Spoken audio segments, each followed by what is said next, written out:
A man woke up by the riverside, his face still swollen. The one who slapped him awake was named Chun, a woman with rabbit ears. Su Chung remembered celebrating his 25th birthday just the evening before. He had fallen asleep in his tiny rented apartment, only to wake up sprawled along the riverbank, rudely awakened by a few hard slaps.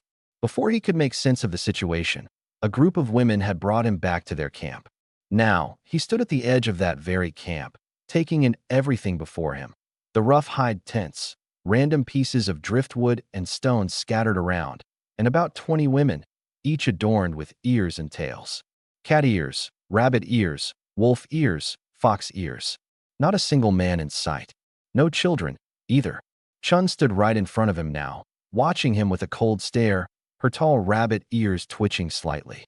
She was imposing, nearly 6 feet tall, with long, lean legs, a taut waist, and curves barely constrained beneath her crude hide clothing. Her left leg had a noticeable limp, which was clear when she walked. She got straight to the point. You can leave, or you can stay, but if you stay, you work. Before Su Chung could respond, a commotion broke out in the camp. The hunting party had just returned with an impressive haul, a few voles, a moose, and a smattering of smaller creatures. The women gathered around to help unload, pass water, and carry the catch. All of them crowded around the large central stone in the camp. There was a buzz of excitement. A moose that fat, it would last them for days. Even the voles, known for being quick, had been caught. No one spared a glance at the outsider who had been brought in. Chun shot a quick look at 4 others standing nearby, one with wolf ears, one with fox ears, and 2 with antlers. Like Su Chung, they had all been picked up by the hunting party somewhere out there. Before Su Chung could ask why there were no men here, Chun turned and walked toward the camp center. But Su Chung caught snippets of something. Those 3 older women with cat ears, they were whispering in a cave earlier. He heard the phrase clear as day, "The great winter is coming." The last great winter had nearly wiped out the wolf-ear tribe, who traded away almost all their food just for fire seeds, leaving many to starve to death. The cat-ear tribe had it even worse. What was once a bustling community was now reduced to barely over 20 members. This time, there was nowhere left to retreat to. If the worst came, their focus would have to be on just keeping the children alive. But where were the children? Su Chung scanned the camp again. There were only adult women here. And then it hit him. This group might very well be teetering on the brink of survival, standing precariously on an invisible line between life and death. And now he was on that line, too. When Su Chung opened his eyes again, a wave of noise from the camp broke the silence. He had been brought here, yes. Or more precisely, he had been picked up while trailing behind the hunting party.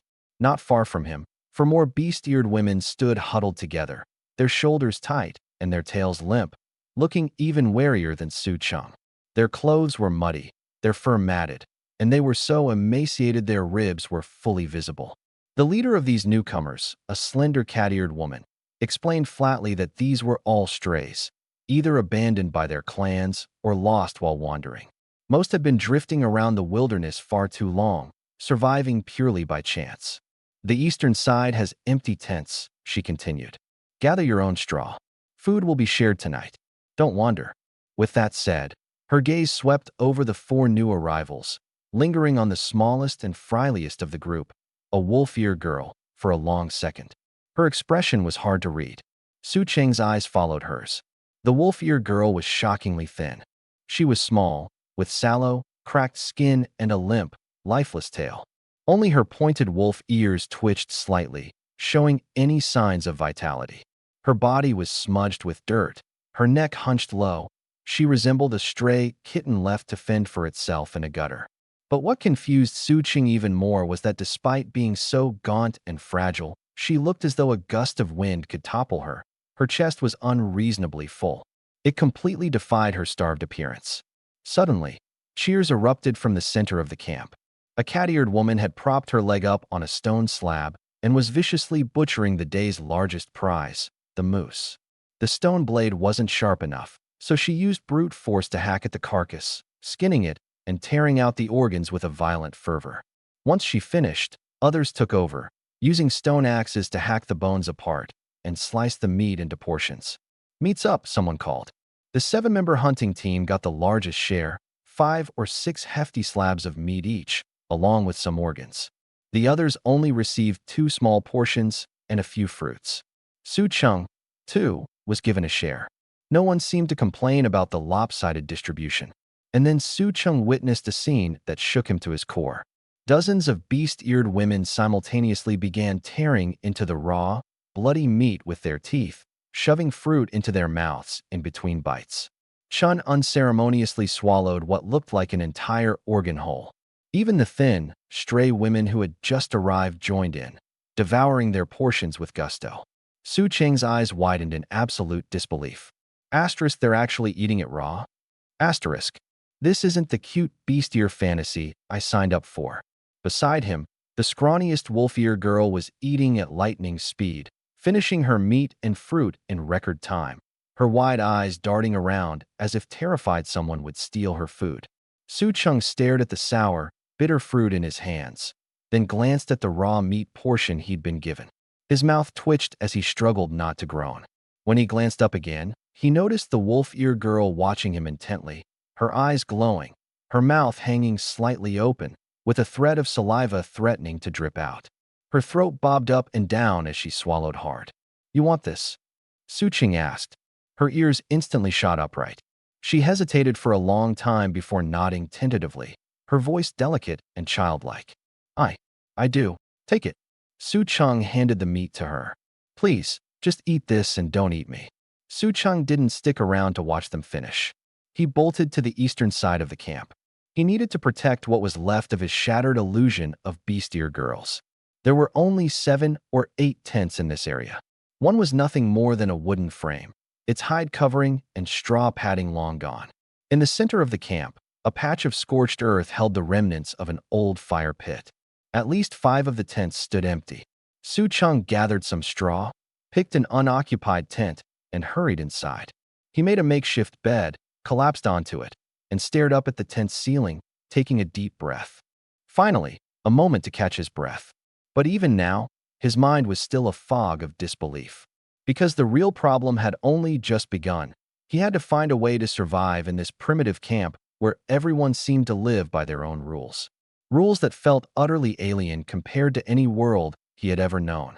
When he opened his eyes, the very first thought that crossed his mind was, "How the hell am I still alive?" The second thought was far worse. Asterisk, what the hell is up with these beast-ear women? Asterisk, how could he survive the harsh winter? He had just received a set of fur clothing from a wolf-eared girl named Chun. Before this, he'd arrived here stark naked. That's right, the transmigration had happened just like that.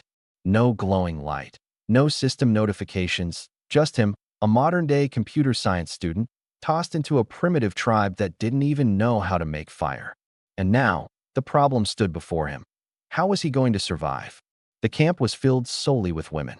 No men, no children. Just a dozen or so beast-eared girls frolicking around a burned-out bonfire, celebrating what seemed to be a recent hunt in a festival-like mood. Su Chung lay huddled in a tattered tent, his legs exposed below the knees. The cold wind bit into his skin, making his legs tremble uncontrollably. He peeked outside. Across from him, 2 feline-eared girls lay sprawled out from their tent, their glowing eyes reflecting the moonlight. Next to them, a wolf-eared girl curled up and stared directly at him. Were they not cold? Su Ching couldn't help but think of the cats and dogs he'd kept before. They never seemed to mind the cold much. Fine, beast-eared girls must have a different physiology. But he was just a human. As he lay there, suspecting life choices and questioning how he even got here, a translucent screen suddenly appeared before his eyes. Host, Su Chung. Talents. Encyclopedia, skilled hands, danger sense. He stared blankly at it for a moment before quickly typing harsh winter into the encyclopedia function. The answer came back within seconds. A catastrophic extreme weather event occurring every 7 years, featuring plummeting temperatures, snowstorms, hail, torrential rains, and occasionally permanent darkness. Without adequate preparation, it's likely to lead to the extinction of entire species. Su Chung sucked in a sharp breath. Extinction. His eyes darted to the pack of carefree beast-eared girls still laughing and frolicking, and then down at his flimsy fur skirt. The harsh winter was coming. and this tribe didn't even know how to start a fire, nor did they appear to have stockpiles of food. Their shelters, if one could call them that, were riddled with holes. How on earth had they survived previous winters? No, that wasn't the question he needed to be asking right now. One thing was crystal clear to Su Chang. In his current state, he'd be the first to die when the winter truly set in. He had to act fast. Sitting upright, he glanced at the dead bonfire outside, now cold and abandoned. The camp was eerily silent, save for the whisper of the wind rustling against the fur tents. Fire. That was the first priority. If he couldn't manage that, the rest was all moot. Gripping a birch stick tightly, Su Chang began churning it against a wooden board made of aspen, grinding with all his might. Only one thought burned in his mind. He must light a fire before his hands gave out. Nobody had ever taught him how long it took to start a fire by friction. The encyclopedia had only provided theory. It didn't specify, rotate 372 times and fire will appear. But he knew one crucial fact. If he stopped for even a second, all his effort would be wasted. Underneath the board, dried leaves acted as tinder. Two beast-eared girls crouched on either side, holding the wooden board steady with their small feet. Their glowing eyes were fixed on the stick as if it were the most precious artifact in the world. A third feline-eared girl, unable to jostle for a spot, sat sulking nearby. Her tail swished back and forth, betraying her frustration. Su Chang's arms screamed in protest. He was a computer science major, not some survivalist or commando trained for the wilderness. Who the hell practices this kind of thing for fun? Still, this was no time for complaints. The temperature of the groove in the board was clearly rising. Tiny flecks of sawdust had gathered in the V-shaped groove below, their color darkening from pale yellow to a charred black. Almost there. At least, it should be almost there. Just as Su Chang felt his wrists might snap from the effort, a faint, delicate wisp of white smoke emerged from the groove. The two beast-eared girls sucked in their breaths audibly. Su Chang gritted his teeth, doubling his effort despite the screaming pain in his arms. The thin trail of smoke thickened. Among the blackened sawdust, faint embers began to glow, a fragile, reddish light, but it was unmistakably there. "Is it ready?" One of the feline-eared girls whispered, her voice so low it was barely audible, as if afraid even her words might snuff out the ember. "Don't talk," Su Chang hissed through clenched teeth. He kept spinning for several more seconds, ensuring the ember was stable before daring to stop. Cautiously, he removed the drill stick, revealing a few persistent sparks clinging to the scorched sawdust beneath. This next step was critical, nurturing the flames. Carefully, Su Chang covered the pile of sawdust and embers with a bit of previously gathered dry grass. Then, bending close, he gently blew onto it. His breath came in light, slow puffs, calculated to coax rather than extinguish. He couldn't rush it. Too much air would smother the embers. Too little wouldn't spark life into them. Holding his breath, he exhaled bit by bit, as though tending to a fragile, newborn life. The three beast-eared girls held their breaths alongside him. The smoke thickened. The edges of the dry grass turned yellow, curling inward before. Whoosh! A flame burst to life. For a fleeting moment, Su Chang could swear he heard sharp gasps of awe from the three girls simultaneously. The firelight danced, illuminating the ground in its immediate vicinity, and the three faces alight with wonder and excitement. The warmth began to radiate outward, a welcome contrast to the biting cold. Su Chang quickly transferred the flaming grass bundle into the small pile of wood he'd stacked earlier, adding more thin branches with careful precision. The fire settled and grew, transforming from a tiny flicker into a robust campfire. Heat began to wash over him.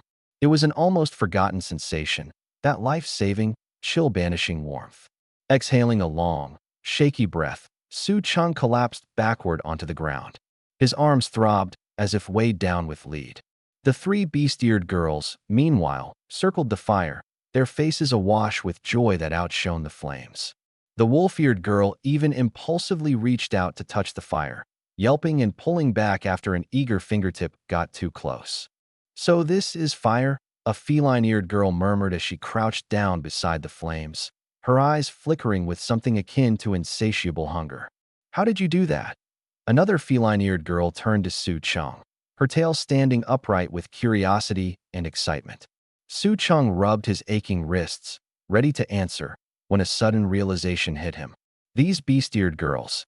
It seemed they'd never seen anyone start a fire by hand before. It wasn't that they didn't know how to make fire. It was that they didn't even realize fire could be made by people. What kind of world was this? Spring's leg injury hadn't improved at all over the past 2 days. She sat on a pile of dry hay under the moonlight, surrounded by a few cat-eared girls, all of their faces etched with the same emotion. They were nearing the end of their rope.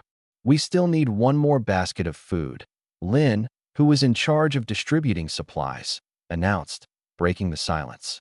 That was the cost to trade with the wolf-eared tribe, 6 baskets of food for a bundle of fire. One of the cat-eared girls grumbled. We've already promised to add an extra basket of berries. What more do they want? Maybe we should make the trade ourselves, someone muttered bitterly. But it was just empty frustration talking. The cat-eared tribe no longer had the strength to undertake such a journey.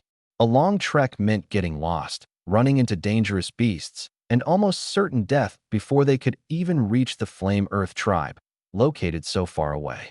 The wolf-eared tribe was closer, but their demands grew harsher with every negotiation. To make matters worse, their tribe was being squeezed into an isolated corner of the forest. Their territory was shrinking, their resources were dwindling, and giving away so much of their harvest might mean they wouldn't survive this winter. If only we had a witch among us. Someone muttered quietly. The group fell into solemn silence. Their fire had been out for days, and Aguo's fever had stretched into its 3rd. She couldn't drink, couldn't eat, and her body radiated alarming heat. In this era, surviving a high fever with no treatment was a matter of luck, and it seemed they'd run out of it. They could do nothing to save her. Spring took a deep breath. Tomorrow, we hunt more. Gather enough food. We can't delay getting fire any longer. With fire, Aguo might get a little better. Also, starting tonight, stay vigilant. The forest predators could attack at any moment. Oh, and Lin said, clearly trying to change the subject. Out of the 5 people you brought back earlier, 3 have already left. 2 are still here. Spring asked, raising an eyebrow. A wolf ear in that man, Lin replied. Spring paused for a moment, surprised. She had assumed that, seeing the lack of fire and the absence of men, all of them would leave immediately. Where did you find him? Lin asked. By the river. He was unconscious, so I grabbed him. No beast ears, no tail. No idea what tribe he came from. Everyone understood what wasn't being said. Even a wandering man on his own wouldn't willingly join a crumbling, weak tribe like the cat ears. If they couldn't keep him, no one had the energy to waste caring about him. Do you think he'll stay? Lin pressed. How am I supposed to know? Spring's voice was cold. He might leave in a couple of days. And even if he stays, what difference would it make? Whether we have one more man or one less doesn't matter right now. Plus, he's not a cat ear. Crossbreeding between tribes has, at best, a 50-50 chance of pregnancy, and the odds the child survives barely hit 1 in 10. Instead of worrying about him, worry about how we're going to survive this extreme winter.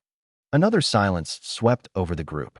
It was an inescapable truth. In their current predicament, gaining an outsider man was nowhere near as important as gaining a few more baskets of food. But Lin added softly, we still have to think about the tribe's future, about the next generation. Before she could finish, Spring stood up, dragging her injured leg as she walked away. She knew what Lin was hinting at, but she also understood the far graver reality. They didn't need to think about the next generation just yet. What mattered most was where they'd find fire by tomorrow, whether Aguo could survive the night, and how many of them would still be standing when the next predator attacked. As for the man she had dragged back from the river, whether he stayed or left had already become inconsequential. Su Cheng woke up to find himself lying in a crude tent. Standing over him weren't humans, but cat-eared women. Actual beast folk, complete with feline ears, animalistic eyes, and tail. The sight was as real as it was surreal. Still struggling to process this new reality, Su Cheng quickly noticed one figure monitoring him, a red-eyed wolf-eared warrior named Spring.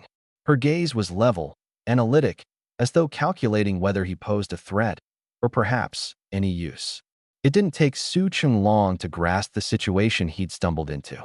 This small tribe of cat-eared women only had about 20 members left, nearly all female, and there were no adult male warriors among them. They were on the verge of collapse, facing a deadly winter with insufficient food and, most critically, no fire. Even more astonishingly, they didn't seem capable of making fire themselves. In this world, fire wasn't something everyone could create on a whim. For most tribes, fire either came from the skills of a shaman or required trading large quantities of food with other tribes. The Katiers had neither option available. Later that evening, Su Chung accompanied them to the outskirts of their camp. Spring managed to bring down a deer, but there wasn't even a flicker of triumph in her expression. Standing near the campfire pit, now reduced to lifeless ashes, there was only the weight of the world in her eyes. A few of the cat-eared women whispered to one another in despair. "The fire's gone out again. If we don't get a fire going soon, we won't be able to preserve the meat. With the extreme winter coming, what will we do without fire?" Spring didn't say a word. Instead, she turned and cast a glance at Su Chung. Her gaze was an unreadable mix of doubt and hope. Could this man, who appeared so suddenly in their lives, actually help them? Back at the camp, the tribe's main members gathered to talk. Lin was the first to speak. "Should we let him stay?" Another tribe member was skeptical. "He's an outsider. Would keeping him be dangerous?" Lin shook her head. "Right now, the biggest danger is our own weakness. We have no fire, no enough hunters. If this goes on, we won't make it through winter." The tribe elder remained silent for a long moment before finally sighing. "If he's willing to stay, we'll try. But don't force it." The elder gazed at the full moon hanging high in the night sky. Her eyes carried a deep sadness. Their tribe had once counted 50 or 60 members. Now, only a little over 20 remained. She didn't want to see the children of this tribe walk any closer to extinction. Suddenly, a burst of cheering came from the eastern side of the camp. "We have fire! Fire!" A cat-eared girl dashed through the camp, shouting with joy and breaking the night's oppressive stillness. Everyone ran out of their tents, heading toward the commotion. There, at the source of the flames, was Su Chung. He squatted by a newly lit campfire, surrounded by a few cat-eared helpers dragging in small bundles of wood. Using nothing but the most primitive method, twirling wooden sticks, he'd miraculously managed to ignite the first flames the camp had seen in days. To him, this was no more than basic survival knowledge. But to this group of cat-eared girls, it was nothing short of a miracle. Chun pushed through the crowd and stood in front of Su Chung. She stared at the blazing fire, then at Su Chung, and finally asked, "You know how to make fire?" "Yes," he replied. "How?" "I just do. It's not hard," Su Chung said simply. Chun was momentarily speechless. She carefully picked a few burning sticks from the fire and handed them to the cat-eared girls standing nearby. "Pass these around and make sure to protect the flames." The cat-eared girls took the firewood like it was a sacred treasure. They moved cautiously, distributing it to other tents in the camp.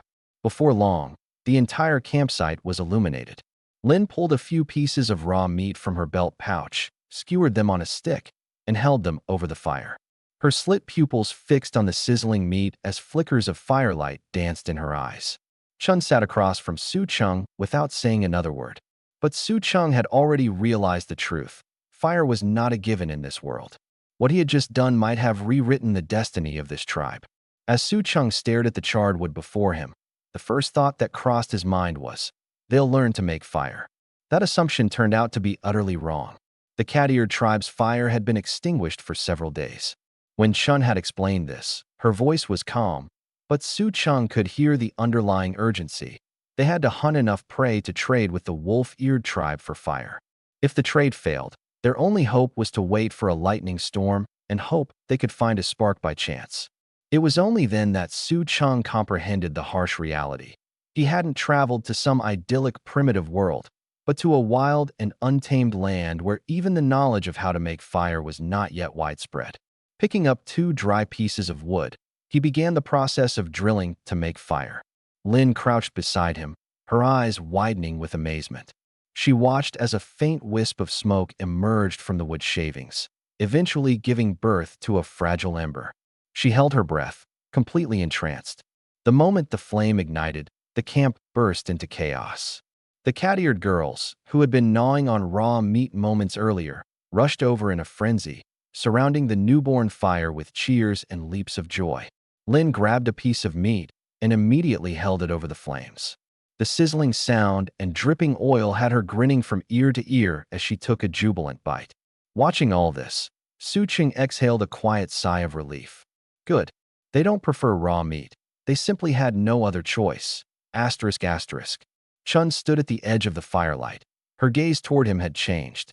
After a moment's pause, she finally spoke, her tone a mix of hesitance and barely contained hope. Would you be willing to teach us how to make fire? Su-ching nodded without hesitation. Of course. Lin immediately tackled him in an embrace, enveloping him in softness. Thank you, she exclaimed, her voice muffled in his ear. He could feel her fluffy ears and catch the scent of roasted meat as she clung to him. Su-ching found himself momentarily unable to breathe, but didn't push her away. In this world, fire wasn't something everyone had access to. Chun explained to him that only the major tribes had something akin to a shaman, people who were truly wise and possessed knowledge. Shamans knew how to make fire, heal wounds, observe celestial patterns, and forge weapons. However, they only passed down these skills to their successors. The rest of the tribe? Their only job was to hunt and bring food back, waiting for the shaman to distribute fire seeds. For smaller tribes, obtaining fire came down to 3 options. Trade prey with the larger tribes, wait for a lightning storm, or hope to find a spark amidst the stones by sheer luck. After hearing this, Su-ching felt as if he finally had a grasp of the situation. This was an era of utter ignorance. Fire had not yet become common knowledge, and instead, it was treated as a commodity and a symbol of power. The seeds of civilization were buried deep, hidden under soil so tough that no one knew how to dig them out. As he watched the firelight reflected in the clear eyes of these cat-eared girls and saw how a simple fire could bring them so much joy, he suddenly felt that this birthday gift of his was incredibly weighty. But this was his gift. He intended to keep it safe. I'll teach you everything I know about making fire, Su-ching promised. From now on, you'll never have to worry about fire again. Chun stared at him, dumbfounded. After a long silence, she finally said in a low voice, My name is Chun. Lin, having released him from her embrace, rummaged through her animal skin pouch and pulled out another piece of meat to hand to him. Here, this is for you, Chang. Su-ching took the meat and bit into it. He was hungry. He had only eaten a few wild berries all day. But stronger than his hunger was another feeling altogether. He had just opened a door, and behind that door lay an entire world shrouded in darkness, waiting to be illuminated. As Luo's smaller head nudged under Su-ching's arm, squeezing her way in, he suddenly understood one more thing. In this forest, food wasn't just valuable, it was life itself. Her eyes filled with unrestrained hunger for the roasted meat. She bluntly stated why she had helped make fire, because in her mind, work meant earning food. Su-ching tore the meat in half and handed a piece to her. The wolf-eared girl took it in the simplest way possible, by biting into it directly. Then, like a little wolf cub, she rolled into his lap, her tail swishing as her head rested on his leg. She gnawed on the meat in quiet contentment. It was an adorable scene, but Su-ching knew better. This wasn't affection, it was a transaction. Across the fire, Chun was busy spreading out bedding. Her movements were methodical. She glanced their way, her expression flickering momentarily with a trace of regret. The wolf-eared tribe doesn't usually get this close to outsiders. She must really like you, Chun remarked. She didn't finish her sentence, but Su-ching could hear the unspoken part. The wolf-eared girl was too weak. She had been cast out by her tribe. The fact that she had survived long enough to make it here was nothing short of miraculous. Lin suddenly widened her eyes and asked Chun, Are you staying here tonight? Chun nodded, her sidelong glance resting briefly on Su-ching. Lin wasted no time replying. Then I'll stay too. There are plenty of empty tents anyway. Su-ching could see through both of their intentions clearly. Chun wanted to stay to keep an eye on. Lin stared at him, but her real focus was on Chun. At the heart of it, they were both concerned about the same thing. Asterisk asterisk, they couldn't afford to lose the man who could make fire. Asterisk asterisk. Taking the opportunity, Su-ching asked about the situation of this tribe. He knew very well that in order to survive, he had to rely on these cat-eared people. But simply having the ability to create fire wasn't enough. He needed to genuinely integrate himself into their lives, secure enough influence, and ensure that everyone could endure the extreme winter ahead together. Chun and Lin didn't hold back. They shared everything they could. This forest is called Wolfwood, named by the leader of the wolf-ear tribe. The cat-eared people weren't originally from here. They once lived in a distant mountain range, where their tribe was flourishing and their population substantial. But a sudden upheaval destroyed everything. Most of the men and warriors were killed. Only one elder managed to escape with 50 to 60 children, eventually finding refuge in this forest. By then, the cat-eared tribe had lost its core strength. Survival itself became a challenge. Disasters came one after another, and as their members dwindled, they were reduced to the few who lived now. This forest is home to 3 tribes: the cat-ears, the wolf-ears, and the bull-ears, who reside in the north and control the water source. The wolf-ear tribe is known for its ferocity and strong territorial instincts. The 2 tribes had engaged in numerous skirmishes over food and resources, but neither side ever truly gained the upper hand. The cat-ears, being fewer in number, were forced to retreat time and again until they were pushed into this corner of the forest. Behind them lies an imposing mountain range, leaving them with barely enough resources for survival. If not for Chun's relentless efforts in leading hunts over the past half-year, the population of the cat-ears might have been reduced by half yet again. When Lin mentioned Chun, her face lit up with joy, and she began speaking enthusiastically. Chun is from the rabbit-ear tribe. Su Cheng paused upon hearing this. The rabbit-ears? They were among the most formidable warriors on this continent, their combat capabilities rivaling even the lion-ears and tiger-ears. But the rabbit-ear tribe was notoriously cold-hearted. If one of their members became injured and could no longer serve the group, they were often abandoned without hesitation. Chun had suffered a broken left leg. Unable to participate in large-scale hunts for wild beasts, she was ostracized by her own tribe and eventually chose to leave. She wandered alone for 2 weeks, starving and collapsing in the wilderness, until Lin found her and brought her back. Chun stayed to repay Lin's kindness. As Lin recounted their story, Chun felt a stir of emotions in her heart. In the blink of an eye, more than 6 months had passed. While Chun may have stayed initially out of gratitude, she had slowly begun to view this place as her final refuge. Her past with the rabbit-ear tribe was irrelevant now. This was home. The fire crackled and popped. Luo had already finished her meal and curled up into a small ball in Su Cheng's arms. Her little tail lightly rested against his arm as her breathing grew slow and steady. Su Cheng glanced down at the tiny wolf pup, then looked across the fire at Chun making up a bed, and Lin sitting close by with a complicated expression in her eyes. It suddenly dawned on him that everyone here had been cast aside. The cat-ear tribe had been pushed to the margins, the wolf-ear girl abandoned by her kind, and the rabbit-ear warrior exiled for being injured. And then there was Su Cheng, a man who had somehow traveled to this world without even understanding its rules. And yet, it was precisely because they were outcasts that they had found one another. Su Cheng didn't sleep well that night in the camp. He had learned too much from Lin. The dire state of the cat-ear tribe without their fire source, the severing of resources, and the grim reality that, with only women left, the tribe couldn't sustain itself. This wasn't just about surviving tough times. It was about the slow countdown to extinction. One harsh winter could wipe out the tribe entirely. At dawn, Luo crawled into his tent to wake him up. Chun was already gone. Apparently, someone to the west of the camp had fallen seriously ill. Fever sickness, Luo said, her little body trembling as she pronounced the words. It spreads. It makes people burn up inside, and then they die. Only a shaman can cure it. Su Cheng felt his heart sink. High fever, coughing, weakness, it sounded like the symptoms of the common cold. But here, a simple cold could just as easily mean a death sentence. By the time Su Cheng reached the western part of the camp, the tension in the air was palpable. A group of cat-ears had formed a semicircle around the sick woman, but no one dared to approach.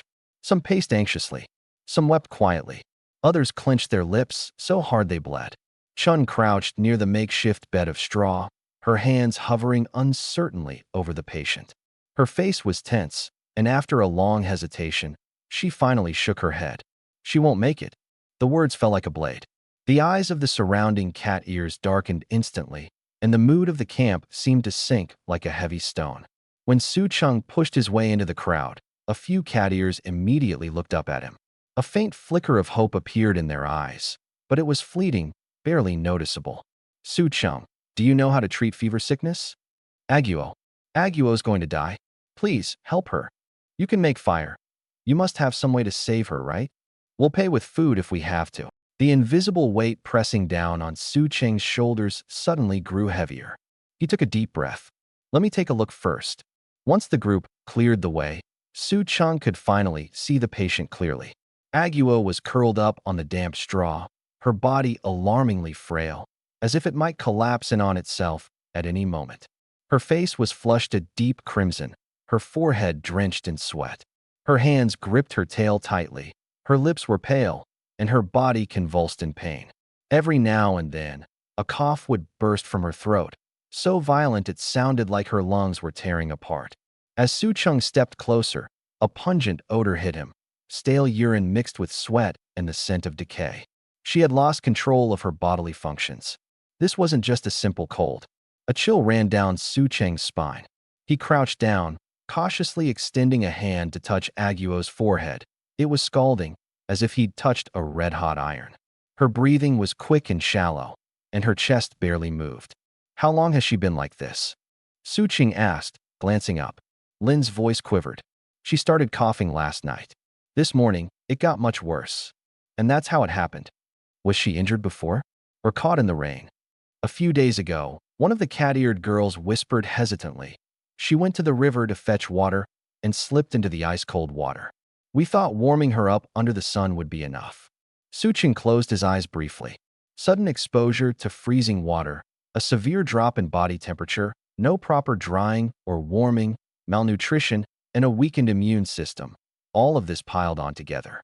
It would be a devastating blow, whether in ancient times or modern ones. Even a strong, healthy person would struggle to survive. The real problem was that he had nothing to work with. No antibiotics, no fever-reducing medicine, no equipment, not even a single clean towel. The only tools he had were the most primitive methods of physical cooling and maintaining warmth. Yet, looking at Aguo's current state, she was teetering on the edge between life and death. Su-chung stood up, scanning his surroundings. All the cat-eared girls were staring at him with an expression that practically screamed, "You're our only hope." Even Chun's gaze was fixed on him, though hers held complex emotions. She had seen too many perish to fevers like this. While she didn't believe in miracles, there was something about this particular moment, maybe desperation, that had her quietly hoping for one. Su-cheng exhaled deeply. Bring me hot water. As much as you can get. Also, find some clean animal hides, ones that can absorb water. He paused, then added, and get the fire going. I need this place warm, fast. Lin froze for a second, but then sprinted off without question. The other cat-eared girls jumped into action, too, grasping onto the last thread of hope. Su-cheng looked back down at Aguo. Though he was trying to remain stoic on the outside, inside he knew very well. He wasn't a healer or some kind of miracle worker. He was just an ordinary person. But now, he had to take a gamble, relying on the most basic of instincts and survival skills. Aguo lay on the ground, barely clinging to consciousness, too weak to even struggle. 3 days. It had been 3 days since that night when she returned from the riverbank. She started coughing that same evening, and by the next morning, she was burning up with a fever so fierce she couldn't even speak. Chun and Lin had been by her side since, utterly at a loss and helpless as the fever raged on. Su-chung crouched down and placed a hand on her forehead. It was scalding hot, frighteningly so. She went into the river? He asked. Chun nodded. It was around dusk. She saw some fish and tried to grab them, but slipped in and got soaked. Didn't even catch anything. Late autumn. Dusk. Soaked to the skin. Add a chilly breeze to the mix. Su-chung had a clear picture now of how things spiraled. High fever, coughing, muscle weakness. He could guess the illness, but in this environment, treating it was a whole different challenge. No medicine, no tools, not even enough clean water. Looking up at Chun, he said, I've got an idea, but I can't guarantee it'll work. At his words, every single cat-eared girl in the room perked up. They didn't fear failure so much as they feared having no solutions at all. Luo was the first to rush over. Tell me what to do, Sue. Lin quickly followed. I'll help too. Sucheng wasted no time, issuing orders. Water. Get me as much clean water as you can. Get that fire roaring and start boiling the water. Change the hay bedding and swap out her clothes for clean ones made of animal hide. Grab softer, fluffier scraps from the hides too. Those will be helpful. Before he even finished speaking, the cat-eared girls had already scattered, each taking on a task. Lin hauled fresh hay, Chun threw logs onto the flames, and others rummaged for clean hides. Luo squatted beside Su Chang, anxiously awaiting his next instruction. Everything was gathered swiftly. Su Chang first selected a few softer fragments of the animal hides, soaked them in warm water, wrung them out, and pressed one gently against Aguo's burning forehead. Sustained high fever could cause significant damage to the brain. Cooling the head was the priority. Then, after glancing at Aguo's sweat-soaked clothes, he turned to Luo. Her body's dirty. We need to clean her. Luo nodded and reached out to help directly. Wait, Su Ching stopped her. Not bare hands. Use the animal hides. And make sure to use the clean water. Luo took the dampened hide fragments and meticulously wiped Aguo's arms, legs, and torso.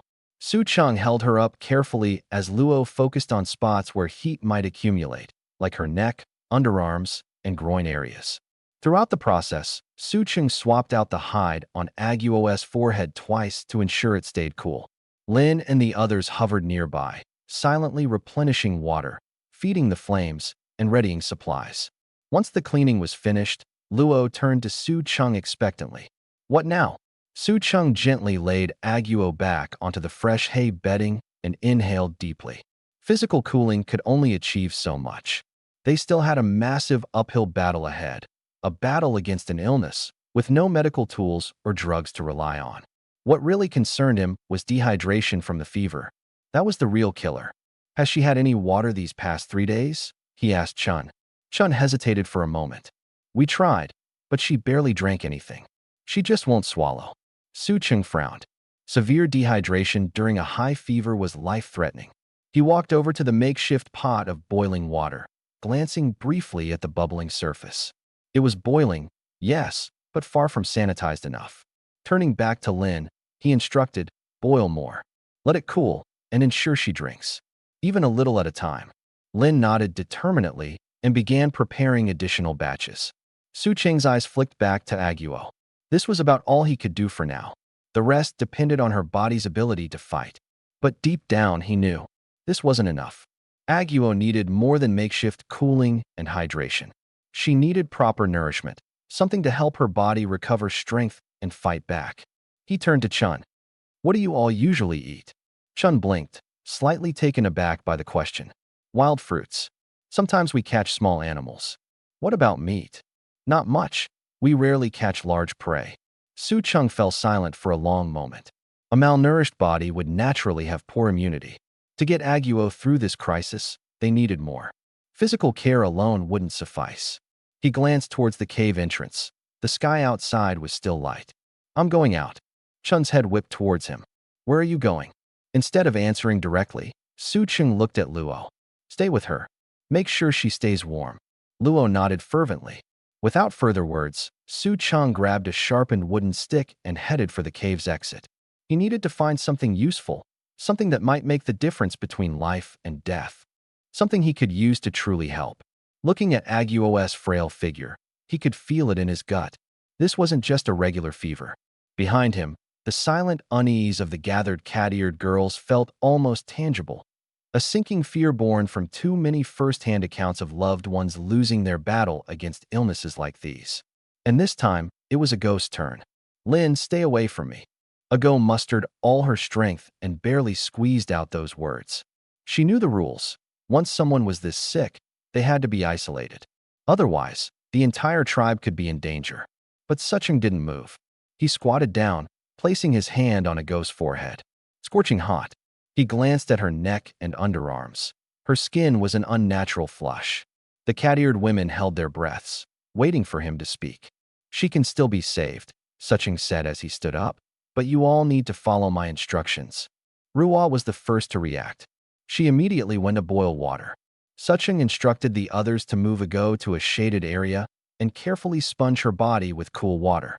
In this era, Without fever-reducing medicine, physical cooling was their only option. She needs to be brought into the tent at night, Suching said while working. No more exposure to the night wind. Lin nodded vigorously as she watched Suching's figure moving diligently. For the first time, she thought this male was unlike anyone she'd ever met before. The critical part was still ahead. Suching rummaged through the cat-eared women's firewood piles, eventually pulling out branches of willow trees. He stripped the bark piece by piece, smashed it into pulp using a stone mortar, and poured everything into a bamboo tube set over the fire. Boiling water? Ruwa tilted her head, clearly puzzled. Willow bark reduces fevers, Suching said, watching the water in the bamboo tube gradually change color. But it goes too weak to chew it, so we'll boil it into a broth and feed it to her. He paused briefly. Give her as much as she can take. The rest will depend on her. The words were spoken softly, but the cat-eared women caught the undertone. This wasn't a promise, merely their best effort. Lin and Ruwa stayed behind to care for Ago, while the others carried on with their tasks. In the center of the camp, Chun gathered the hunting team in preparation to leave.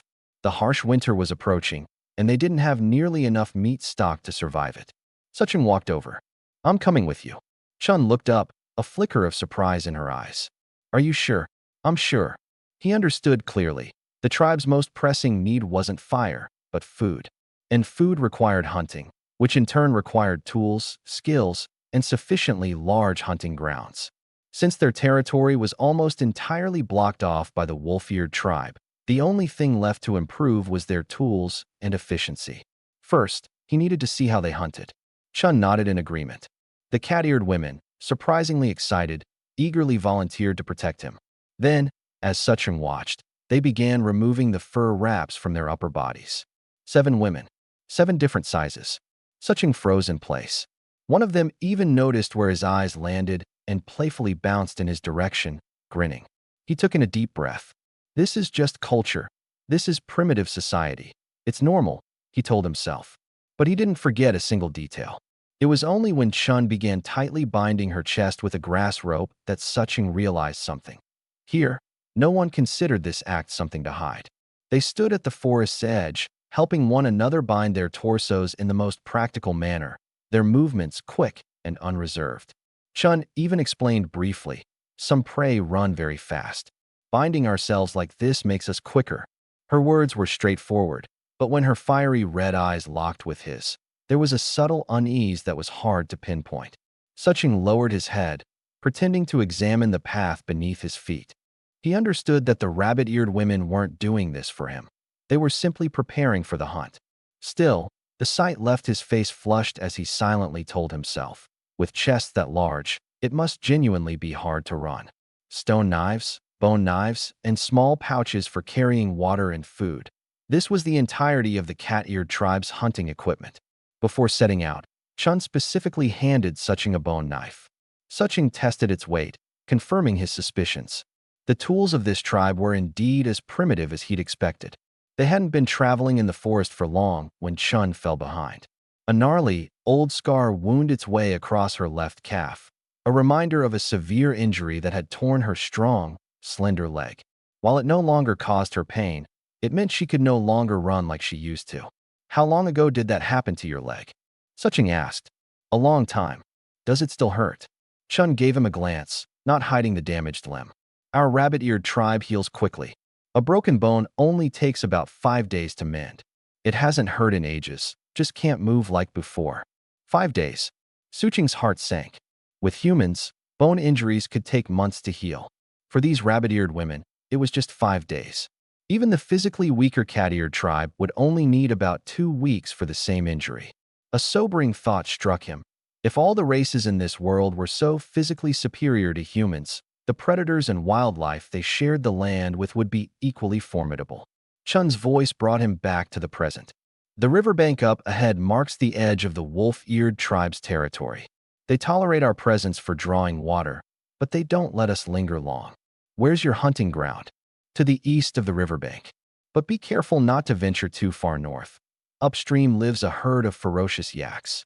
They've effectively blocked our route to the north.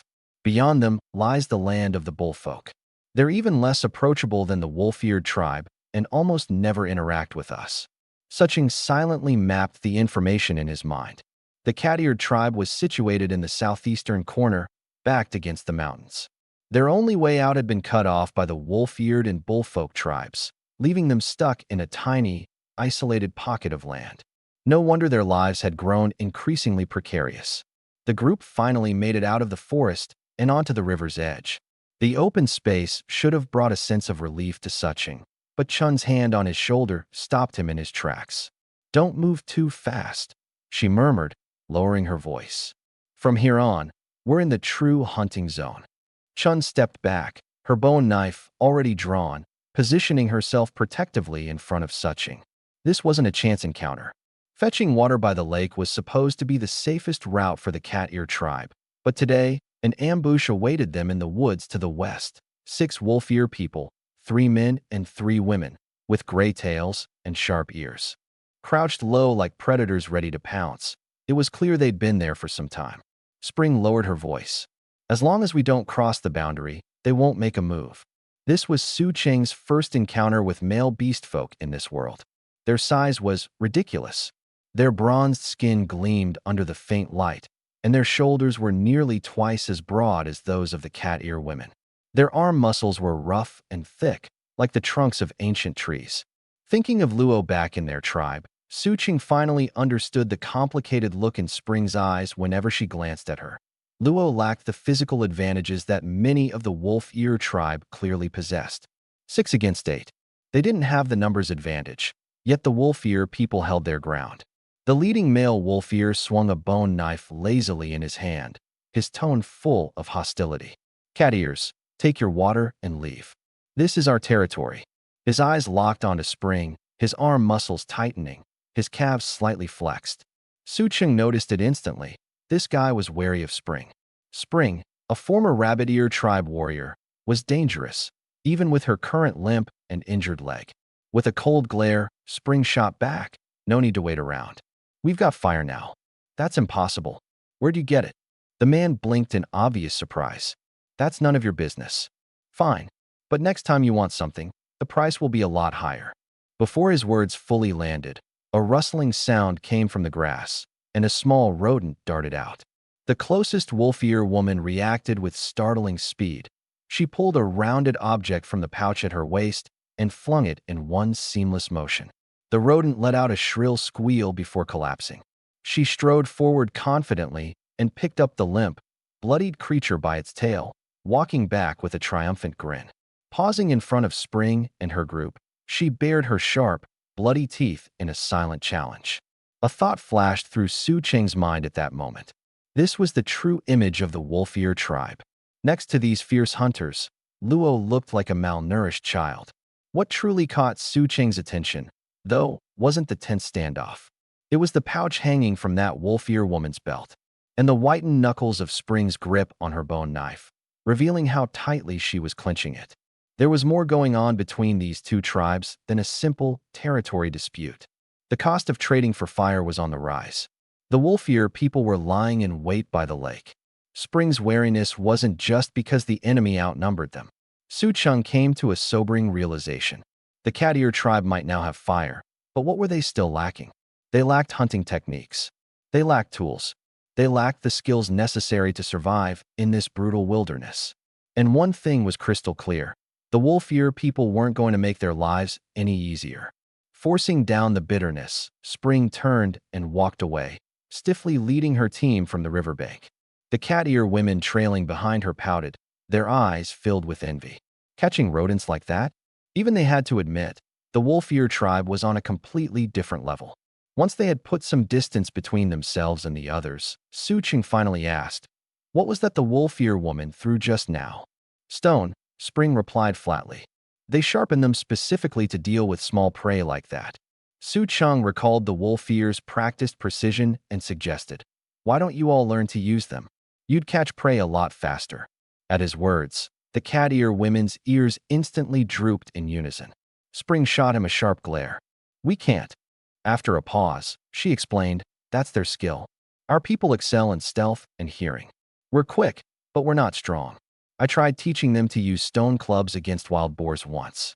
Not only did it fail to hurt the boars, it made them mad. If we hadn't been fast runners, someone would have gotten hurt. Suching nodded. Every tribe had its strengths and its weaknesses. By now, they had entered the outskirts of the hunting grounds. The cat-ear women, quick to shake off their earlier frustrations, adjusted and became alert, crouching low to move silently into the bushes. Strolling alongside Spring, Su-chung asked another question. So what about the rabbit-ear tribe? What are you guys good at? A flash of pride lit up Spring's gaze. Tracking. If a rabbit-ear gets a hold of your trail, there's no escaping. Our overall abilities are strong. For warriors can bring down a wild boar. And what about larger beasts? Spring's answer was nonchalant. Numbers. Even the biggest beast tires out eventually. Cycle through enough attackers, and it'll fall eventually. That's why stronger tribes, with more warriors, always have more food. Su-chung frowned slightly, understanding the limitations. Hunting methods in this era relied heavily on sheer manpower. Even if someone devised more efficient techniques, it was unlikely those innovations would spread quickly, not in a time where secrecy and survival went hand in hand. Under Spring's guidance, Su-chung and the team ventured deeper into the hunting grounds. The cat-ear women skillfully tracked animal trails, examining footprints and droppings, or relying on their sharp hearing to pick up subtle clues. Along the way, they successfully hunted several creatures. Their hunting methods, as Su-chung had guessed, relied entirely on group tactics, surrounding, driving, ambushing, and cornering prey. They leveraged their agility and speed, attacking with stone knives, bone blades, or even grabbing rocks to incapacitate their targets. Of course, there were inevitable mishaps. Someone would trip, strike poorly, or let prey escape. Vines left scrapes on their limbs, and dirt smudged their faces. The scene wasn't particularly graceful, but Su-chung didn't find it laughable. He had never believed his modern knowledge made him superior. Instead, he felt a deep respect for these people, fighting tooth and nail to carve out their place in the wilderness. There was something undeniably beautiful about their determination, no matter which era they belonged to. The cat-ear women weren't foolish. They had a keen sense of danger. Su-chung noticed how the group avoided certain areas entirely, either taking long detours or steering clear of them altogether. As for the deeper parts of the forest, they never even considered going near. That untouched expanse was likely home to predators far beyond their ability to handle. Their expedition led them further and further north. Finally, the group stopped in a forest edging the plains where yaks made their home. Corner of the camp, grinning smugly with her arms crossed, fully confident in her victory. The man crouched low, sneaking into the waist-high grass. Slowly, deliberately, he moved forward until he lay flat at the edge. Everyone else was on edge, their nerves stretched to the limit. The cat-eared girls huddled together, while Spring's eyes were glued to the scene ahead. Spring pressed close against Su-chung, her heart racing like a drum. Su-chung parted the grass to get a clearer view of the herd of yaks. 6 large ones, 3 smaller ones, all of them lounging by the riverbank. Their heavy breaths rumbled like distant thunder. But his focus wasn't on the yaks themselves, it was on what lay behind them. Nestled against the cliffside was a cave entrance. It was roughly 2 people tall and 5 or 6 meters wide, a naturally formed cavern. "How's it looking?" Spring asked in a hushed tone. She didn't really want to come along. In her eyes, this was just Su-chung being curious. Hopefully, seeing these massive beasts would knock some sense into him. Su-chung nodded with a grin. The cave, its location, the distance. He'd already calculated everything. On their way back, the cat-eared girls finally allowed themselves to breathe easier. "Oh my gosh, that was terrifying. Su-chung, you've got nerves of steel. My legs are still shaking." Spring kept her sharp gaze on Su-chung. "What are you trying to do?" "Hunt them. Eat their meat," Su-chung replied, matter-of-factly. Spring's face darkened. She pointed at the 6 cat-eared girls tumbling and laughing ahead. "Don't think you can count on them to help. They can't pull it off." "Neither can I," she added, her eyes flickering with a moment of unease. In the rabbit-eared tribe, hunting large prey like that was a badge of honor. They admired strength and dreamed of hauling back the spoils of a ferocious beast. But this crew of cat-eared girls, they didn't have the strength, they didn't have the numbers, and they definitely didn't have the experience. But Su-chung disagreed. "They can do it," he said, his tone calm but laced with unwavering confidence. I can make them stronger. The yaks are too big for now, but wild boars or bison, that's doable. 3 of them could take down a wild boar working together. The 6 cat-eared girls froze mid-step. What? Us? Hunting wild boars? Spring's eyes narrowed with skepticism. Not a chance. They don't have what it takes. They do, Su Cheng said sternly, meeting her fiery red gaze. Taking down beasts isn't just about brute strength or numbers. Then what else is it about? Spring challenged, her stubborn streak surfacing. Su Cheng might know how to build a fire or heal wounds, but hunting? That was her domain. Even her rabbit-eared tribe relied on squads of 4 strong hunters to take down a boar. Expecting 3 inexperienced cat-eared girls to match that? It was absurd. But for a fleeting moment, a crack of doubt slipped into her heart. I'll train them. You'll see when the time comes, Su Cheng said simply. I want to know now. Spring snapped impatiently. Su Cheng tilted his head and smirked. Not telling. Fuming, Spring fell silent. For the first time, she found this man utterly infuriating. She wanted to slug him. The cat-eared girls, caught in the charged atmosphere between the two, muttered quietly among themselves. Su Cheng said he's going to teach us to hunt wild boars. Is he serious? He's got to be joking, right? We're not actually going, are we? Last time we ran for miles, just trying to get away. Chill. Wait, I think I heard the sound of a boar. Before anything else could happen, Spring grabbed Su Cheng by the collar and practically dragged him in the direction of their camp, her grip vice-like. Behind them, the sound of a wild boar's grunting was growing fainter and fainter. Su Cheng, jostled and bounced around like a rag doll, kept his eyes locked on the boar retreating in the distance. It stood taller than a man, its bristled coat sharp as needles, tusks grinding menacingly. When Spring finally came to a halt, she unceremoniously dumped him to the ground.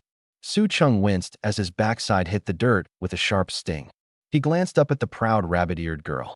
She stood with her arms folded, her nose slightly turned up, and her left leg clearly trembling from the strain of pain she was trying to ignore. How about a bet? Su Cheng suggested out of the blue. Spring narrowed her eyes suspiciously. What kind of bet? If I can get them to successfully hunt a wild boar, Su Cheng said, enunciating each word, then you'll have to do as I say from now on. Spring didn't even hesitate. All right, and if you lose? Name your terms. If you lose, she said, her voice hardening with an emotion she'd been holding back for some time. You have to join the cat-ear tribe and stay forever. Relief washed over Su Cheng's face. That wasn't much of a punishment. He wasn't planning on leaving anyway. Deal. But starting tomorrow, the entire hunting squad follows my commands. Fine. By the time they returned to the camp, the sun was setting. The cat-eared girls were busy skinning and portioning today's catch. Su Cheng and Spring veered off to check on Aguo. The cat-eared girl, having taken the bitter willow bark brew, now had a healthy blush returning to her cheeks. She looked up at Su Cheng with bright eyes full of gratitude. Su Cheng, thank you for healing me. Make sure to stay warm and avoid drafts, Su Cheng advised before turning to address Len. Wash your hands frequently. You don't want to catch anything. As they walked back through the camp, Su Cheng noticed something off. The cat-eared girls they passed were glancing at him with a mix of excitement and, was that eagerness? Su Cheng, are you really going to hunt wild boars? Su Cheng, if you lose, are you really going to join our tribe forever? And then, the chatter took an alarming turn. Ahaha, Su Cheng's totally going to join us.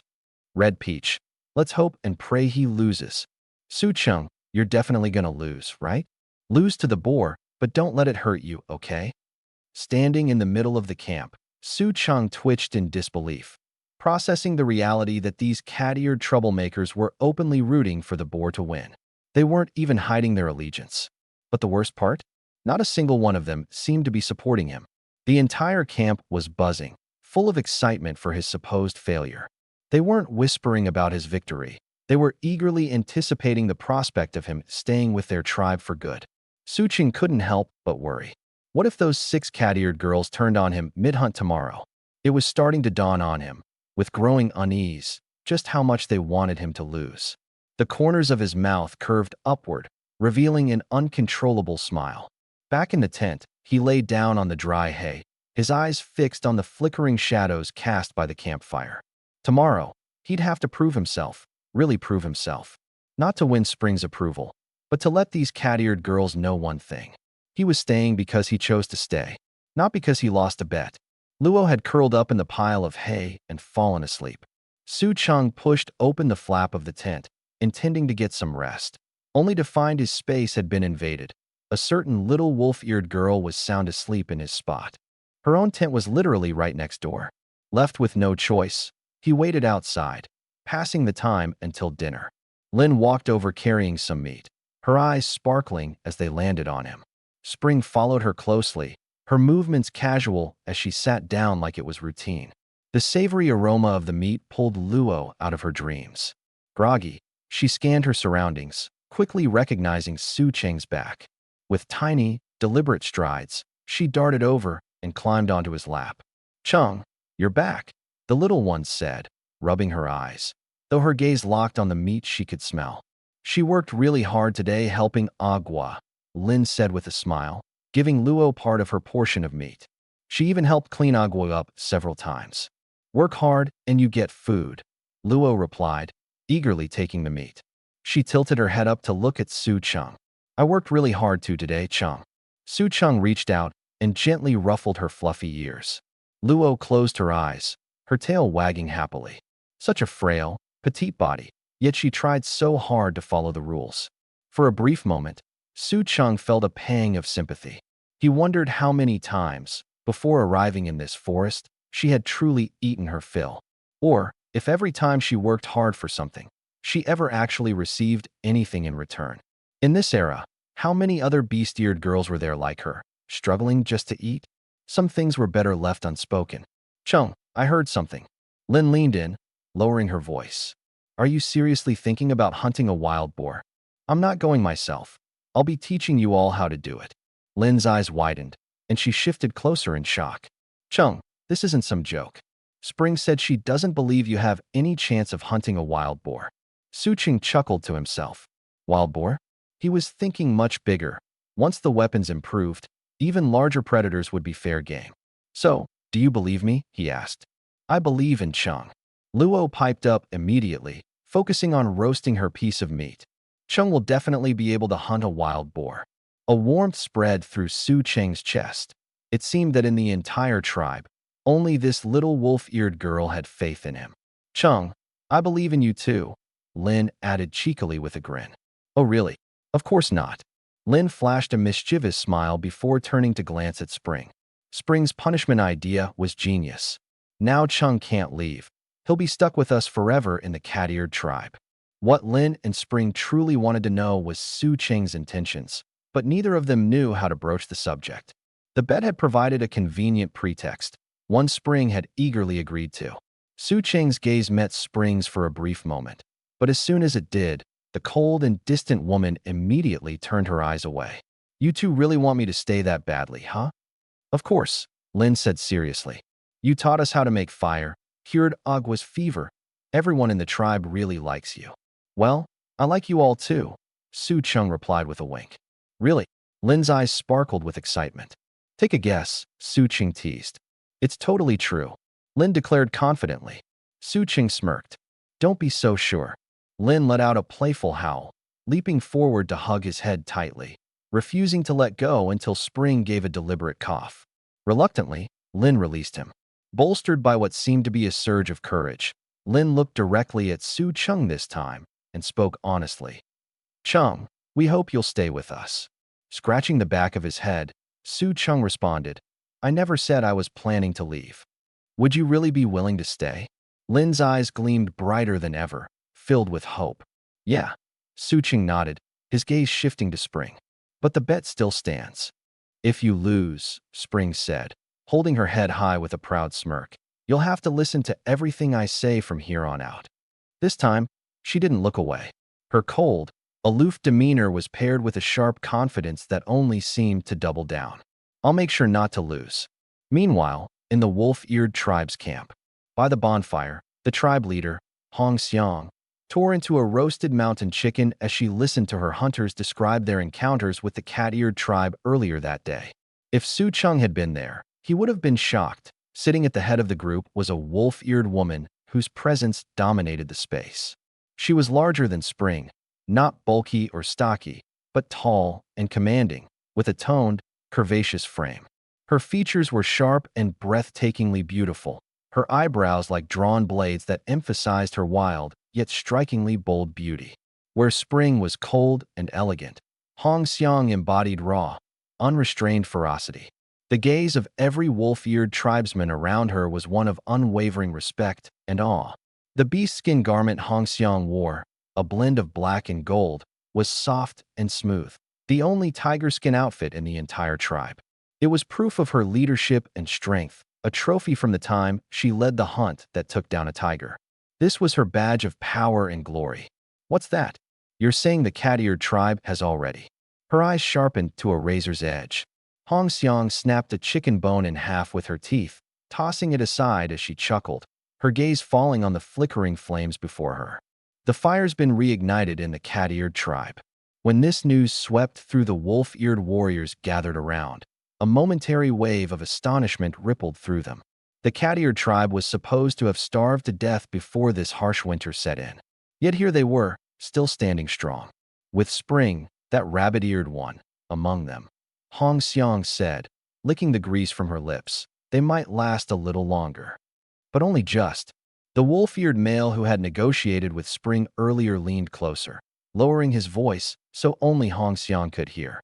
Tribe leader, they're still occupying that forest east of the riverbank. Though he didn't say it outright, his implication was clear.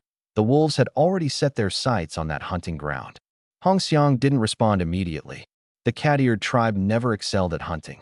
Even with a rabbit-eared leader lending a hand, they were hardly a threat. Trying to seize land from them would likely succeed, but at the cost of lives. And with the extreme winter fast approaching, every wolf-eared warrior was crucial. No rush, she eventually said, dropping the stripped chicken bone into the fire. This winter will take care of them. Even if a few of them manage to survive, there won't be enough left to matter. We can just drive them out then. Another tribesman chimed in suddenly. Tribe leader, they had a man in their hunting party today. Hong Xiang's head lifted. A man from the cat-eared tribe? No, doesn't seem to belong to them, or any tribe, really. Hong Xiang paused, taken aback for a moment. A curious light sparked in her eyes, then, and showed it to the group. This is obsidian, he explained. It's sharp enough to cut through flesh cleanly, and it's strong enough to pierce through what bone alone cannot. The cat-eared women gathered around, peering at the stone with curiosity.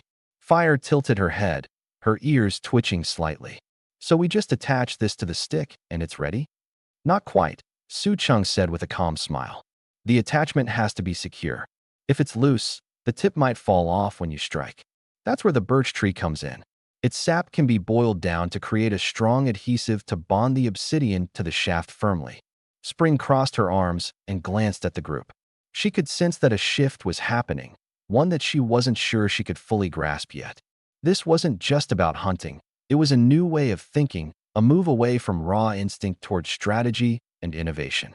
Her gaze returned to Su Cheng as he scanned the area, always speaking with that steady voice of his, as if the answers had already been mapped out in his mind. How could one man, from somewhere so different, create such confidence in the unknown? The group found a few birch trees not far away, and Su Cheng demonstrated how to extract the bark and sap. He instructed each of the women to gather as many materials as they could carry back to the camp. Their once confused faces began to light up with a sense of purpose. It was as if they were seeing a new world unfold before them, one where survival didn't rely solely on brute strength and proximity, but on clever planning and the right tools.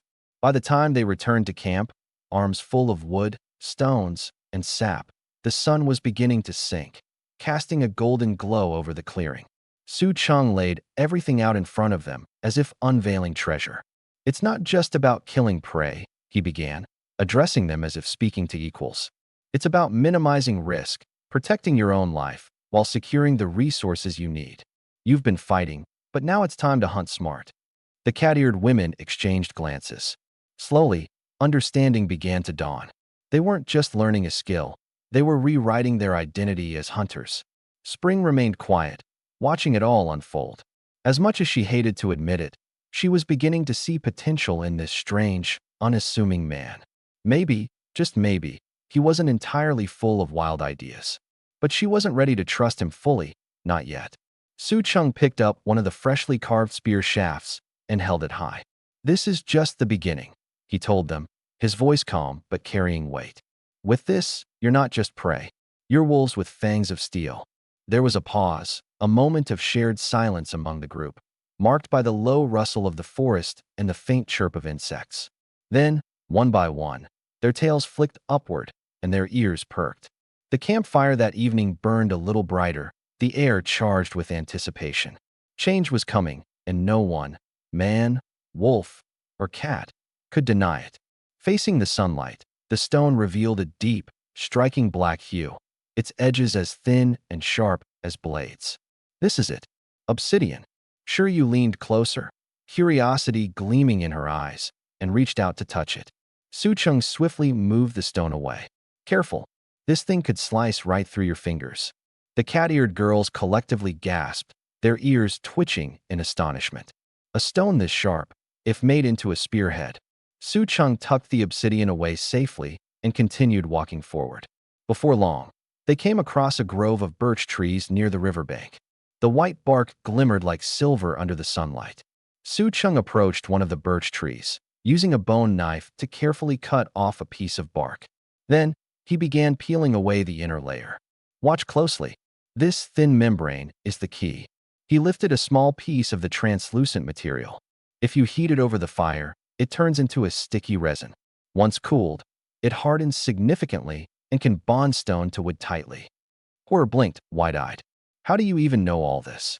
Su Chung paused, then calmly said, "I've seen it before." He didn't elaborate further. Chun didn't press him either. She simply stood quietly, watching him as he meticulously gathered materials, a wave of unexplainable emotions surging through her heart. This human, he was using knowledge and techniques she'd never seen before to alter the fate of their hunting team. The least she could do was ensure his survival, so he could pass on this knowledge. "All right, that's everything we need." Su Chung dusted the dirt off his hands. "Let's head back.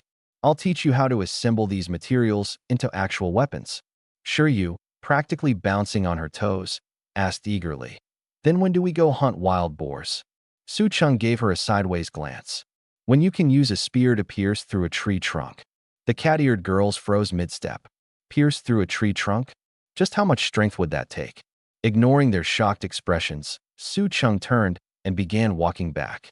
Chun followed at his side and suddenly said, "If we can really do everything you've said, we can." Su Chung interrupted, his voice firm with conviction. "Not only wild boars. With time, you'll be able to take down even bigger prey. But only if you learn how to use these weapons properly." Chun didn't respond further, but the doubt in her gaze had been replaced by anticipation. The birchwood was collected. Now, they had to head to the riverbank. Su Cheng's mind was clear. There were two remaining materials he needed. One, they had to retrieve today. For the other, they could wait a little longer. But the real reason he was heading to the riverbank? He needed to confirm one thing: whether the wild boar they were tracking was following a fixed routine. If it was, great. That would make things considerably easier. If not, they'd have to come up with a different plan. As the group made their way through the forest, Chun remained close by Su Cheng's side, occasionally asking about weapon crafting. Su Cheng answered openly without holding anything back, but every time he finished speaking, Chun would fall silent, her gaze shifting with a complexity that was hard to decipher. He could sense her attitude toward him was changing, transforming, bit by bit. From the initial wariness and distrust to something resembling hesitation? No, it felt more like she was trying to figure something out. Was he really planning to stay? Could he truly help the tribe? What kind of person was he exactly? Su Cheng didn't point this out. There are some things that don't need to be said out loud. They soon arrived at the riverbank. Sunlight filtered through the gaps in the tree canopy, casting dappled patterns across the ground, while the river water sparkled like scattered gold. Su Cheng stopped at the river's edge, scanning the stones scattered along the riverbank until his gaze landed on a few promising ones.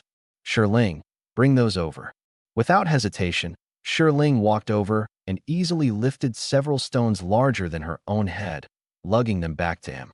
Su Cheng crouched down, tapping the surface of the stones with his fingers and weighing them in his hands before finally selecting 2. These 2 will do. Leave the rest. What are these for? Sure, you asked curiously, her head tilting. Sharpening stones, Su Chung explained, dusting his hands off again. Even with birchwood, you need to shape and sharpen it into a proper spear. Otherwise, it's just a stick. Oh, that makes sense. The cat-eared girls nodded in understanding, but Chun suddenly asked, "You said we needed one more thing." "Yes," Su Chung replied. "What is it?" she pressed. Standing, Su Cheng's gaze drifted across the riverbank, focusing on a dense patch of undergrowth on the other side. "Vines. Vines." Chun frowned. "They're everywhere. Why come here specifically to find some?" "Not all vines are suitable," Su Chung explained, meeting her eyes. "I need ones with enough flexibility, tensile strength, and length to tie spearheads, build traps, and reinforce structures." He paused before continuing. "And riverside vines, thanks to their ample water supply and favorable growing conditions, are often thicker and stronger than those in the forest." Chun was silent for a moment. "You know even that." "The shamans taught me," Su Chung said, his face impassive. Chun didn't probe further, but her expression grew more complicated. Su Chung could guess what she was thinking. How someone with a supposed shamanic background, traditionally viewed as spiritual and mysterious, could possess such practical, life-saving knowledge. And not only that, but he was willing to share it all without holding anything back. In this world, such generosity was almost unheard of. Knowledge was power, and power wasn't something people just handed out freely. But Su Chung didn't concern himself with such things. To him, this knowledge was meant to be used to improve lives and increase the chances of survival, not hoarded like treasure. Besides, what he needed now was the tribe's trust and support. Letting them benefit from his knowledge was the only way to win them over and set the groundwork for his larger plans. Hunting the wild boar was just the start. Today's target was the unassuming stones on the riverbank. In truth, Su Chung had been eyeing this area long before now. Initially, he was planning to use obsidian as a backup material if necessary. But that material could only be found near active volcanoes, which was impossible in this region. The only viable alternative was flint. The most likely place to find flint was the gravel beds downstream along the river. The problem? This area was on the fringe of the Wolf Ear tribe's territory. Even the riverbanks to the east were sporadically patrolled by the Wolf Ears, and they strictly prohibited anyone from the Cat Ear tribe from lingering there. That meant Su Chung had to work fast, find some flint, maybe grab some quartzite while he was at it, and if he got lucky, a bit of pyrite. These materials were key to creating a stable fire, far better than rubbing sticks together. When Su Chung arrived at the riverbank, he got straight to work. The cat-eared girls had one straightforward task: stay alert and make sure no wild animals ambushed them. Su Cheng's eyes barely rested as he sifted through the piles of river stones, identifying and picking out suitable ones to shove into his empty sack. Final haul: 13 pieces of flint, 20 pieces of quartz, and 2 chunks of pyrite. He even stumbled upon a few pieces of native copper. After categorizing his spoils and stowing them securely, Su Chung waited until they'd left the riverbank and ventured deep into the forest. Then, he took everything out to explain it to the cat-eared girls. "This is flint," he began, holding up a piece. "You can usually find it in riverbeds downstream. It's a smooth, rounded stone, gray-black or deep brown in color." He went on to describe the quartz and pyrite as well. Spring squinted at the stones. "What are they for?" "Fire starting," Su Chung explained, pausing for impact. "I'll show you how once we're back." The cat-eared girls stared at him, wide-eyed. "Stone can make fire?" Spring asked in disbelief. Her eyes suddenly lit up as if remembering something. "Is this the fire from stone thing Lin told us about?" Su Ching nodded, holding up a piece of dark brown flint. "But it's not only good for fire starting. When you shape and sharpen this stone, it can become a spearhead. Way sharper and tougher than just a wooden tip, it can slice through skin and tendons like it's nothing. And if you don't have enough flint, certain types of bones can be substituted in. Spearheads and wooden shafts need to be bound or glued together. We can use resin and birch tar from the trees around the camp, so there's no need to search far." With all the materials for spear making gathered, there was just one more thing left to collect. Su Chung led the bewildered cat-eared girls further into the forest until they stopped in front of a towering tree. It was the only one of its kind he'd found during his search. The tree was a tall hardwood, over 20 meters high, with grayish-brown bark and branches that bore fleshy red fruits with seeds. It was an arrow poison tree, deadly to the touch. Su Cheng stared at the tree. Poison was the final insurance he intended to provide for the cat-eared girls. Hoped they wouldn't need it, but they had to be prepared. After confirming the tree was the right one, Su Cheng wrapped his hands and mouth securely with animal hide before stepping closer and pulling out a bone knife. "Stay back and just watch," he instructed firmly. He made a precise cut, and white sap began to drip from the tree.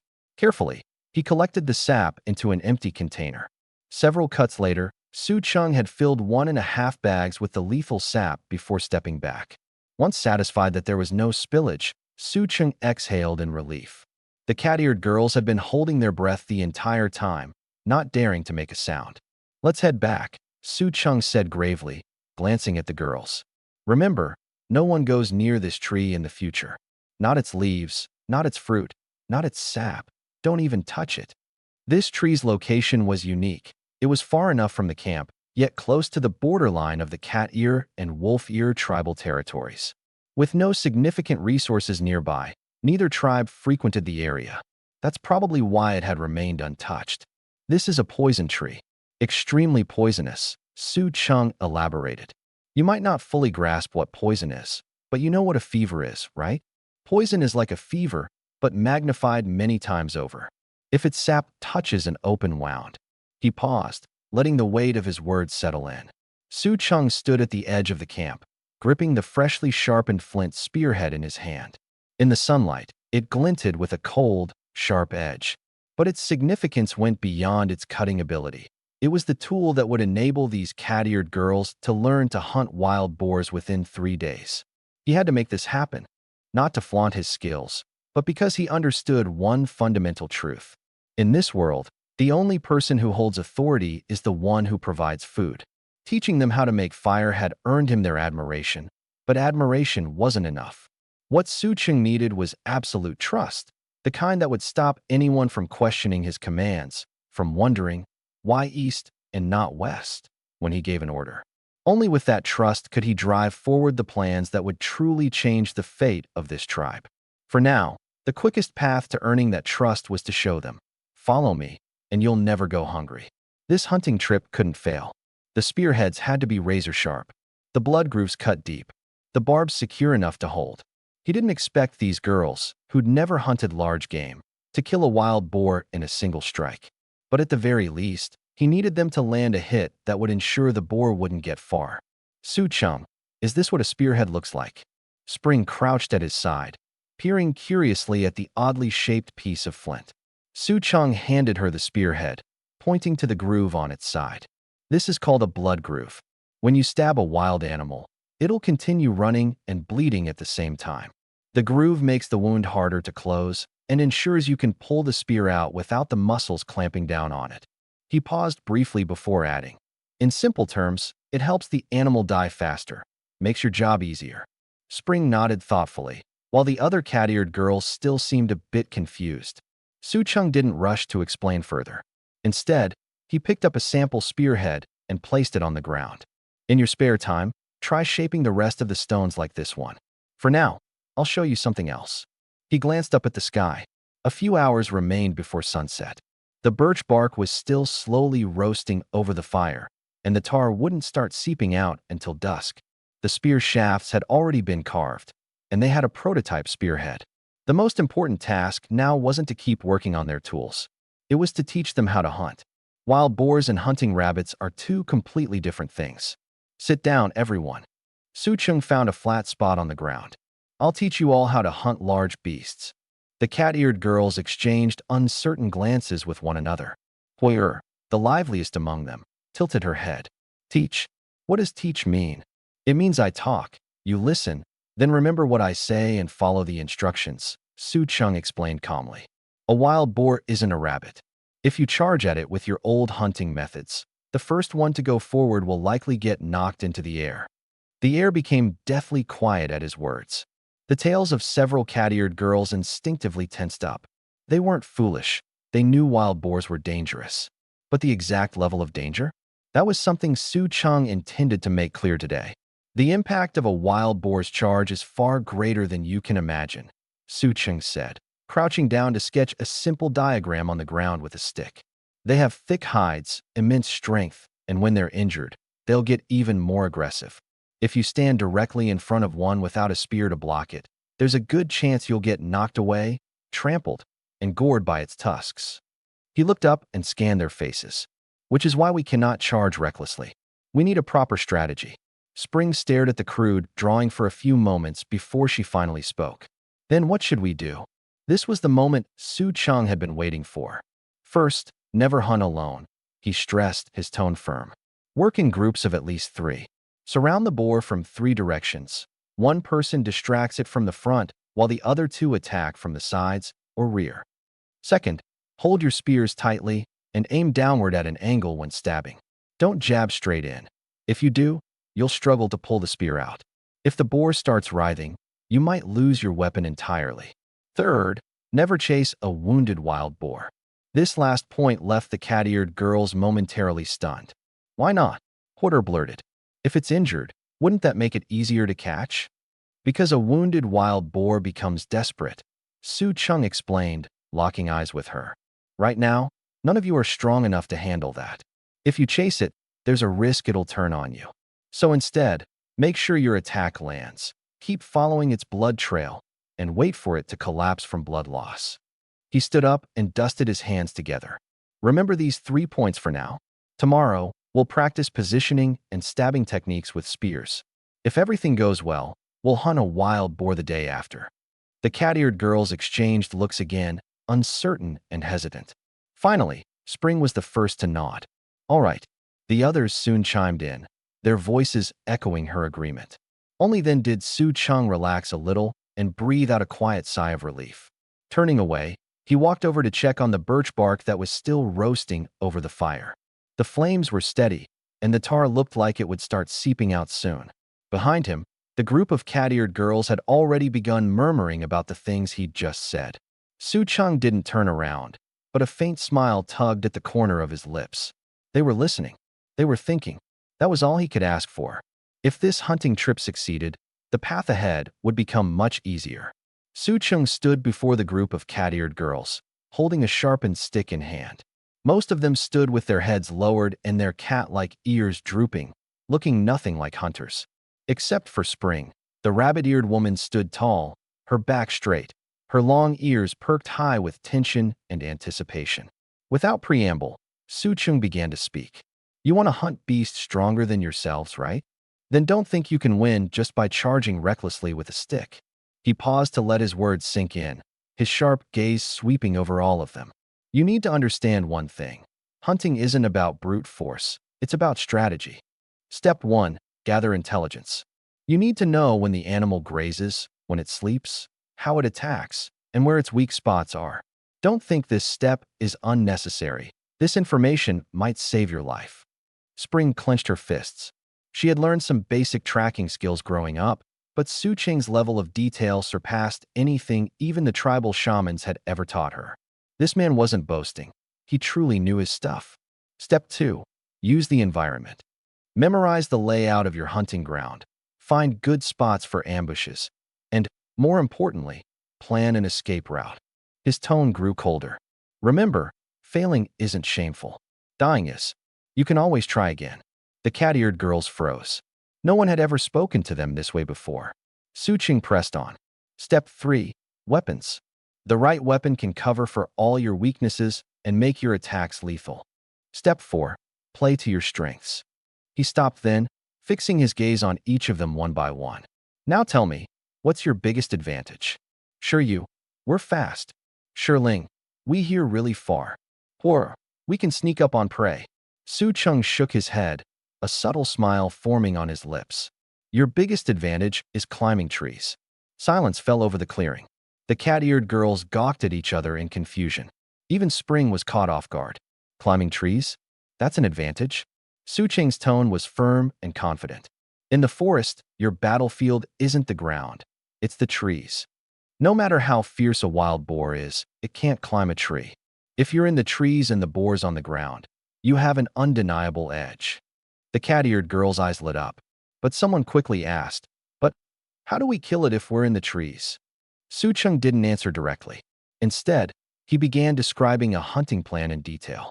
Where to set the ambush, who would lure the target, who would deal the decisive blow, who would provide support, and what they should do if the boar went on a rampage. Everything was calculated. Every possible scenario was accounted for. By the time Su Cheng finished, Spring's blood was practically boiling with excitement. She could already picture the wild boar collapsing under their coordinated efforts. Su Cheng had purposefully avoided mentioning traps or bows and arrows. Not because he didn't want to use them, but because, for now, they simply didn't have the resources to make them effective. A pit deep enough to trap a wild boar would need to be at least 2 or 3 meters deep. With their current tools, it might take endlessly back-breaking effort to even come close to completing such a trap. And wild boars are frighteningly tough. Even if one did fall into the pit, it probably wouldn't die outright. In fact, it might become even more ferocious. Using a bow and arrow was also out of the question. There wasn't enough time to train properly, nor did they have enough arrows to work with. That left them with only a few options: spears, poison, and the innate advantages they were born with. Su Cheng looked at them steadily and finally spoke. "Starting tomorrow, follow Chun and track down a boar. Remember every word I say. No one is allowed to get hurt on this hunt." Chun gripped the freshly prepared spear tightly in her hands, a strange, indescribable emotion swelling inside her. It was just a wooden shaft sharpened to a point with a piece of flint tied at the end, yet the weight, the balance, and the cold, unyielding sensation against her palm made clear one undeniable truth. This weapon could really pierce through a wild boar. Su Cheng glanced at her but stayed silent. He could guess what Chun was thinking. After all, just yesterday, these cat-eared girls were fleeing up trees to escape a boar. Today, they were loudly proclaiming their readiness to fight back. It wasn't because their fear was gone. It was simply that they finally had something in their hands that might give them a fighting chance. But he knew that wasn't enough. Gear was only the first step. The real hurdle was whether or not they could hold their ground when the boar came charging. Su Cheng continued to attach spearheads to the remaining shafts, moving with a practiced efficiency that hinted at having done this countless times before. He wrapped the flint blade tightly with soaked rawhide strips, pulling them taut with just the right amount of force. Lin crouched next to him, watching with wide-eyed fascination, occasionally reaching out to poke at the leather bindings as if testing if they'd stay secure. "Stop poking," Su Cheng said without looking up. "Once they dry, they'll hold tighter than you'd expect." Lin chuckled sheepishly and withdrew her hand, but her gaze lingered on the spears. After securing the last spearhead, Su Cheng set it aside to dry and stood up. Across the campfire, the hunting team members were sprawled out, looking exhausted yet excited at the same time. They had spent the entire afternoon practicing their stabbing techniques, leaving them tired and slumped, but their faces still bore the gleam of hope, a belief that tomorrow they might just manage to take down the boar. Su Cheng knew that excitement wouldn't last. 5 days. He had set a 5-day deadline for himself. In those 5 days, he needed to break them of their fear. Train them to know exactly where on a boar to strike and where not to. Make sure that when the time came for them to face the beast, their hands wouldn't shake, their legs wouldn't give out, and their spears would land where they needed to. More importantly, they needed to know what it meant to draw blood. Not the boar's blood, their own. The next morning, Su Cheng didn't immediately lead them out for the hunt. Instead, he carefully inspected each of the newly crafted spears. The rawhide bindings were completely dry now, pulled so tight that the flint heads didn't budge an inch. He grabbed one of the spears and jabbed it into the trunk of a nearby dead tree, the tip sinking a good half-inch into the wood. When he pulled it back out, the spearhead was still firmly in place. Good enough. He turned to the hunting team, already assembled and gripping their spears nervously, a mixture of tension and anticipation written on their faces. "We're not hunting boars today," Su Cheng declared, dousing their excitement like a bucket of cold water. "Today, we're working on live training. I'll be simulating a charging boar, and your task is to stand your ground, raise your spear, and strike." Chun frowned. "You're going to charge at us?" "Yes. Won't you get hurt?" "No," Su Cheng replied, gesturing at their spears. Because you won't even hit me. The hunting group erupted in chatter, their pride clearly stung. Su Cheng didn't bother explaining further. He simply stepped back a dozen or so paces, leaning forward into a runner's stance. Ready? Without waiting for a response, he took off like a charging wild boar, head down and barreling forward at full speed. As expected, everything fell apart. Chun reacted first, raising her spear to strike, but she was too slow by half a beat. By the time her spearhead was aligned, Su Cheng had already sidestepped, easily knocking the shaft aside as he passed. The others fared even worse. Some were so scared they instinctively jumped back, while others couldn't even hold their spears steady before Su Cheng scattered their formation like autumn leaves. The only one who didn't flinch was Lin. She stood her ground, gripping her spear tightly, her teeth clenched. But her hands trembled noticeably. Su Cheng came to a halt just inches away from her and pressed a hand against her shoulder. You didn't back down, but your aim was off. This strike wouldn't kill the boar. It would just get you thrown aside like a rag doll. Lin paled but managed a stiff nod. Su Cheng returned to his starting point and charged again. The second attempt showed slight improvement. Chun responded quicker, though still too slow, while the others remained as disorganized as before. The third charge, the fourth, the fifth. By midday, the hunting team had barely managed to hold their formation against Su Cheng's boar charges. Only Chun and Lin showed consistent improvement, their spearheads beginning to align with his trajectory by the end. Su Cheng wiped the sweat from his forehead and surveyed the exhausted, wobbling group of cat-eared trainees. That's it for today, he announced. Tomorrow, we'll continue. The day after, we'll practice coordination as a team. The fourth day, we'll run a live drill. On the fifth day, he paused, his tone dipping into something colder and more serious. On the fifth day, we hunt for real. Chun gripped her spear tighter, her breath still heavy from the day's exertion. She understood that Su Cheng was giving them precious time to prepare, but not much of it. The tribe needed meat, and the hunting party couldn't afford to stick with basic training forever. In 5 days, they had to succeed in taking down that boar. Failure wasn't an option. It wasn't just about pride, it was about survival.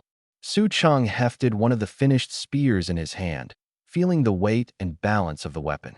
It was completely different from the simple wooden sticks they had practiced with earlier. It felt solid, deadly. Lin, her eyes sparkling with excitement, moved closer to him. Suddenly, she wrapped her arms around his arm, pressing tightly against him. Su Cheng, I want one too. Warm softness pressed against him, and Su Cheng's brain stuttered for a moment. His logical mind reminded him that Lin wasn't just excitable. She carried a natural air of fearlessness that could rival any seasoned warrior in the tribe.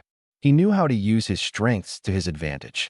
Yes, yes, yes, everyone will have some in the future, Su Cheng quickly responded.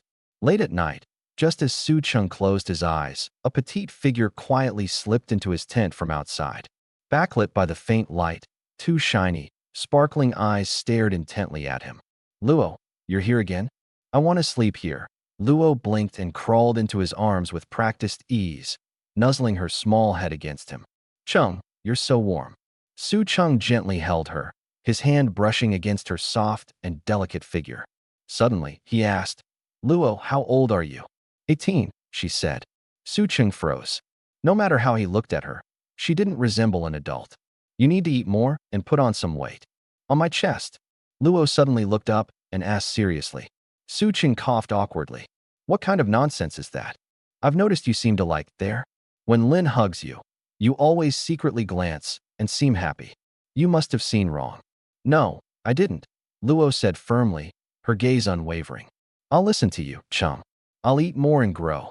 There, so I can make you happy too. Being just a few years older than Luo, Su Cheng had recently turned 25.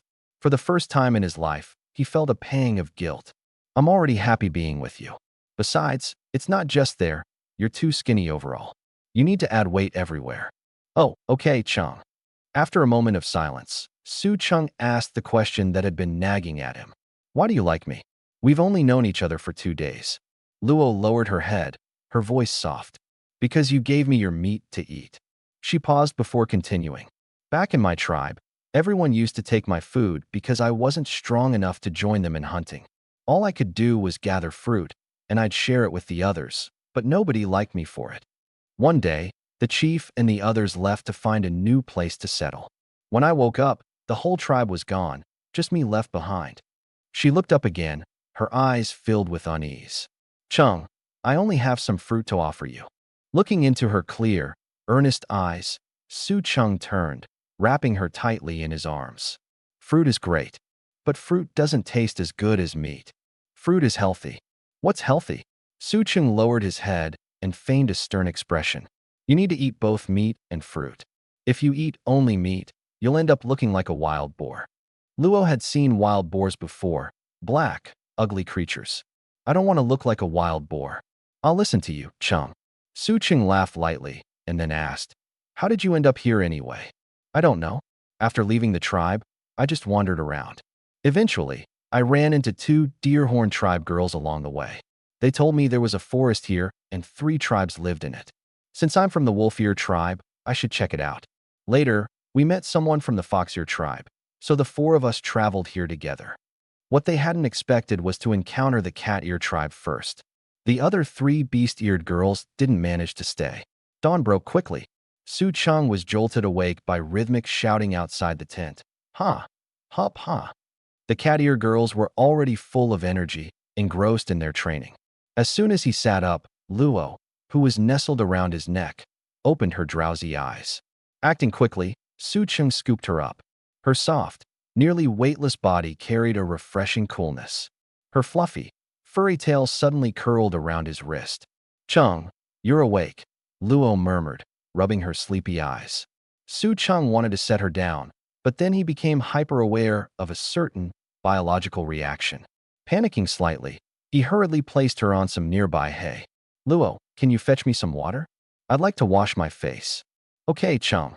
Just as the wolf-eared girl stepped out, Chun pulled open the animal skin covering the tent and walked in.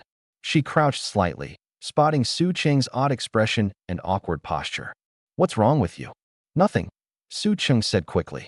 Before he could elaborate, Shiryu's voice came from outside the tent.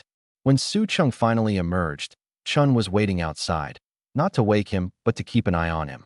Training for the hunting team had already begun. Shiling and a few other Cat-Ear warriors were outside camp, rhythmically practicing spear-thrusting techniques. Chun had initially intended to drag him out of bed herself, but when she peeked in earlier, she'd caught him behaving strangely, awkwardly covering something. She paused briefly before smirking, barely concealing a knowing look. Asterisk, you may have never tasted pork, but you've definitely seen pigs run. Besides, she thought, it's not such a big deal. Asterisk. We're waiting outside. Hurry up. With a quick splash of water on his face to compose himself, Su Cheng finally stepped out of the tent into full daylight. Most of the beast-eared girls were still asleep, but Luo was squatting nearby, watching Shiling and her team train. The 6 of them moved in perfect unison, practicing spear techniques under Su Cheng's concept of an imagined enemy. Their synchronized movements, combined with sweat-soaked animal hides and the morning sunlight reflecting off their efforts, radiated youthful vibrance. As the sun fully rose, the Cat-Ear tribe came alive. More Cat-Ear girls emerged from tents to stretch, groom their fur, and watch the hunters train. Others waved Luo over to help sort the berries they'd collected over the past few days, drying some, mashing others, and storing everything properly. Su Cheng could tell that Luo was trying her best to adapt to this new life. She seemed less anxious and wary than before, and her smile appeared more frequently. Asterisk, she'd been born in a pack where survival was dominated by the strong, only to be abandoned in her weakest moment. But perhaps fate had been kind, leading her to the warmest part of the Cat-Ear tribe when she needed it most. Asterisk. Training lasted 2 more hours before Su Cheng finally led the hunters into the forest. Today's lesson is about courage. On the way, Su Cheng purposely slowed his steps, his eyes lingering a bit longer on the undergrowth, tree roots, and vines. Yesterday's search for the poison arrow tree reminded him. He couldn't waste his natural ability to identify plants from sight. In the depths of the rainforest, there weren't just massive trees. Spices could be found, too. Roots, wild mustard, wild onions, wild ginger, wild garlic. These natural spices were like lifesavers to him. The roasted meat was overly gamey, and without proper seasoning, He was getting sick of eating it. It didn't take long for him to find pepper milk caps, golden chanterelles, pepper vines, and licorice. With his encyclopedia-like ability to identify plants, he didn't have to worry about accidentally picking something poisonous. Ahead of him, the cat-eared girls walked on, while Su Chung casually stuffed these spices into his leather pouch as they went. Chun couldn't help but blurt out, "Chung, those mushrooms can't just be eaten randomly. Some of them might make you sick or even kill you outright." "I know," Su Chung said as he caught up to the group. "And by sick, you mean poisoned. You know about that too?" Chun looked at him, surprised. "Poison? Like the poison arrow tree from yesterday?" "Exactly. You could think of it that way. They both have toxins, just different kinds and different levels of danger." Chun stared at him for a couple of seconds. "You know more than the shamans in our rabbit-eared clan." Su Chung grinned cheekily. "Of course. Want me to teach you? But I can't teach for free. How about letting me touch your ears in return? I've never touched rabbit ears that long before." Chun turned her face away, ignoring him. His mischievous grin irritated her so much that she had the sudden urge to elbow him. The group of cat-eared girls ahead heard their banter and eagerly joined the fun. "Hey, Chun's ears. Even we've never touched them. Lin might have tried. Chun only lets her. With ears that long, they must feel so much softer than ours, right? We should ask Lin when we get back." "Careful." Chun's starting to look mad. "Run." The cat-eared girls ran off giggling, leaving Chun fuming. Meanwhile, Hor, full of energy, ran over to Su Cheng's side. "Chung, teach me how to catch fish. Every time we pass by a riverbank, I just watch them darting around under the water. It's so frustrating." Hor didn't actually want to eat the fish. She just wanted the satisfaction of catching them. After all, who goes fishing just to eat the fish? It's about the thrill of the catch. Su Chung glanced at her small frame and her great enthusiasm. If Chun weren't keeping an eye on him, he might have joked about swapping the ear-touching deal for something else entirely. But that kind of thought? Purely theoretical. By noon, they reached their destination. This was when Su Cheng's so-called courage training officially began. The forest was starting to dim as evening approached. Su Cheng had the cat-eared girls stop near the edge of the forest where they had previously encountered a wild boar. "No hunting today," he declared. "We're here to work on your courage." Shirling looked puzzled. "What do you mean, courage training?" "It means you need to stop being afraid of that boar." Su Cheng didn't mince words. He knew exactly what the problem was. This group of cat-eared girls were fast and quick-thinking, but every time the boar charged out, panic took over. And when panic hit, their skills went out the window. The issue wasn't that they couldn't take down the boar, it was that they didn't dare to try. "When it comes out later, I want you all to go in there and draw it out. Then run," Su Cheng explained. "But this time, while you're running, don't just focus on escaping for your life. Pay attention to it. Watch how far it is from you. Notice how it chases, when it speeds up, and when it slows down." Chun frowned. "That sounds too dangerous." "Dangerous, my ass." Su Cheng shot her a look. "It can't catch you." Shirling shrank back slightly. "But, Chung, we usually barely escape by running as fast as we can. That's because you all panic and run in the same direction like a herd." Su Cheng pointed into the forest. "This place is full of trees. Spread out. Give the boar options to choose a target. It can only chase one of you at a time. The rest can climb up the trees and watch whoever it's after." The cat-eared girls exchanged uncertain glances. "Meow, he might have a point." "Yeah, but that means one of us has to deal with the boar alone." "It's okay, we're fast at climbing trees." Chun still looked uneasy, but before she could protest further, Su Cheng signaled for Shirling and Shiryu to drag her away to a tall tree nearby. He picked a spot where they could get a clear view of the action below and sat down. "Chung, are you sure this is a good idea?" Chun whispered, her voice full of concern. "You'll see," Su Cheng replied, his tone calm and confident. He knew what Chun was worried about, but sometimes seeing was believing. The cat-eared girls crept into the deeper part of the forest. Before long, a scream shattered the silence, followed by the low, guttural roar of a wild boar. Chun instinctively tried to jump down from the tree, but Su Cheng grabbed her arm. "Wait!" The boar burst out into view. It was even bigger than Su Cheng had expected, its tusks glinting menacingly in the fading light. But unlike before, the girls didn't crowd together in a panic. They scattered in different directions. Ling became the unlucky target, and she bolted. The boar gave chase, its huge frame thundering after her. But after less than 20 meters, Ling had already outpaced it by a good 5 or 6 meters. The other girls had already climbed into the trees, peering down to observe the chase. Chun was stunned. The boar stumbled to a stop, breathing heavily. After pacing the open area a few more times, it let out a frustrated grunt and retreated back into the forest. Ling stood at a distance, watching the boar leave. The terror on her face was slowly replaced by confusion. It couldn't catch me? She muttered, half to herself. See now? Su Cheng turned to Chun. It's not that they can't beat it. They just convinced themselves they couldn't.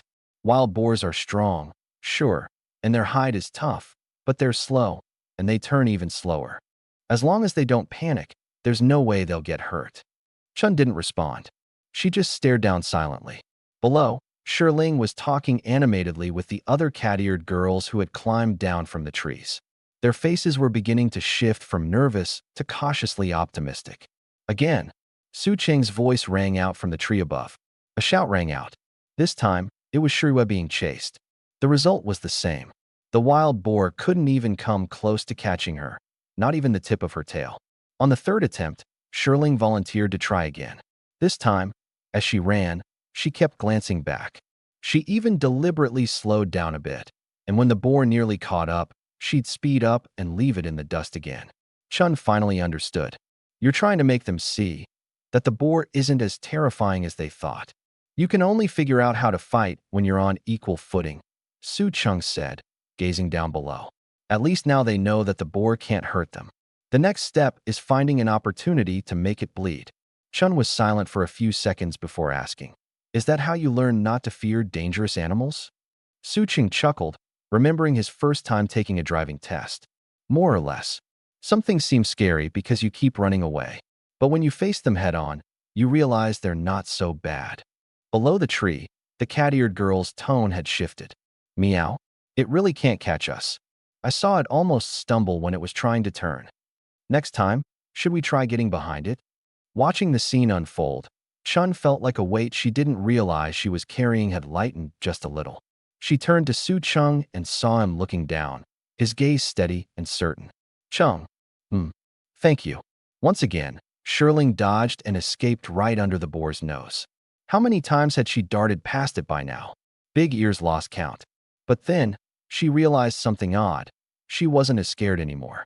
Below the tree, the wild boar was still frantically chasing Shirue. Its nostrils flared, its bristly back fur standing straight, and its stubby legs pumping as fast as they could. It looked fierce but just couldn't catch up. Shirue was just too fast. She was so fast that she even had the energy to glance over her shoulder and stick her tongue out teasingly at the boar. From her perch in the tree, Big Ears watched, and Su Cheng's earlier words echoed in her mind. You're faster than the boar. You just don't know it yet. She had never thought about it like that before. What stuck in her memory was always the panic of being chased, the pounding heartbeat, the legs so shaky they almost gave out. But now, sitting calmly in the tree and watching the chase unfold below, she realized that the boar truly couldn't catch them. It wasn't just luck. It genuinely couldn't keep up. Below, Shirue finally climbed up the tree. The boar circled the base a few times, angrily pawing the ground, but in the end, it could only stomp away begrudgingly. It left slowly, almost as if it were waiting for someone to make the mistake of coming down again. But no one did. The 6 girls remained crouched on the tree branches, wide-eyed and staring at each other. The silence stretched until fire finally burst out, unable to hold it in. Did you see? When Ling ran past, the boar almost fell over. It nearly ran into a tree when it turned. Nia added excitedly. I threw a rock and actually hit its head. It even changed direction. Shirue added with a laugh. The fear was starting to fade. They had discovered that the wild boar, which had once sent them running for their lives, could be clumsy. It could miss its targets. It could even be hit in the head with a rock and lose focus. It wasn't invincible.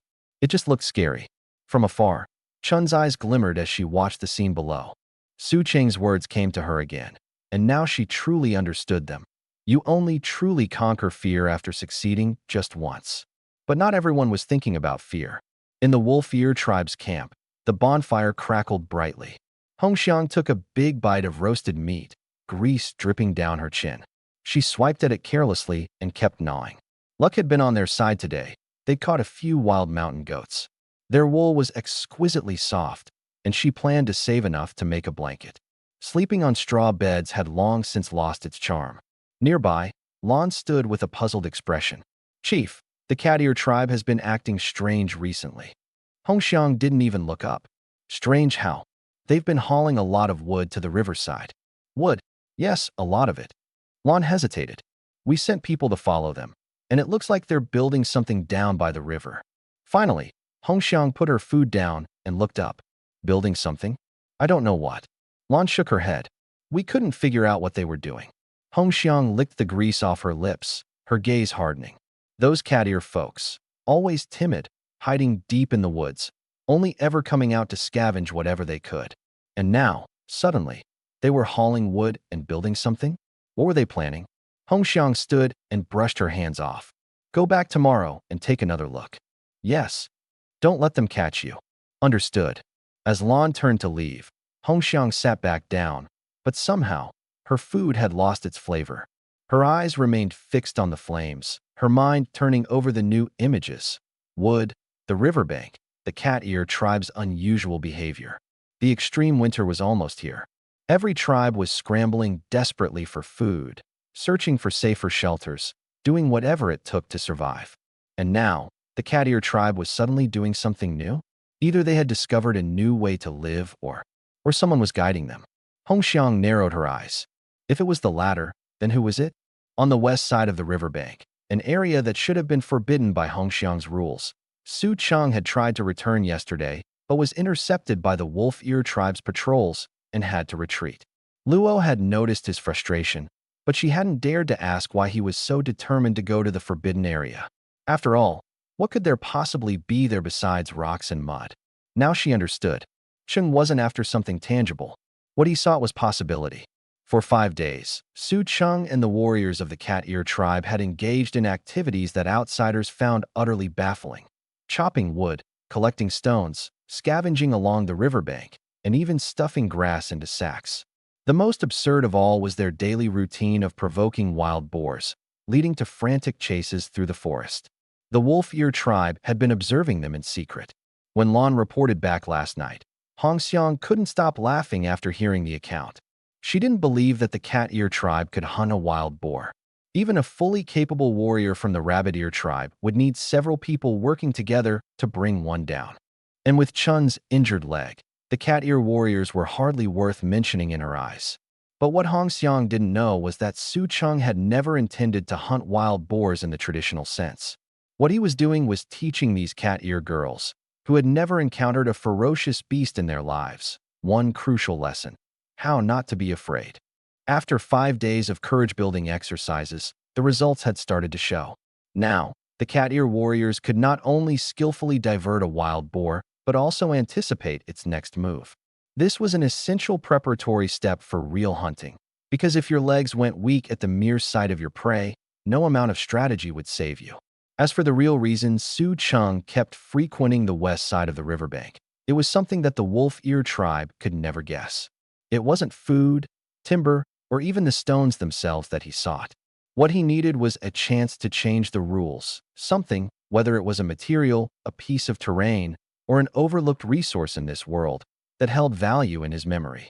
Unfortunately, Hongxiang had declared the west side of the riverbank off-limits, forcing the cat-ear tribe to remain confined to the narrow area on the east side. Now Su Cheng sat by the campfire, cradling Luo in his arms. Outwardly, he seemed to be enjoying a rare moment of relaxation. Inwardly, his mind was spinning, running through scenarios. If they really attempted to hunt the wild boar tomorrow, what were their chances of success? Where were the gaps in their plans? And if they failed, what would their escape routes be? Luo tilted her head to look up at him, her tail brushing back and forth against his stomach.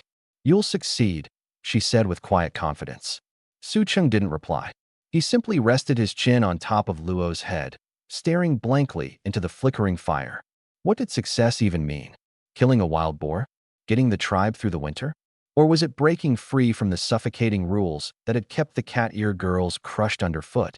If it was the last one, then a single wild boar wouldn't be anywhere near enough. What he really needed was to break through that metaphorical iron gate Hong Xiang had installed to gain access to the resources on the west side of the riverbank. Coincidentally, that was right where Hong Xiang herself planned to appear tomorrow. The campfire crackled, shadows dancing on the cave walls. All of a sudden, Su Cheng realized that the real opponent in this hunt might not be the wild boar at all. Staring at the last piece of tough, dried meat in his hand, Su Cheng became acutely aware of something harsh. He no longer even had the privilege of deciding what to eat for dinner. Last night, the tribe's elder had sought out Chun and Lin. Her concern was straightforward.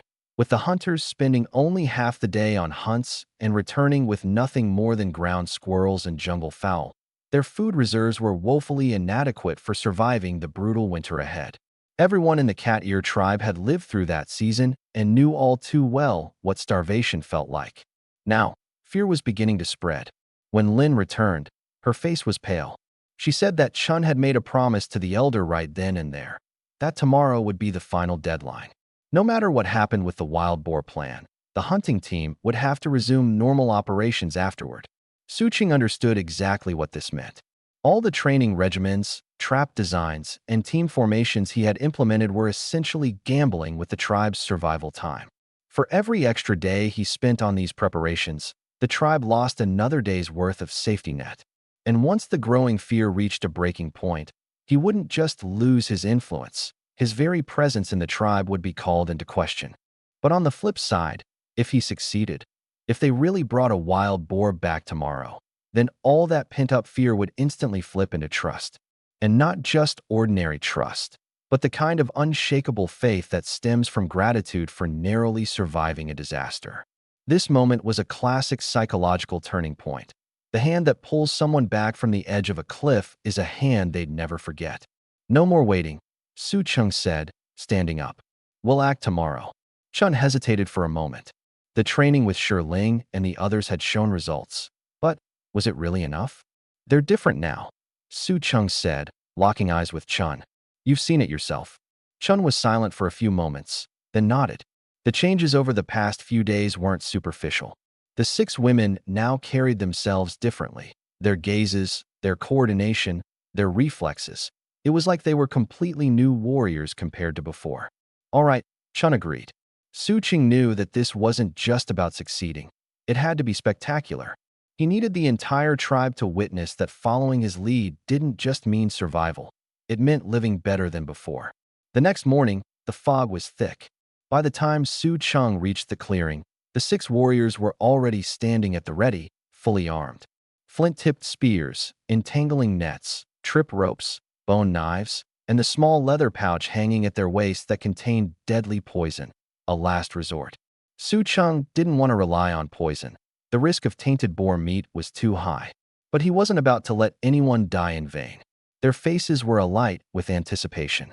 Cheng, let's show that wild boar what we're made of today. Meow. Chun stood to the side without saying a word. She knew full well that from this moment on, the outcome of this gamble would decide not only Su Cheng's future in the tribe, but also the tribe's future itself. Su Cheng glanced up at the sky, taking a deep breath. Let's move. The wild boar stood squarely in the center of the trap. Shiryu peered through the gaps in the grass, her gaze locked on the beast's heavy hooves. 3 steps, 2 steps, 1 step. She could hear her own heartbeat, feel the sweat slick on her hands as they gripped the spear's shaft. But she knew this wasn't the time to move. Su Cheng's words echoed sharply in her mind, like a blade cutting through her fear. The first strike. Either you injure it badly, or you'll get trampled to death. The wild boar. Suddenly, it stopped, raising its head abruptly. Its nostrils flared, exhaling heavy gusts of breath. 2 minutes. For a full 2 minutes, there wasn't a single sound from any of the 6 ambush points. The morning mist still lingered in the air. The wild boar lowered its head again and continued inching forward. The moment the whistle sounded, Shiryu shot out of the grass like a spring-loaded projectile. 6 spears. 6 directions. They simultaneously pierced toward the most vulnerable spots on the wild boar's massive body. Horror's spear tip aimed straight for its eye, But the boar whipped its head, and the spear glanced off its bristly mane. Shirling thrust her spear with all her might toward its side, but the spear tip struck its hide, as thick and tough as wooden planks, sinking in only the depth of a fingernail before being deflected. The force nearly sent her sprawling to the ground. The other spears hit almost simultaneously as well, some driving into its leg joints, others striking its neck, but none of the hits landed a truly fatal blow. The wild boar erupted with rage.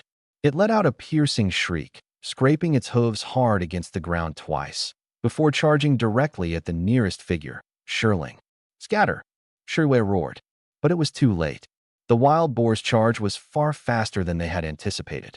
The 200-pound beast barreled forward like a battering ram. Shirling barely managed to roll aside in time, but her shoulder was clipped.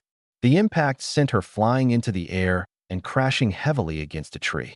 Yanhua tried to land a follow-up strike with her broken spear, but the boar twisted its massive head and rammed straight at her. The force shattered her spear in half, and the shock split the skin between her thumb and forefinger. In just seconds, the situation spiraled completely out of control. From up in the tree, Suching watched every move below with bated breath, his palms slick with cold sweat. He didn't intervene.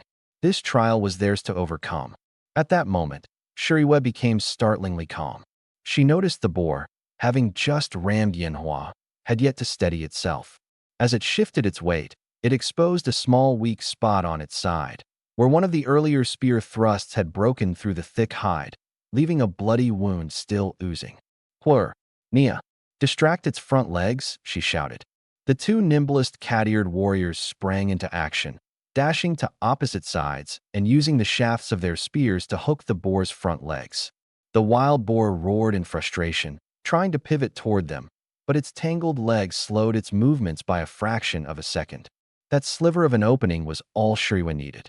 She and Daer charged in tandem from opposite sides, driving their spears deep into the same wound. This time, with no thick layer of hide in the way, the spear tips sank in nearly half a foot. The boar bellowed in agony and flailed about wildly, but it was too late. The deep wound underneath its ribs was fatal, and the blood loss slowed its movements. With one last lumbering attempt, it collapsed to the ground, its legs twitching feebly. Shirling, clutching her injured shoulder, staggered to her feet and delivered a final thrust into the boar's heart. It was over at last. The 6 cat-eared girls were covered in mud.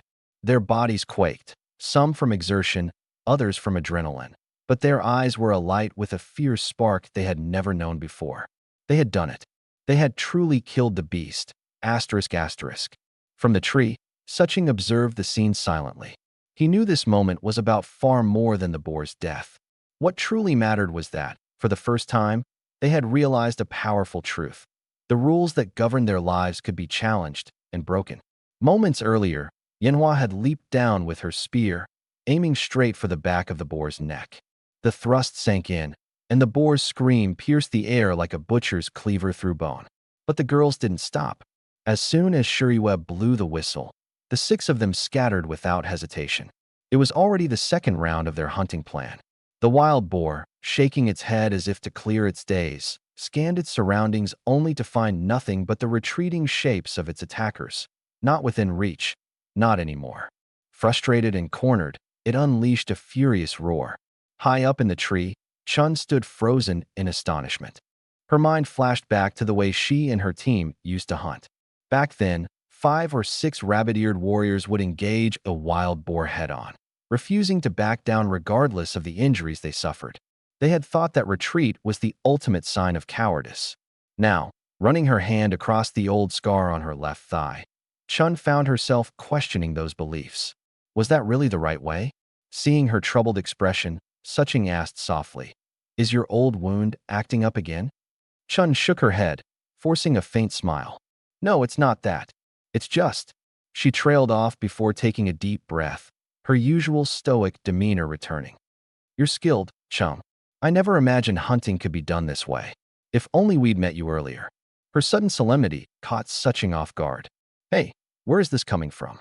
What's gotten into you all of a sudden?" Chun hesitated for a moment, her voice lowering. "It just reminded me of the past. Our rabbit-eared warriors. We always went straight into the fight. never backed down. And every time, someone got hurt, or worse. She paused, as if weighing her next words carefully. Do you think it was worth it? Suching blinked, processing her question. Slowly, he understood. Chun was questioning the very essence of their old methods, an unyielding, collision-course style of survival that once defined her people's courage. It had been a badge of honor, the ultimate measure of strength. But now, watching the cat-eared girls skillfully outmaneuver the wild boar, outthinking the brute with minimal harm, those old convictions began to crumble. A bitter truth dawned on Chun. Perhaps all those scars, all those deaths, could have been avoided. The boar's blood was still flowing. What followed adhered to the strategy they'd painstakingly crafted. The boar, disoriented and fading, suddenly turned and barreled toward the forest. Shuri West signaled with her whistle, and the cat-eared girls sprang into action, throwing nets from above the trees. The wild boar, entangled and blinded by the net, began thrashing recklessly, its fury unchecked. They followed up with a tangle of ropes, hooking its legs and snaring its head in the process.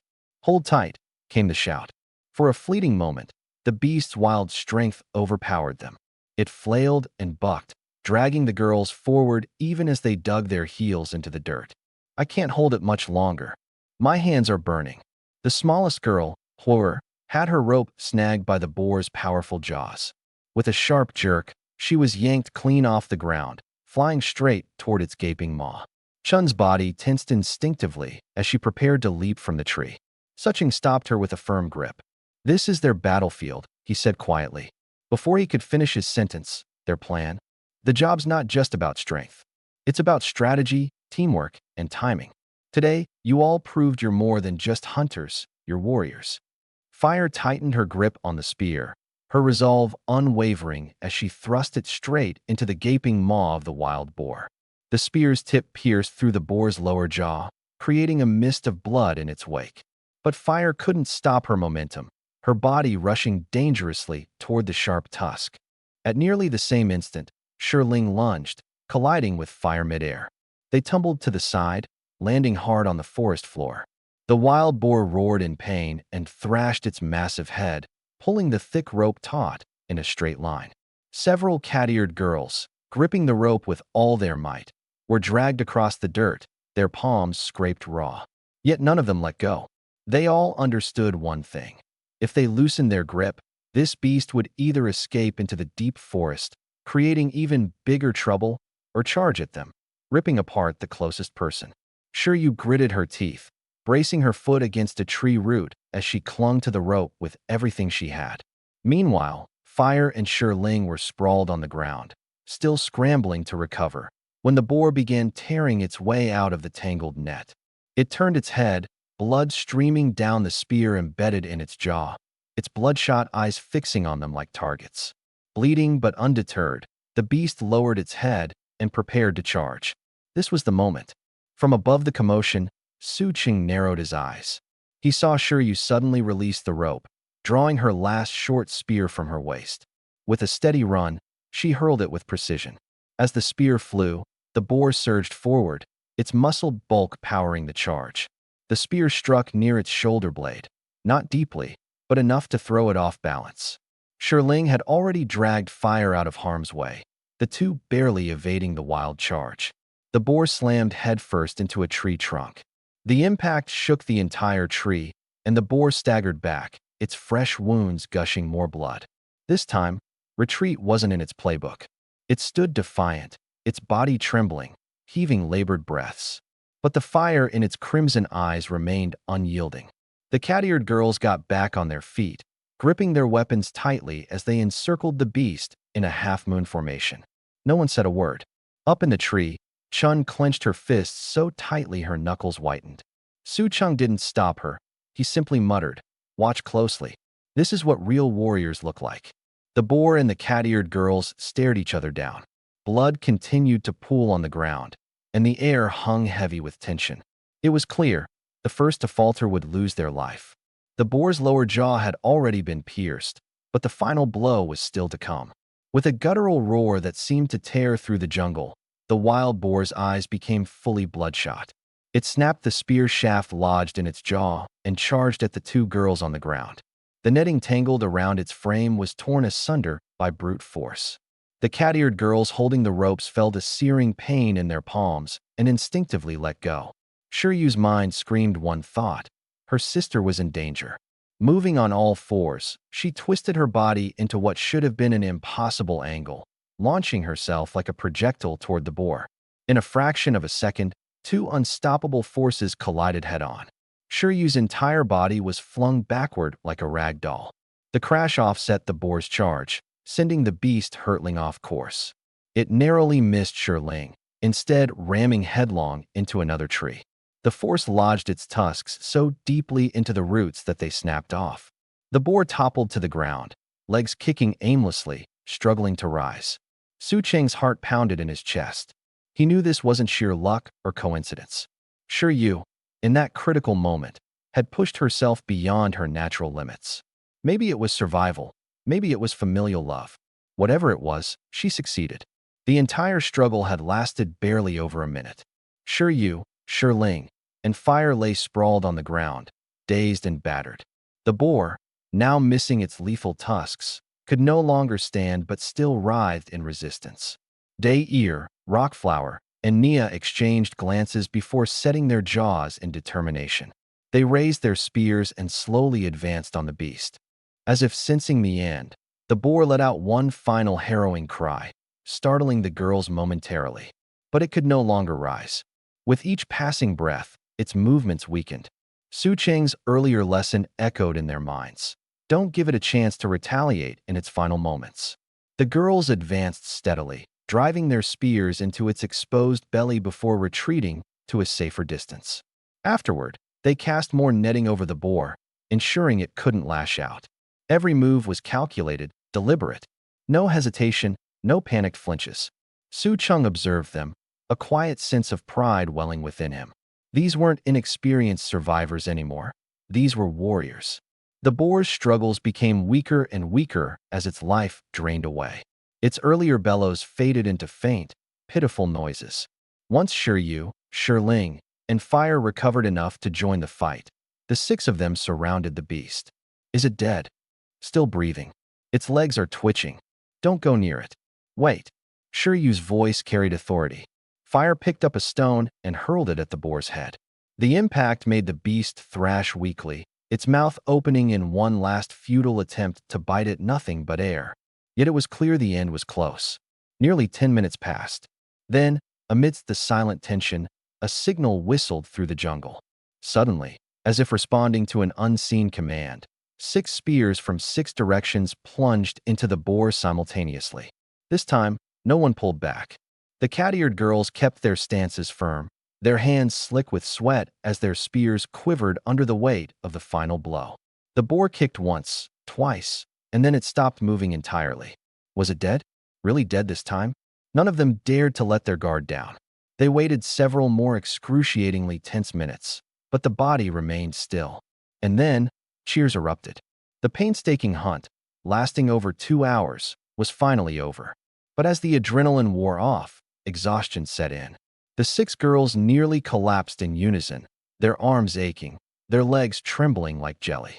For the first time, they had killed something like this, a wild boar of such size and ferocity.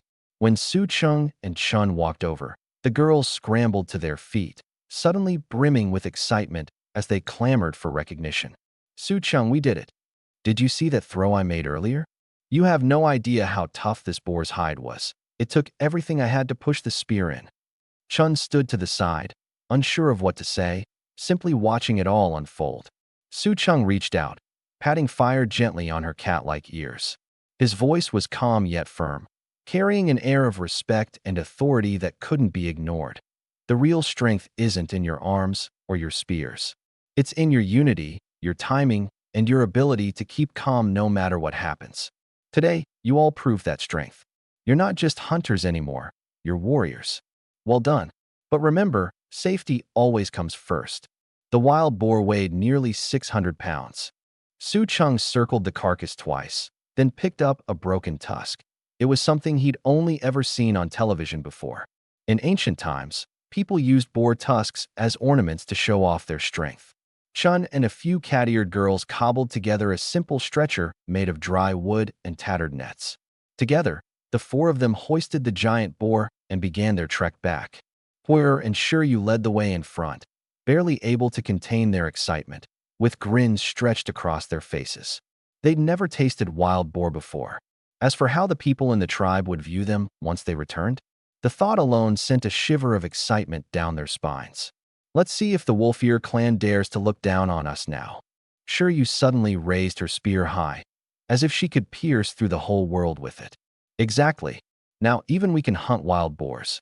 Horror chimed in, fanning the excitement. The four at the back couldn't hold in their enthusiasm either.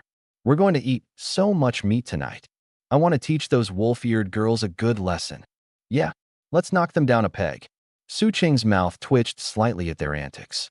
But Chun was well accustomed to scenes like this. Whenever fierce prey was taken down, the warriors would always act like this, eager to return and boast about their success. But it was clear to her that the person who deserved the most credit for today's success wasn't any of them. She glanced at Su Cheng, who was gazing into the dense forest ahead, a faint smile on his lips. He seemed deep in thought. He had actually done it, which meant their bet. Chun's heartbeat quickened inexplicably as her thoughts raced. Was she really supposed to listen to him from now on? What would he make her do? Aside from hunting, she wasn't good at much of anything. Would he want to touch her ears? No way. It couldn't be something like what happened with that wolf-ear girl, could it? Sharing a tent at night? Her mind flashed to these past few mornings, when she'd seen Luo emerging from Su Cheng's tent. Chun's heart pounded erratically. She knew Luo hadn't done anything with him. She slept close enough to confirm that. But what if Su Cheng made a move one day, hinted at starting a family with her? What then? Chun shot Su Cheng a fierce glare. Absolutely not. No chance. He wasn't even of the Rabbit-Ear clan. They couldn't have offspring together. But for now, Chun comforted herself with the fact that Su Cheng hadn't brought up the bet since. If she was lucky, maybe he never would. Su Cheng suddenly noticed a pair of intense, glaring red eyes fixed on him. When he turned around, he locked eyes with Chun. "What's wrong with you now?" he asked. This rabbit-eared girl was definitely acting strange today. Chun thought she was clever, convinced that she had exposed Su Cheng's sneaky intentions. After all, he was probably daydreaming about her ears again. But before she could call him out, Shiryu suddenly stopped in her tracks and muttered a phrase that instantly put everyone on edge. Wolf-Ear clan. From the forest emerged several figures, but one stood out in particular. Standing at an imposing 6 feet 2 inches, this wolf-eared woman had legs that seemed to stretch for miles. She wore a snug tiger skin skirt, and a bushy gray-brown tail swayed behind her. Su Cheng stared at her for a good long moment, his mind simplifying his thoughts into just 3 words: tall, curvy, wild. However, Chun's reaction pulled Su Cheng back to reality. She quickly stood in front of him, her voice icy. "If this turns into a fight, you run. Don't worry about us." Shiryu and the others bristled, their demeanor instantly tense. Su Cheng had never seen Chun so serious before. This fiery and untamed wolf-ear woman approaching them was clearly a dangerous opponent. The wolf-ear woman, who went by the name Hong Xiang, walked up, her crisp voice carrying easily as her eyes darted toward the wild boar. Well, Chun. Long time no see. You really managed to hunt a wild boar? So your leg's all healed now, huh?" Chun replied coldly. "What does that have to do with you?" The tension between the two was tangible, like they had a natural-born animosity that went way back. Unbothered, Hong Xiang crossed her arms, her tone taking a sharp turn. "I heard tell that a few days ago, you lot were snooping around the western riverbank. That happens to be our Wolf-Ear clan's hunting ground." Chun's brow furrowed slightly. A hunting ground wasn't just any patch of territory. It was the foundation of survival, the source of food, and one of the most fiercely protected aspects of life in the forest. Challenging such a rule came with severe consequences. It was clear Hong Xiang wasn't here to exchange pleasantries. She was here to settle accounts. Standing behind Chun, Su Cheng started to realize for the first time that the rules of this world were far harsher than he had imagined. The western riverbank, an unassuming patch of land no one used to care about, had now become the pivot point for conflict between two tribes. Hong Xiang, the Wolf-Ear clan's leader, wasn't beating around the bush. Her sharp gaze locked on Chun's face as she pressed her question. What exactly were you doing out west?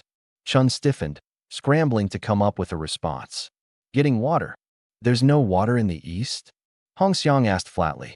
West water tastes better, Chun retorted. The nonchalant excuse only made Hong Xiang angrier. The tension between the two women was about to boil over. Before things could escalate, Su Cheng quickly stepped forward, pulling Chun back. He held out a boar tusk. First time meeting you. Consider this a gift. Hong Xiang accepted the tusk, but shifted her attention to Su Cheng. Her tone grew curious. So, you're the new guy who joined the cat ear clan? Heard you've got a thing for eating grass.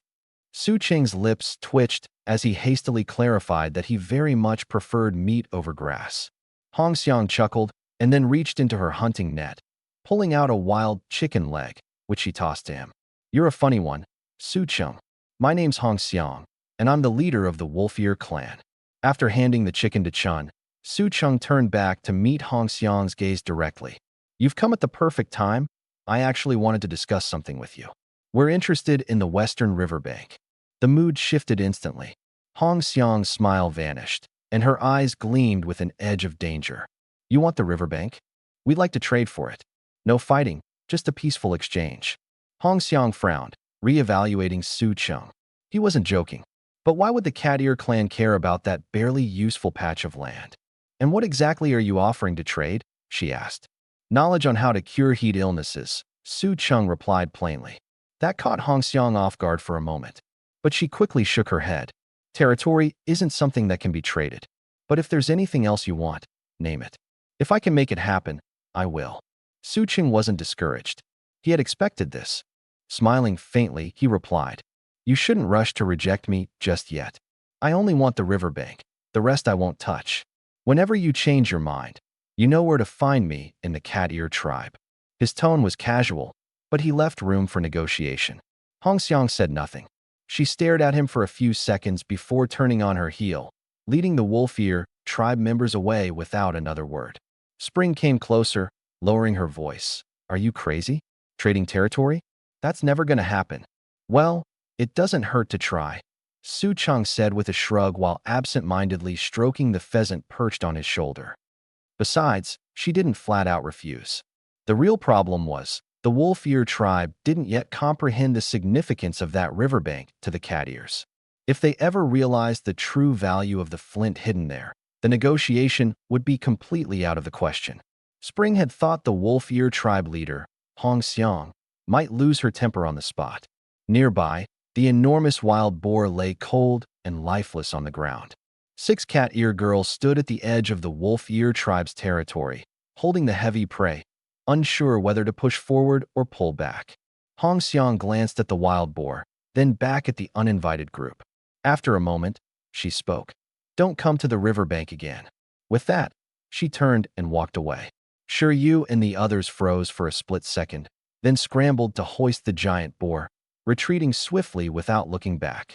It wasn't until they crossed back into Cat Ear territory that Spring realized one crucial thing. During that entire tense standoff, no one had truly intended to start a fight. Walking beside her, Su Cheng suddenly asked, Spring, do you think you could beat Hong Xiang in a fight? Spring turned her head to look at him, pausing before answering. She recalled the time when she first arrived in this forest, and indeed had sparred with Hong Xiang once. Back then, she was still nursing an injury in her foot. Midway through their fight, Hong Xiang had stopped. It wasn't a win or a loss, Spring said. She noticed my foot was injured and quit. So, maybe she's not, Su Cheng began. But he stopped himself mid-sentence when he caught Spring's expression. He quickly changed his tone. It's probably just for show, pretending to be nice. Spring ignored him, her mind elsewhere. The riverbank was off limits for now, but they still needed to find a way to get that flint.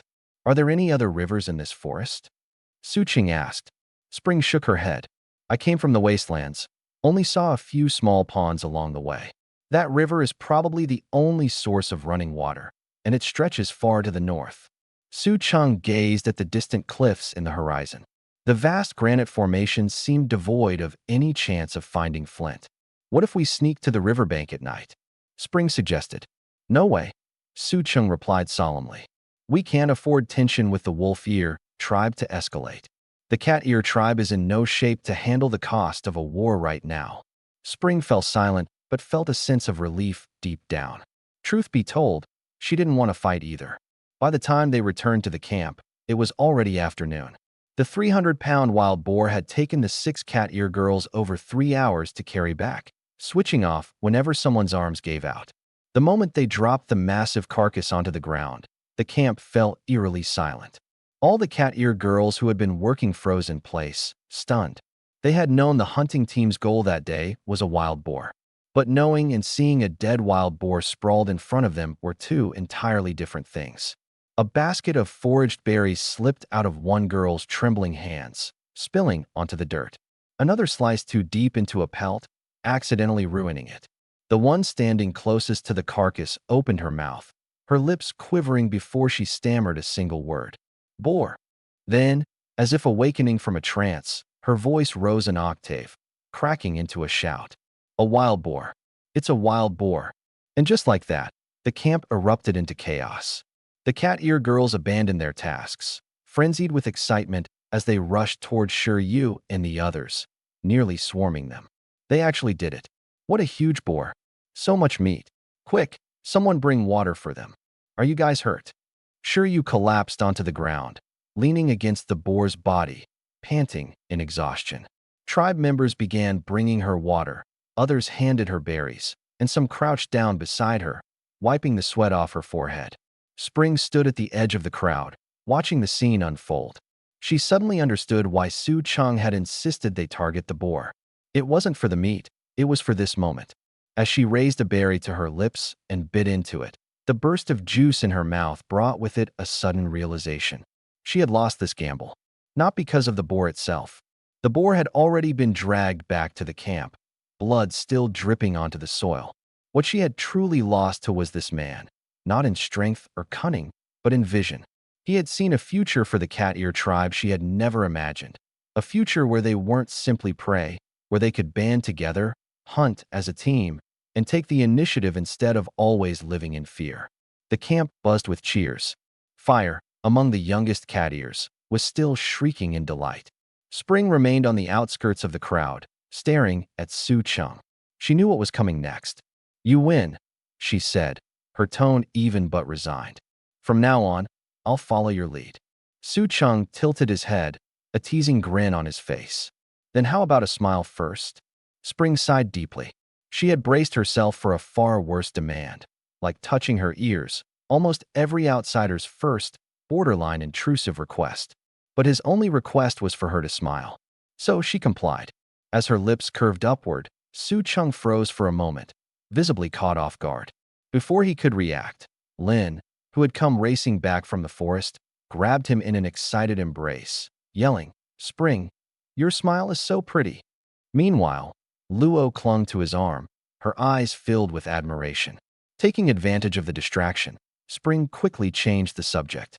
She told Su Chang about a food cache hidden in a cave in the hills, guarded year-round by 3 elder cat ears. Su Chang immediately recognized the implication. It was a formal acceptance. The tribe was granting him access to their resources and acknowledging his position. How much food is left in the cave, he asked. 6 baskets, Spring replied. Originally, it was meant to trade with the wolf ears for fire. But since you brought fire with you, we don't need to trade anymore.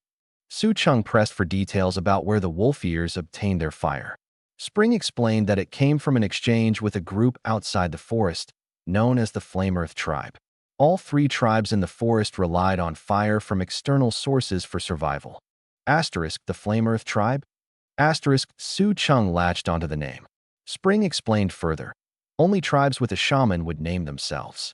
The very act of taking a name was a form of intimidation, letting neighboring tribes know they possessed a spiritual leader, which typically deterred others from crossing their borders. Su Chang's mind raced. My place, my rules, Su Chang said with a grin. Spring, you ever thought that this whole disrespect thing is just a convenient excuse? Those shamans only care about keeping potential threats around them in check. Spring's eyes seemed to question his sanity. You can't just pick a name for yourself. That's considered a direct challenge, she replied coldly. Without a shaman, a tribe naming itself is seen as an act of defiance. Other shamans will have no excuse not to attack. Su Cheng paused for a moment, his expression unreadable. Then he laughed softly, drilling his point home further. Think about it. It's not about respect, it's about control. Look at the 3 tribes around here, no shamans. They're completely reliant on the Yin Soil tribe just to survive. You trade fire seeds as a form of tribute, a payment for protection. And those tribes with shamans? They're not interested in seeing their neighbors grow strong enough to challenge them. Spring didn't respond right away. Instead, she took another bite of the fruit in her hand, letting its sweetness spread across her tongue. But her thoughts were far from the tang of the juice. What Su Cheng said, she'd never heard anyone put it like that before. And yet, his words carried a logic she couldn't easily dismiss. In this desolate land, the law of fire had always been irrational and brutal. When Su Cheng explained this to her, she froze, not out of confusion, but because the blunt clarity of it all was almost too simple to ignore. The Yin Soil tribe controlled the fire seeds.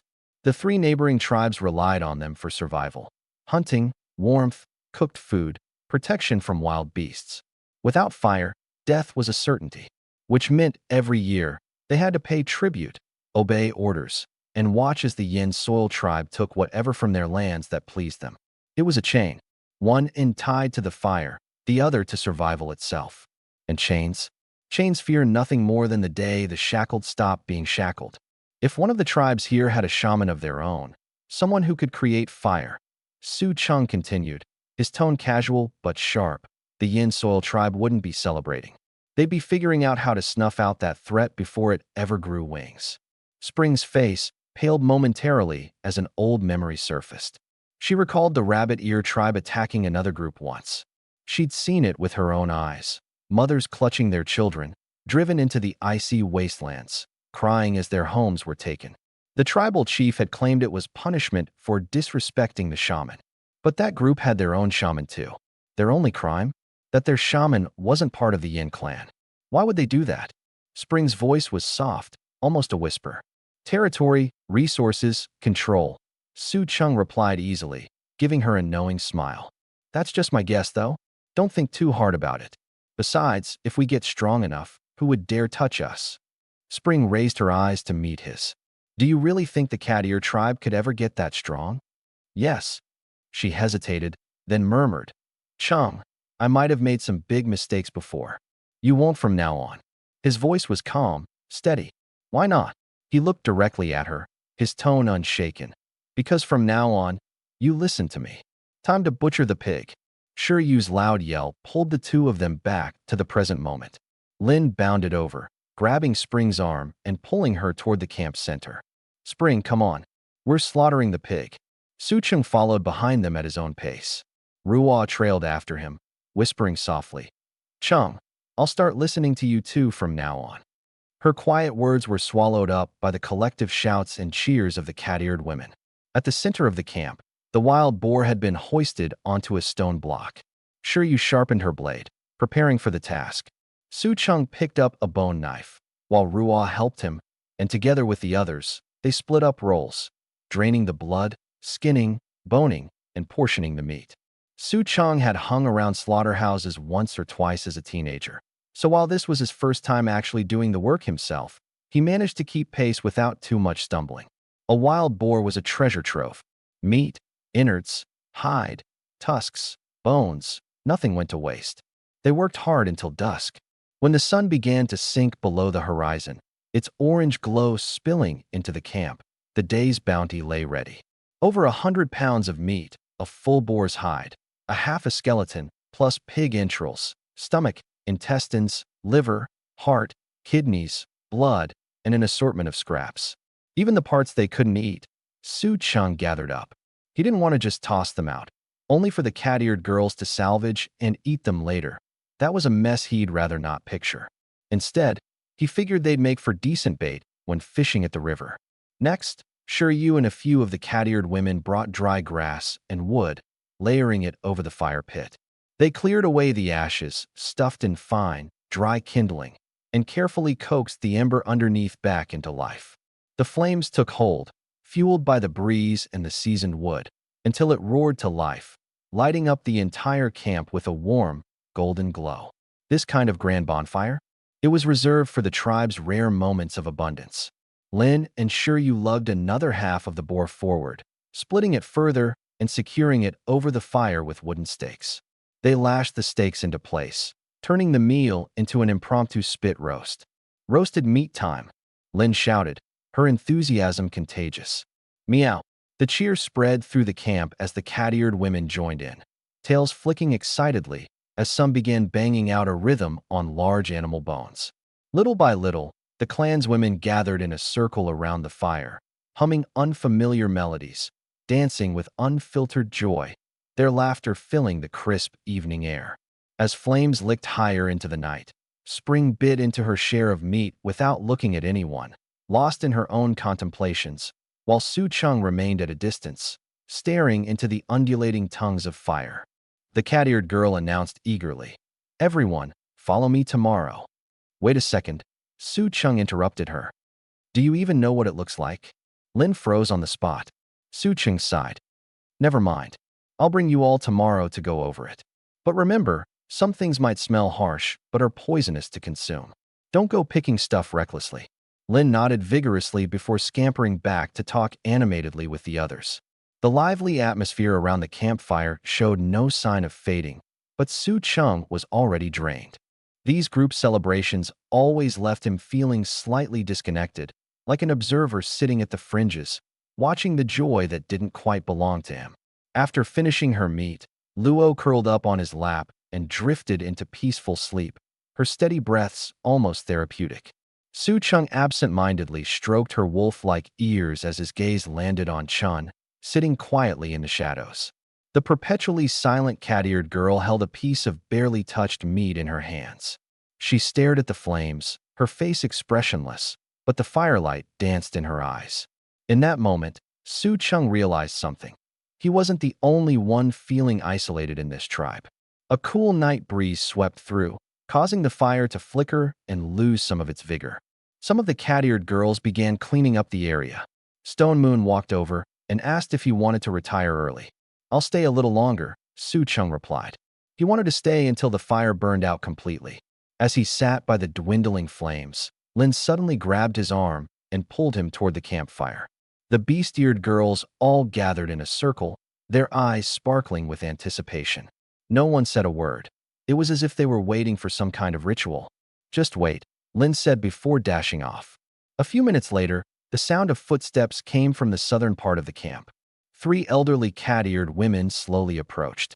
Leading the group was one carrying a wooden cane. The firelight revealed their snowy white hair, frail figures, but remarkably bright and alive eyes. To survive several harsh winters and live to their 60s was no small feat here. But Su Cheng could see at a glance that they wouldn't last much longer. Every cat-eared girl stood up simultaneously, reverence evident on their faces. "Amu. All right, kids, sit down." The elder in front surveyed the group, seemingly making sure everyone was still alive. Lin pushed Su Cheng forward and gestured toward the 3 elders. "Cheng, this is grandmother Amu, second Amu, and third Amu." Su Cheng nodded toward them. "Nice to meet you." The 3 elders examined him carefully, exchanged looks, and nodded in silent agreement. Grandmother Amu stepped forward. Her kind smile couldn't mask the seriousness in her tone as she began to speak. "Child, you've given the cat-eared tribe hope. You've brought fire to banish the cold. You've found herbs to cure sickness. You've taught the young ones how to hunt." She paused, her gaze locking with Su Cheng's. "If you're willing, from this day onward, you shall be the shaman of the cat-eared tribe. Every member of the tribe will listen to your commands." A weighty pause followed. "And any of these young cat-eared people are ready to help you bear the next generation." Su Cheng was stunned. He had expected trust, even the possibility of being named their shaman, but he hadn't thought it would happen so swiftly. To hand their fate to an outsider like this wasn't a decision made lightly. The title of shaman wasn't something you earned with empty promises. But he understood. The power to make fire, heal illnesses, and teach survival skills essentially secured the lifeblood of the tribe. He had succeeded. Still, why was the mention of bearing the next generation met with such nonchalance? Looking around him, Su Cheng caught Luo's flushed face and excited gaze. Chun stood at the edge of the gathering, arms crossed, expression unreadable, as if this outcome had long been anticipated. Before he could give his answer, the lively chatter among the cat-eared girls erupted. Chung is going to be our shaman? We finally have a shaman. Meow. Lin pounced on him, trembling with excitement. No one even entertained the thought of Su Chung refusing. They took it as a given that he had accepted. This was their final gamble as a tribe, putting their lives in the hands of an outsider. The moment Su Chung took hold of the star iron, he knew it wasn't just a piece of metal he was holding. It was the last hope of the cat-ear tribe, their ultimate bargaining chip. For these three elderly women who had run out of time, entrusting him with the tribe's 20-something lives, and their sacred artifact, a piece of meteorite capable of revolutionizing survival in this world, was their last bet. Grandmother Amu's words had been explicit. All they wanted was for these children to survive. Nothing more. The bitter truth hidden behind her words? They didn't dream of prosperity or strength anymore. Survival was enough. But Su Chung had no intention of stopping there. He told everyone to sit down. The campfire illuminated their 20-something faces, some nervous, some curious, others still vibrating with the awe of their ritual. None of them had ever followed a shaman before and seemed unsure how to act in his presence. Lin settled next to him and leaned in close, whispering. Grandma Amu said, "I'm in charge of taking care of you now, okay?" Luo, meanwhile, did not climb into his arms as she usually did. She stayed sitting primly among the others, her eyes buzzing with admiration. She had seen true shamans before, those who lived in the largest tents, ate the finest meals, and never spoke to kids like her. She would only glance at them in awe, head pressed to the ground, and eyes peeking through her fingers. Now Su Chung was her shaman. She understood shamans were meant to be revered. She couldn't act spoiled in front of the tribe lest they think it acceptable to disrespect him. Su Chung belonged to everyone now. Not just her, but that was fine with her, as long as she was still his. As the fire weakened, Su Chung asked Lin, "Is everyone here?" Lin looked around and nodded. Quietly, Su Chung counted in his head. Excluding the three elders, including himself, 23 people. So few. He continued, "How do you usually divide work among the tribe? Who gathers? Who hunts? Who stays at camp?" Lin was about to. How long will the food we have now last? This was the real question. The Great Mother didn't hand over the position of shaman just to find some emotional support. This tribe was dying. They needed someone who could increase their food supply, reduce threats, and make survival less of a daily tightrope walk. Meteoric iron could be made into weapons, but weapons wouldn't turn into food on their own. Su Chung had to first figure out what remained of the tribe's resources before deciding on a direction to take. The campfire crackled, and all eyes were on him. This was his first meeting as the shaman. It was also the first time anyone in the tribe truly asked these kinds of questions. Su Chung hadn't even officially declared himself the shaman yet, but he had already noticed how utterly crude and haphazard these cat-eared girls' survival methods were. Right now, over 20 cat-eared girls were squatting around the fire, ears perked and eyes trained on him. According to their own words, 7 were hunters, 5 gathered berries, and another 10 divided themselves between collecting firewood and fetching water. Su Chung wasn't about to start reorganizing their labor overnight, but there were some things he had to make clear tonight. "My first order as your shaman," he deliberately lowered his voice to assert authority, "is this: anyone who follows my instructions and does what I ask will get extra food." As expected, a chorus of upright cat ears stood to attention. "Starting today, cook all meat thoroughly before eating it, and boil your water before drinking it." He paused briefly. "And filter it before you drink it." Blank stares. "Shaman, what's filtering? Why boil water? We always just drank it straight. Boiling takes so long. We'd have to wait for it to cool down. That's such a waste of time." Su Chung was satisfied. That the group actually dared to question was a good sign. "Because the water you're drinking is dirty," he said bluntly. "The water from riverbanks and ponds might look clear, but it's filled with invisible dirt. If you keep drinking it straight, you'll end up with stomachaches, vomiting, fevers, or worse, you'll die. Filtering means cleaning the water, just like how you sometimes wash mud off meat with water. It's the same idea." Wide-eyed disbelief crossed their faces.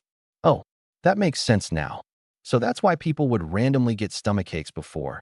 It was from drinking the water. Agua, your fever last time, Was it from the water? The cat-eared girl named Agua nodded rapidly. Her expression a picture of the shaman is absolutely right. Su Cheng thought to himself. That fever was clearly just a cold from her wandering around in bad weather, but he let it slide. In summary, he concluded, from today forward, filter your water, boil it, and wash meat and berries before eating them. He knew this would add extra effort to fetching water, but there was no other option for now. He needed to figure out a way to make tools like clay pots and wooden barrels soon, and they had to improve their hunting efficiency. Stabbing wild boars with sticks wasn't going to cut it anymore. If he were making a to-do list, it would be endless. But for now, the priority was stabilizing their food supply, reducing casualties, and ensuring these girls survived. The cat-eared girls fell quiet. For the first time, they began to sense what it meant to have a shaman in their tribe, to feel protected, guided, and not so utterly alone against the world. That sense of safety was starting to take root in their hearts. One more thing, Su Chang cleared his throat. This concerns what you all do when you handle certain personal matters outside the camp. He tried to phrase it delicately. That's going to change too. The crowd stirred with unease. The rules in this primitive camp were harsher than he'd imagined. Lin raised her hand, with a look of cautious bewilderment that the others dared not show. Shaman, even that has to change? The question silenced the group. The cat-eared girls had never considered that even something as basic as where they relieved themselves could be an issue. Su Cheng didn't answer immediately. He looked at the tribe members, their ears upright, attentive and waiting, and realized he had to thoroughly explain tonight. There are harmful germs in waste, he began directly. You can't see them, but they're there. These germs can contaminate water sources and spread to you through flies. Those tiny bugs can make us sick. But we've always been drinking that water. Some gasped audibly, others bristled in panic. Dirty water, spoiled meat, and now even their waste. It was a horrifying revelation that survival itself was surrounded by so many dangers. Su Chang didn't give them time to spiral deeper into fear. Listen up, he said firmly. From tomorrow onward, everyone will use the west side of the forest for this purpose. I'll mark off areas. Every time you go, you must dig a hole and cover it when you're done. Always go in pairs. No one is allowed to go alone. Understood? Understood. This will help. The shaman said it. We'll do it. Su Chang let out a quiet sigh of relief. He wasn't worried about their obedience. The real challenge wasn't getting them to follow orders. It was making them understand why these changes were necessary. In primitive tribes, the greatest dangers weren't always wild beasts or famine. They were the invisible threats: waste, dirty water, and rotting food. Without anyone to teach them to avoid these dangers, they would continue living like this until one inevitable day when an outbreak wiped them all out in just a few days. Su Cheng had seen it in history books too many times to let that happen here. I need you all to remember one thing, he said as he stood, sweeping his gaze over every face. A strong tribe doesn't rely on just one person. It depends on all of you. The cat-eared girls froze. I will teach you how to hunt, gather, build fires, heal sickness, construct shelters, everything you need to survive. Su Cheng paused for emphasis, and every night, we'll have lessons. Everyone will learn. The camp exploded into murmured astonishment. All of us can learn, Fire cautiously asked, as if the very idea was too good to be true. Why not? But Mother said other tribes' shamans only teach their successors. This was the real threshold. In this era, knowledge itself was power. Other tribal shamans treated their skills as bargaining chips, passing them down to just one person to maintain their status through monopolization. But Su Chang was about to take a completely different approach. I am your shaman, and if I say you can, then you can, Su Chang said, looking at Lin and Chun. I'll teach them first, and then they'll teach you. If you have any questions, come find me anytime. Lin's tail was already wagging, her eyes brimming with light. Chun appeared calm on the surface, but her perked-up ears betrayed her emotions. She silently thought to herself, if I had stayed with the rabbit-ear tribe, I would probably never have had the chance to hear words like these in my entire life. Su Ching added, privately, you don't need to keep calling me shaman. You can just call me by my name. The cat-eared girls shook their heads in unison. Mother said it's disrespectful to the shaman, one replied firmly. Su Ching didn't insist. He understood that this deep-rooted reverence wouldn't change overnight. But it was this very reverence that made them hang on his every word. Looking at this group, innocent in their gaze but utterly clueless about the rules of survival, Su Ching suddenly recalled a saying, "You all are going to be the death of me." But this burden, he gladly accepted. "That's it for today. Everything starts tomorrow. Go back and rest now," he said, waving a hand. The cat-eared girls got up and left, whispering excitedly about everything they had just heard. From where they couldn't see him, Su Ching stood still, staring at the wooded area on the western side of the camp. Starting tomorrow, that spot would become the tribe's communal restroom. Later on, he planned to build water storage facilities, designate hunting zones, and set up a system for food distribution. For a tribe to survive, it needed more than just the mystique of a shaman. It required an endless list of cold, mundane, yet inescapably essential rules. Every single rule was tied to a potential cause of death. Even as Su Ching waved the cat-eared girls off, they chattered on, thrilled. "If we follow the shaman's orders, we'll get to eat more meat. Work hard for the sake of meat." Their voices carried on the wind, naive but earnest.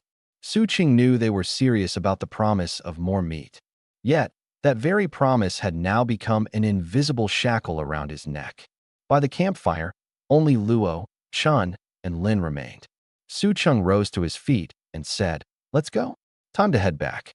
Luo immediately grabbed his hand, tilting her face up to look at him with eyes that shimmered like stars. Lin hopped around happily, one moment rushing to Su Ching, the next darting back to Chun.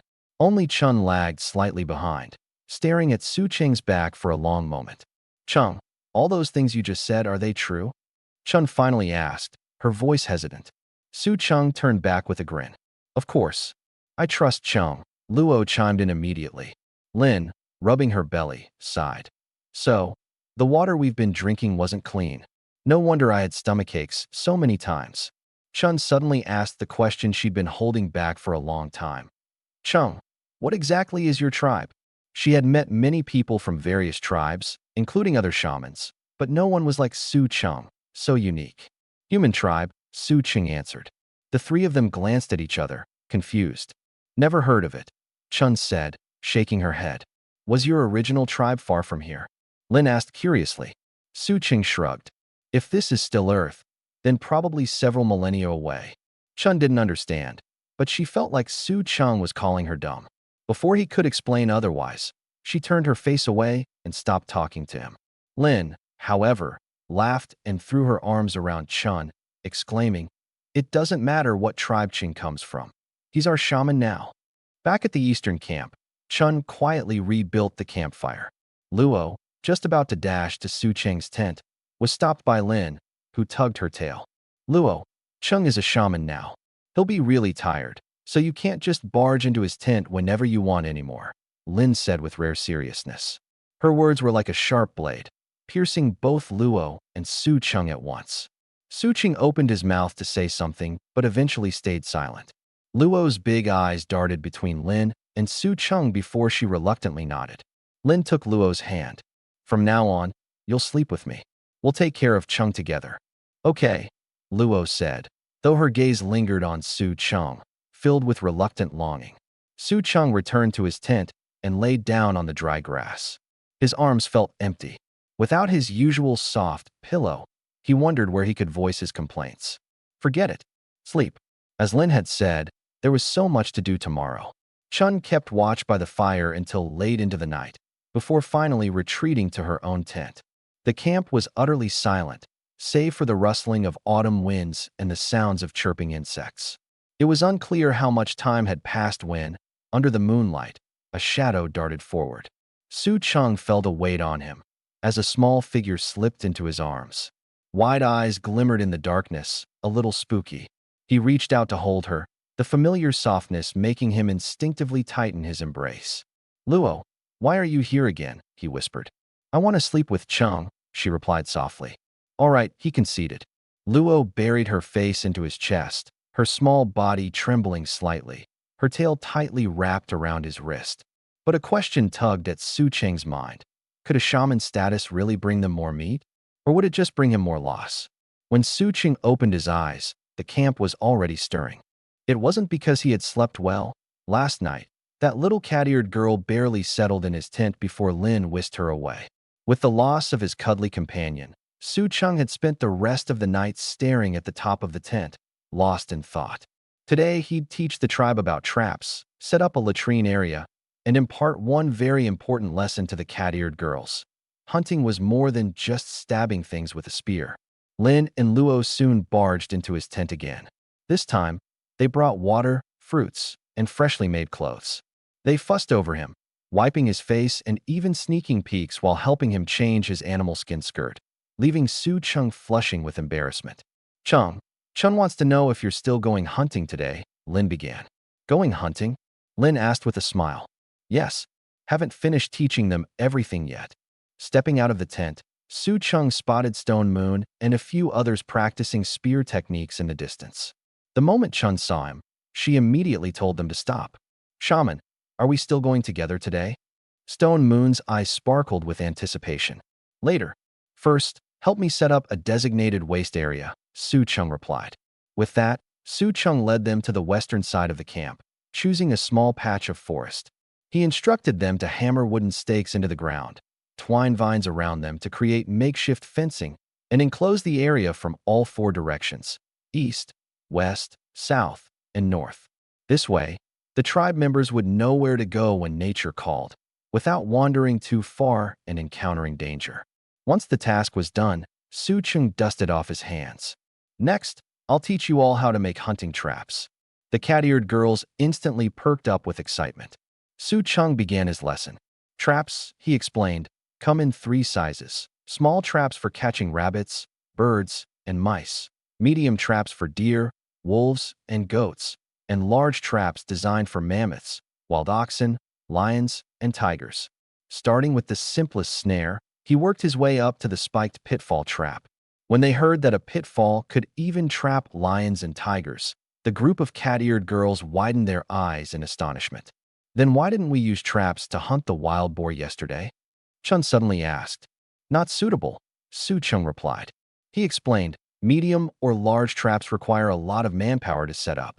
With our lack of proper tools, they're also time-consuming. Plus, wild boars. He paused, glancing at the group of cat-eared girls eagerly awaiting the rest of his explanation. Here lay the real issue. These girls didn't even have the basics of coordinated hunting down yet, but they already wanted to leap into setting traps. Traps weren't just about digging a big hole and calling it a day. You had to understand the animal's pathways, select the right terrain, calculate timing, have someone monitor the trap, and be prepared with contingency plans. What if the wild boar avoided the trap and ended up charging into the camp instead? Su Cheng understood what Chun was thinking. As the hunting leader, she wanted a more efficient method, one that minimized injuries and ensured a steady supply of meat. But what she didn't grasp yet was that true stability in meat supply shouldn't rely on risking lives every day.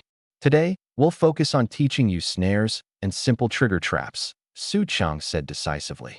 We'll talk about the large-scale traps later. First, you need to learn how to judge whether the prey will fall for the trap. Otherwise, you might spend 3 days digging a pit, only to find that the wild boar doesn't even use that path. Chun nodded, though a glint of dissatisfaction remained in her eyes. Su Cheng noticed it. She was likely thinking, if we had a proper pitfall trap, Stone Moon wouldn't have nearly gotten trampled yesterday. But Su Cheng's mind was on something else entirely. Why did they need to go hunting every single day? There was vast, empty land around the camp and a river running nearby. Why not capture and domesticate the prey instead? Keep a few wild boars in pens, trap rabbits, and house them. Even the gentle deer. Fence off a grassy area for them. Feed them regularly, and there'd be no need for daily life-or-death hunts. But this wasn't something he could say outright, yet. In the worldview of these cat-eared girls, hunting was synonymous with survival. If he suddenly proposed something like keeping the prey in enclosures, their first reaction would likely be, is that even hunting anymore? It had to be introduced gradually. First, teach them about traps. Help them get used to the idea that they could catch prey without charging headlong into danger. Then, move on to baiting, fencing, and feeding. Once they saw with their own eyes how much more reliable domestication could be compared to hunting, they'd naturally come around to the idea. Taking a deep breath, Su Chang said, "All right, let's go find some branches. We'll make some snares to test out today." Standing by the pile of firewood, Su Chang gripped a freshly carved spike in his hand, but suddenly paused. His thoughts weren't on improving the traps. Instead, he found himself looking into Chun's eyes that held a flicker of something that revealed a harsher truth. These cat-eared girls didn't even understand why traps were necessary. It wasn't that they were unintelligent. It was simply that they'd never considered that hunting could be approached any differently. Tossing the branch onto the ground, Su Chang broke the silence. "What do you all think hunting is?" The cat-eared girls looked startled. Some said it was going out to find wild animals. Others said it was fighting. Still others said it was bringing meat back to the camp. Their answers weren't wrong, but they were all superficial. Shaking his head, Su Chang said, "You're all focused on the part where you go out and kill. But have you ever asked yourselves, why would the wild animal let you kill it?" That one question changed Chun's expression entirely. As one of the few rabbitkin skilled in tracking, she knew that most small prey would avoid direct confrontation. If you chased them, they'd flee. If you dug to catch them, they'd already burrowed away. Su Chang continued, "Most prey in the forest are faster, more agile, and better at hiding than you. The animals you catch? It's usually by luck, because the animal made a mistake, or because you spent 3-5 times more energy and effort than you should have just to catch one rabbit. But what if I told you a trap could wait there for 3 days and 3 nights, doing the work for you?" Chun's pupils widened. For the first time, she realized the essence of traps wasn't about being a tool. It was about creating a persistent, labor-saving threat. Squatting down, Su Chang began organizing the sharp spikes he had carved, continuing as he worked. "Your current hunting method is what we call active hunting. People head out, find a target, fight it, and either bring back meat or come back empty-handed and exhausted. There's another way, though, passive harvesting." He laid the spikes side by side and tied them tightly with a vine. You've all seen rabbit holes, right? Their entrances are always in the same spot, and they use them daily. If I place a trigger trap at the hole's entrance, the rabbit would trap itself. I'd only need to come by once a day to collect it. Stone Moon blinked. "But what if it doesn't step on the trap? Then you make more of them." Su Chang looked up, his voice calm. "One failed trap doesn't matter. Out of 10 traps, one is bound to work. And if you spend half a day setting them up, the rest of your time is freed up for gathering supplies, repairing the camp, or preparing for winter. That's the core of passive hunting. The heart seeks certainty through time." Chun paused for a few seconds before asking, "But what if other beasts destroy the traps? Or if the rabbits get smart enough to avoid them?" "They might." Su Chang didn't deny it. He responded calmly, "Traps aren't foolproof, but they can ease your burden. You won't have to risk your lives hunting every single day. Instead, you can delegate part of the hunting to the traps and focus on more important matters." He stood up, brushing the wood shavings off his hands. "Besides, traps serve another purpose, an even greater one. They can help you capture animals alive." Everyone froze at those words. Capture them alive? Why capture them alive? Su Chang noticed their puzzled expressions and understood this was the real turning point. He took a deep breath and introduced a completely foreign concept to this world. Domestication. The cat-eared women exchanged uncertain glances. Domestication? What was that? Su Chang hadn't expected them to understand immediately. He simply wanted to explain the idea clearly. "Right now, your hunting method is to kill a beast and eat it. But if I were to confine that beast, keep it alive, let it grow bigger or even breed, then kill it, wouldn't you have a steady source of meat?" Chun's expression grew complicated. Her first instinct was to dismiss the idea. It couldn't be done. Beasts wouldn't just sit still in a confined space waiting to be killed. But then another thought dawned on her. If something like that were possible, their tribe would never have to worry about running out of meat during the harsh winters again. Seeing her hesitation, Su Chang pressed on. "I know what you're thinking. You're worried about beasts running away, resisting, or attacking you. But you're forgetting one thing." He paused for effect. "Some animals are naturally easier to control than others, like chickens, or rabbits, or those smaller animals you often consider not worth the effort to hunt." Chun's breath hitched. Suddenly, she realized Su Chang wasn't spinning some absurd fantasy. He was describing a viable strategy they had simply never thought of before. Picking up a bundle of sharp spikes, Su Cheng turned toward the hunting grounds. Come on, let's start with the traps. You can judge their effectiveness for yourselves. He glanced back at Chun as they walked. As for domestication, once you understand the value of traps, I'll show you how to turn one rabbit into an entire warren. At this moment, the true change for the tribe wasn't the introduction of traps. It was the seed Su Cheng had just planted in their minds. That hunting didn't have to mean killing. It could also mean cultivating. Chun stared at the tribe's shaman, her heart racing. For the first time, she truly grasped what this could mean. If beasts could be kept near the camp, the tribe wouldn't have to venture deep into the dangerous forest, nor worry about empty hunting grounds someday. But it still sounded too absurd to believe. Shaman, Chun couldn't hold back. Those young beasts you're talking about, would they really obey us? When they grow up, wouldn't they try to escape or attack us? The other cat-eared women turned to Su Cheng, their faces filled with doubt.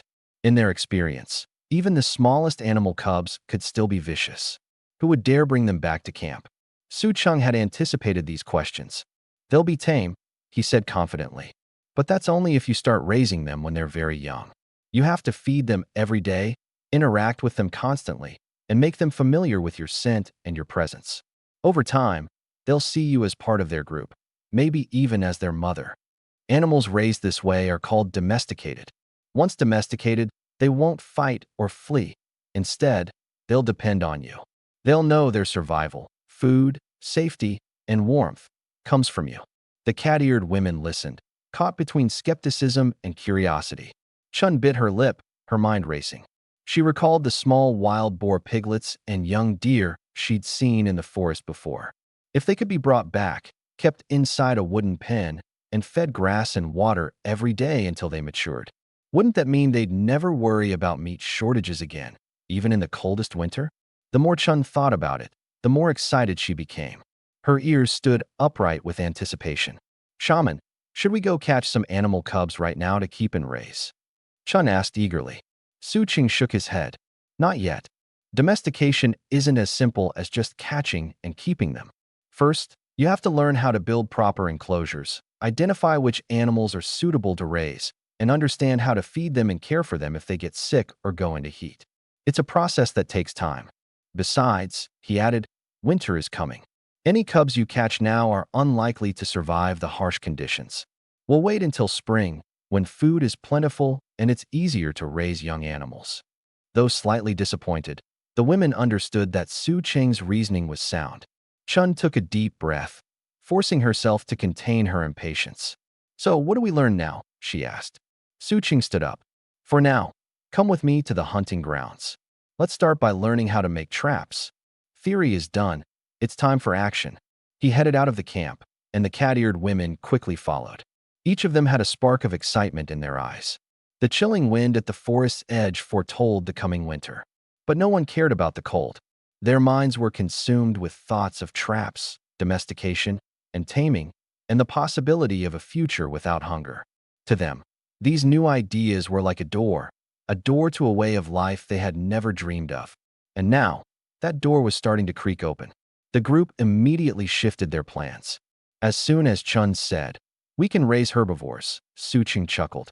He wasted no time listing a few targets: goats, sheep, reindeer, cows, and even wild boars. Wild boars, being omnivorous and indiscriminate about their food, were aggressive by nature. The key, however, was capturing the piglets. Su Cheng explained candidly. Piglets shortly after birth would imprint on the first moving object they saw, assuming it to be their parent. Once they were fed and cared for over a period of time, their aggression would naturally diminish. At this point, Su Cheng added an offhand comment. Do you remember the sow we killed the other day? There's a chance her den might still have piglets. The cat-eared women caught on instantly. They needed to raid that den as soon as possible. Motherless infants wouldn't last long in the wild. Let's pick up the pace, Chun urged. The group's strides became noticeably faster. But midway through the journey, Chun's expression darkened. On the other side of the woods, a group of wolf-eared people approached. Strapped to their backs were moose, goats, and robes. In their hands, crudely sharpened wooden spears, some broken, others stained with blood. No words were exchanged between the groups. They simply walked past each other, mutual tension hanging in the air. Chun's eyes remained fixed on those spears, her brows tightening into a frown. They've learned to use spears too, she muttered. Su Chung, however, didn't seem surprised. In fact, he almost seemed impressed. Those are basic all-wood spears, far from being truly effective. He added, knowledge spreading isn't necessarily a bad thing. Don't worry about what others learn. We just need to keep advancing. Chun shot him a look. She understood the reasoning, but couldn't help feeling irritated. On the next encounter, she'd be sure to give that wolf a piece of her mind. The wild boar den wasn't far from the battlefield.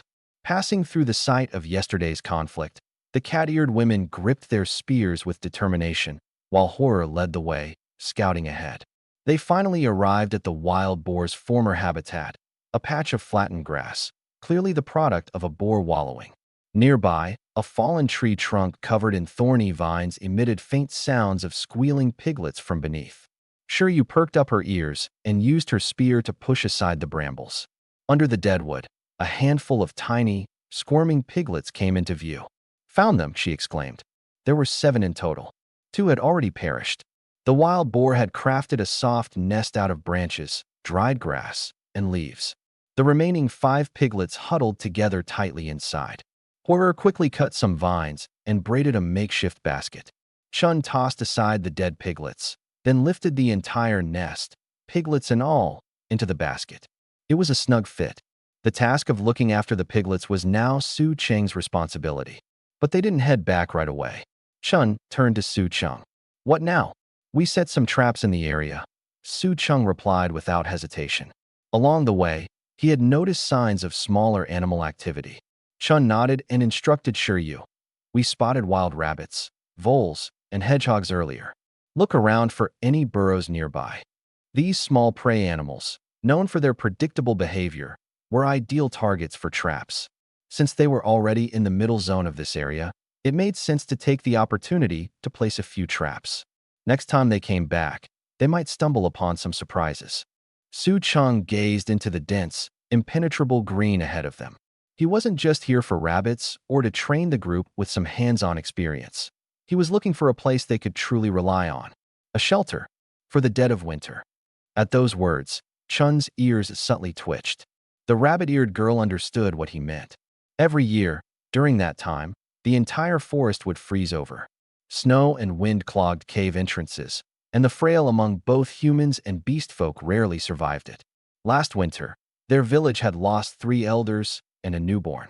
Not waiting for Chun's response, Su Cheng turned northward. A cave. It needs to be big enough, close to a water source, and sheltered from the wind. He spoke as if half explaining to Chun, half taking mental notes for himself. Earth huts, wooden shelters. I'm not confident they can hold against the extreme cold. But a cave is different. Natural stone walls block most of the wind. Seal the entrance and keep a fire inside, and the temperature can be maintained. Chun caught up to him, her gaze complicated. But the yak's upstream. I know. Su Cheng cut her off. Which is why we need to find an alternative now. Even if we don't end up needing it, we still need a backup plan. He stopped and turned to Chun, his tone stern. You of all people should understand. If something goes wrong, there won't be time to search for shelter. Chun fell silent for a moment before nodding. Head north, she said. There are cliffs deeper inside. I remember there might be caves up there. But that area, it's dangerous. Dangerous how? Su Cheng asked. I'm not sure, Chun said, her voice dropping.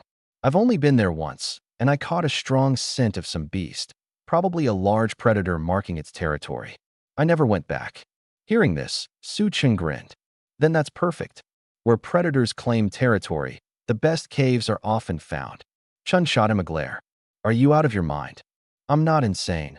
Su Cheng replied with a grim determination, spinning his spear. I'm just betting on one thing. Whether or not that predator happens to be home.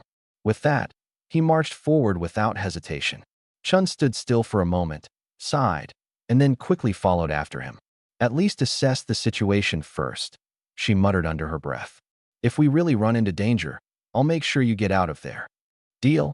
Su Cheng said with a smirk. The 2 silhouettes disappeared into the depths of the forest. Far behind them, Sure Yu and the others' cheers drifted into oblivion. As for Su Cheng, venturing into danger hadn't been his original plan. He stared toward the dense thicket, his mind racing. From ahead, a thunderous, beastly roar echoed, a deep, resonant noise that unmistakably marked the presence of a massive predator. Chun's body tensed immediately. In a hushed tone, she confirmed it was likely a bear. But Su Cheng didn't turn to leave. His mind churned furiously. Bear. What did it mean? It meant that this area had enough resources to sustain a large predator. It meant there could be fruit trees, edible roots, herds of grazing animals, and even clean water and salt flats nearby. For the tribe right now, such resources were more valuable than any treasure. The problem was how far the bear was from them, what it was doing at the moment, and if they stumbled upon it, whether he and Chun could actually escape. Chun was already scouting escape routes. Her hand rested lightly on Su Cheng's shoulder, signaling him to stay silent. They both pressed themselves against the trunk of a massive tree, holding their breath and straining their ears to catch even the faintest unusual sound. The forest was eerily quiet. After that ear-splitting roar, the commotion among birds and beasts had quickly died down, and an oppressive silence enveloped the surroundings. This silence was even more unsettling than the roar. It suggested that the other animals in the area had long grown accustomed to the bear's presence. They neither dared approach nor dared to make a sound. Chun gestured to Su Cheng. Retreat. Su Cheng nodded but didn't move immediately. In a hushed voice, he asked, "Can you tell which direction it's in now?" Chun narrowed her eyes, looked up to check the wind's direction and the flocking patterns of birds startled earlier, then pointed northwest. "At least 2 hills away," she whispered, keeping her voice as low as possible. "But bears have an incredible sense of smell. If the wind shifts, it could sniff us out. So, how far do you think we are from its usual range?" "Hard to say." Chun stared at him. "Bears have large territories, and they patrol them.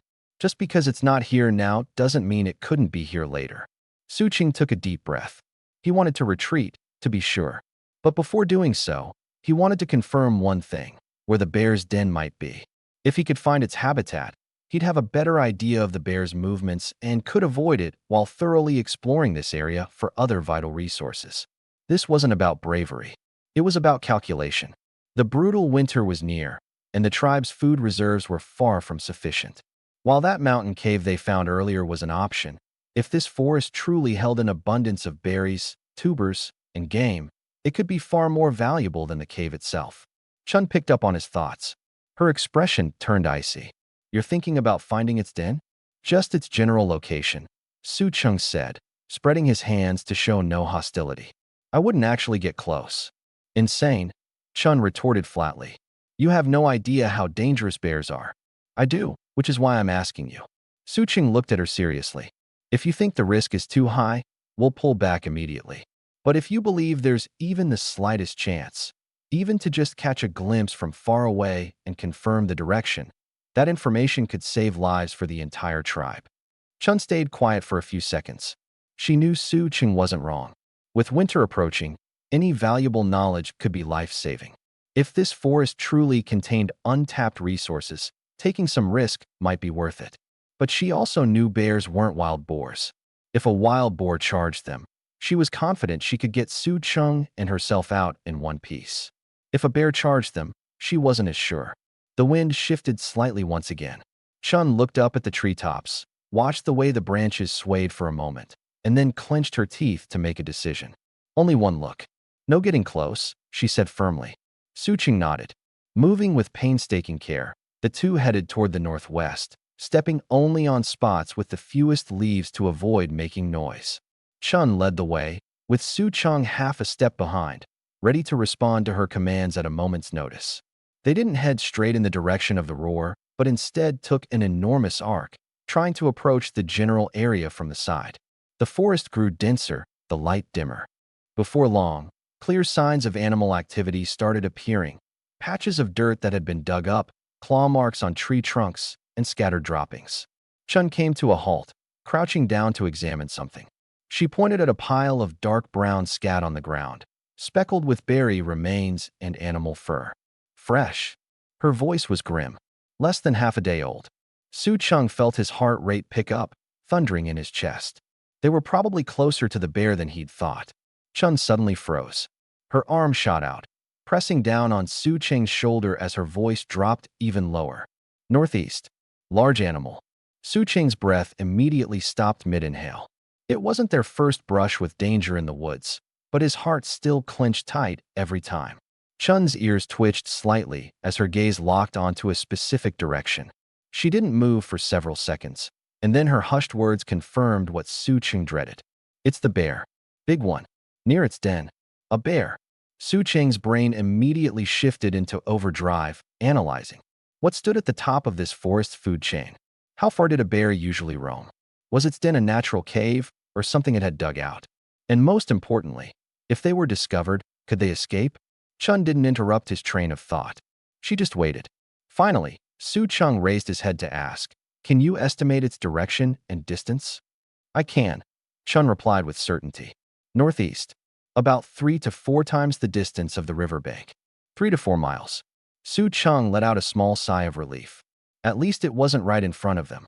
"Should we head back?" Chun asked. "No need," Su Cheng quickly decided. "It's in the northeast. We'll move due east, circle around it, and head to the base of the mountain. Let's scout the southeastern part thoroughly." Chun nodded, and they immediately adjusted their course. This time, they deliberately chose areas with tall grass to keep their profiles low.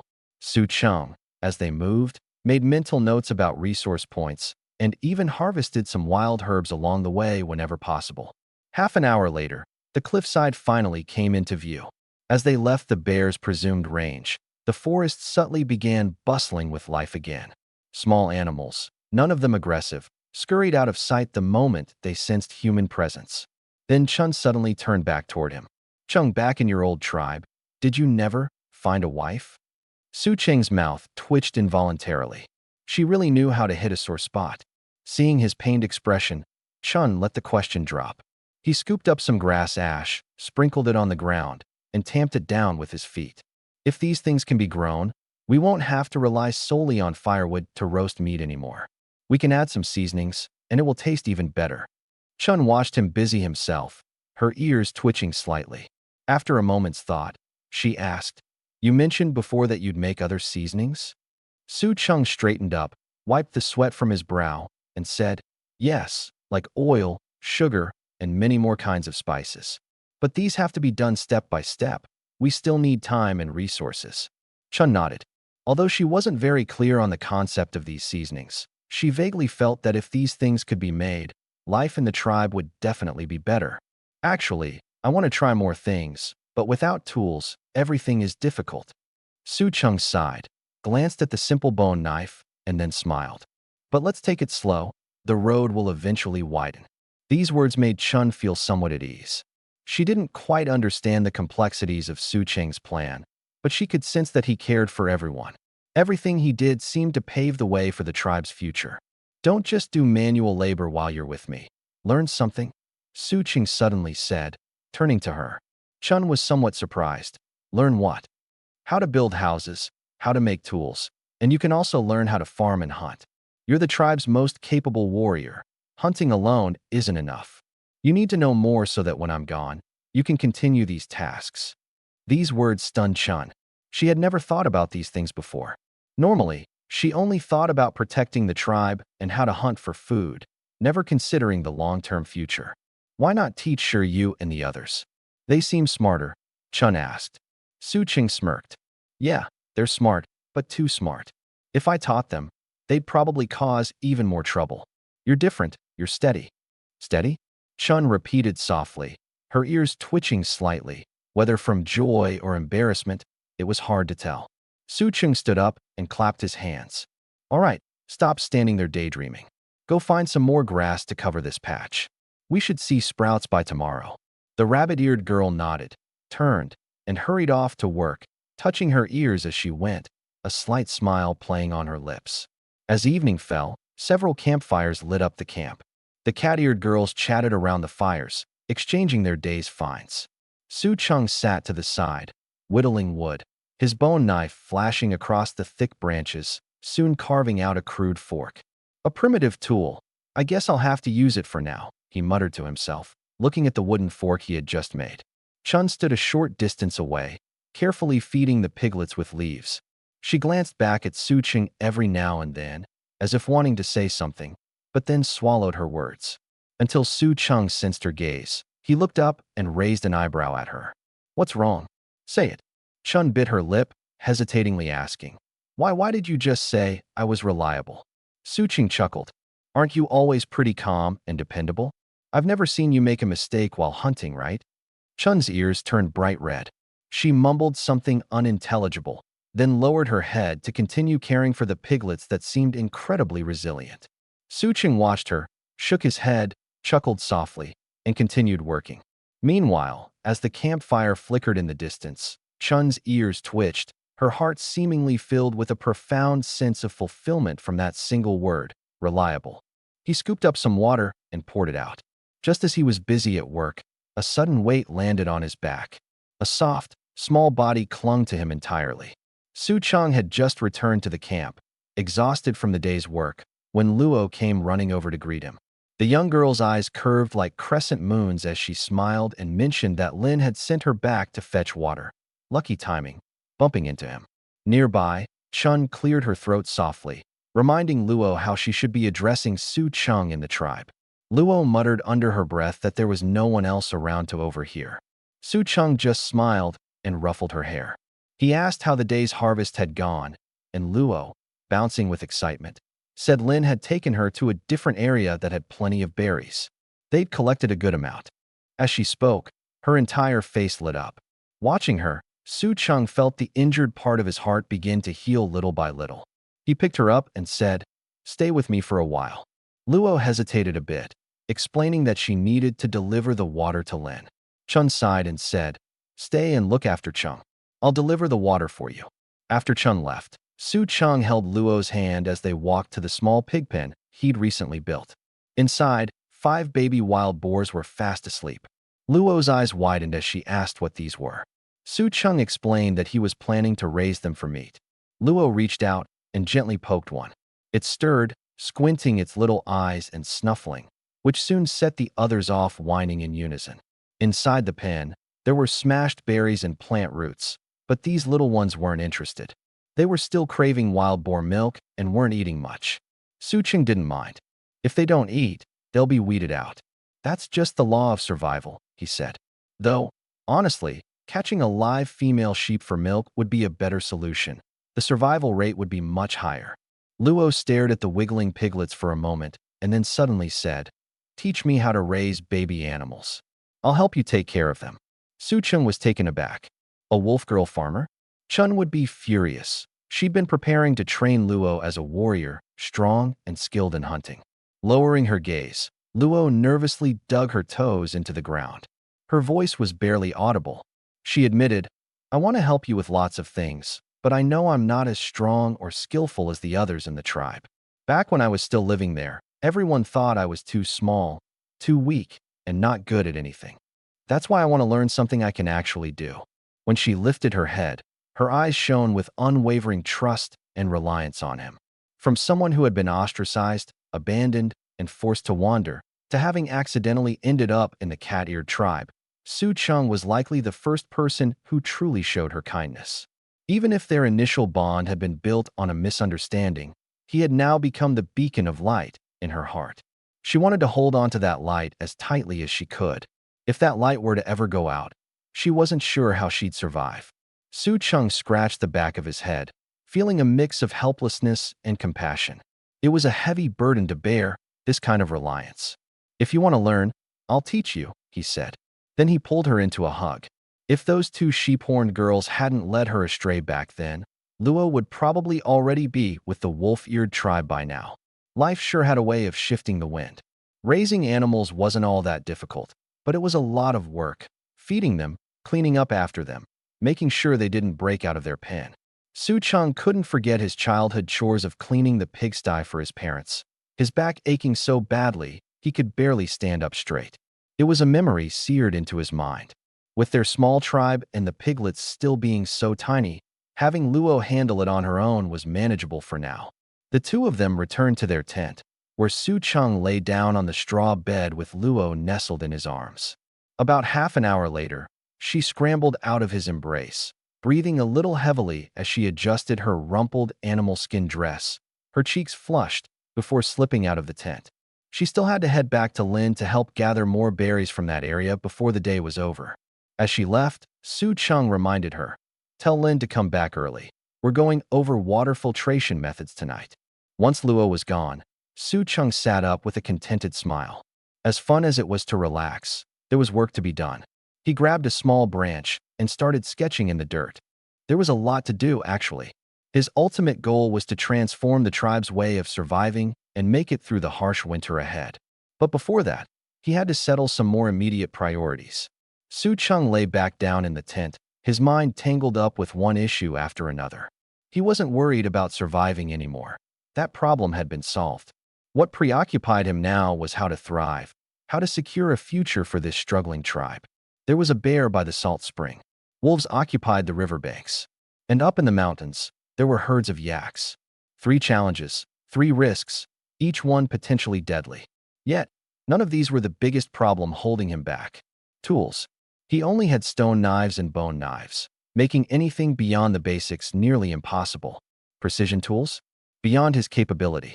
Metal forging? No containers. Harvesting salt from the springs? No proper pottery. Flint could solve some issues. Clay might solve others.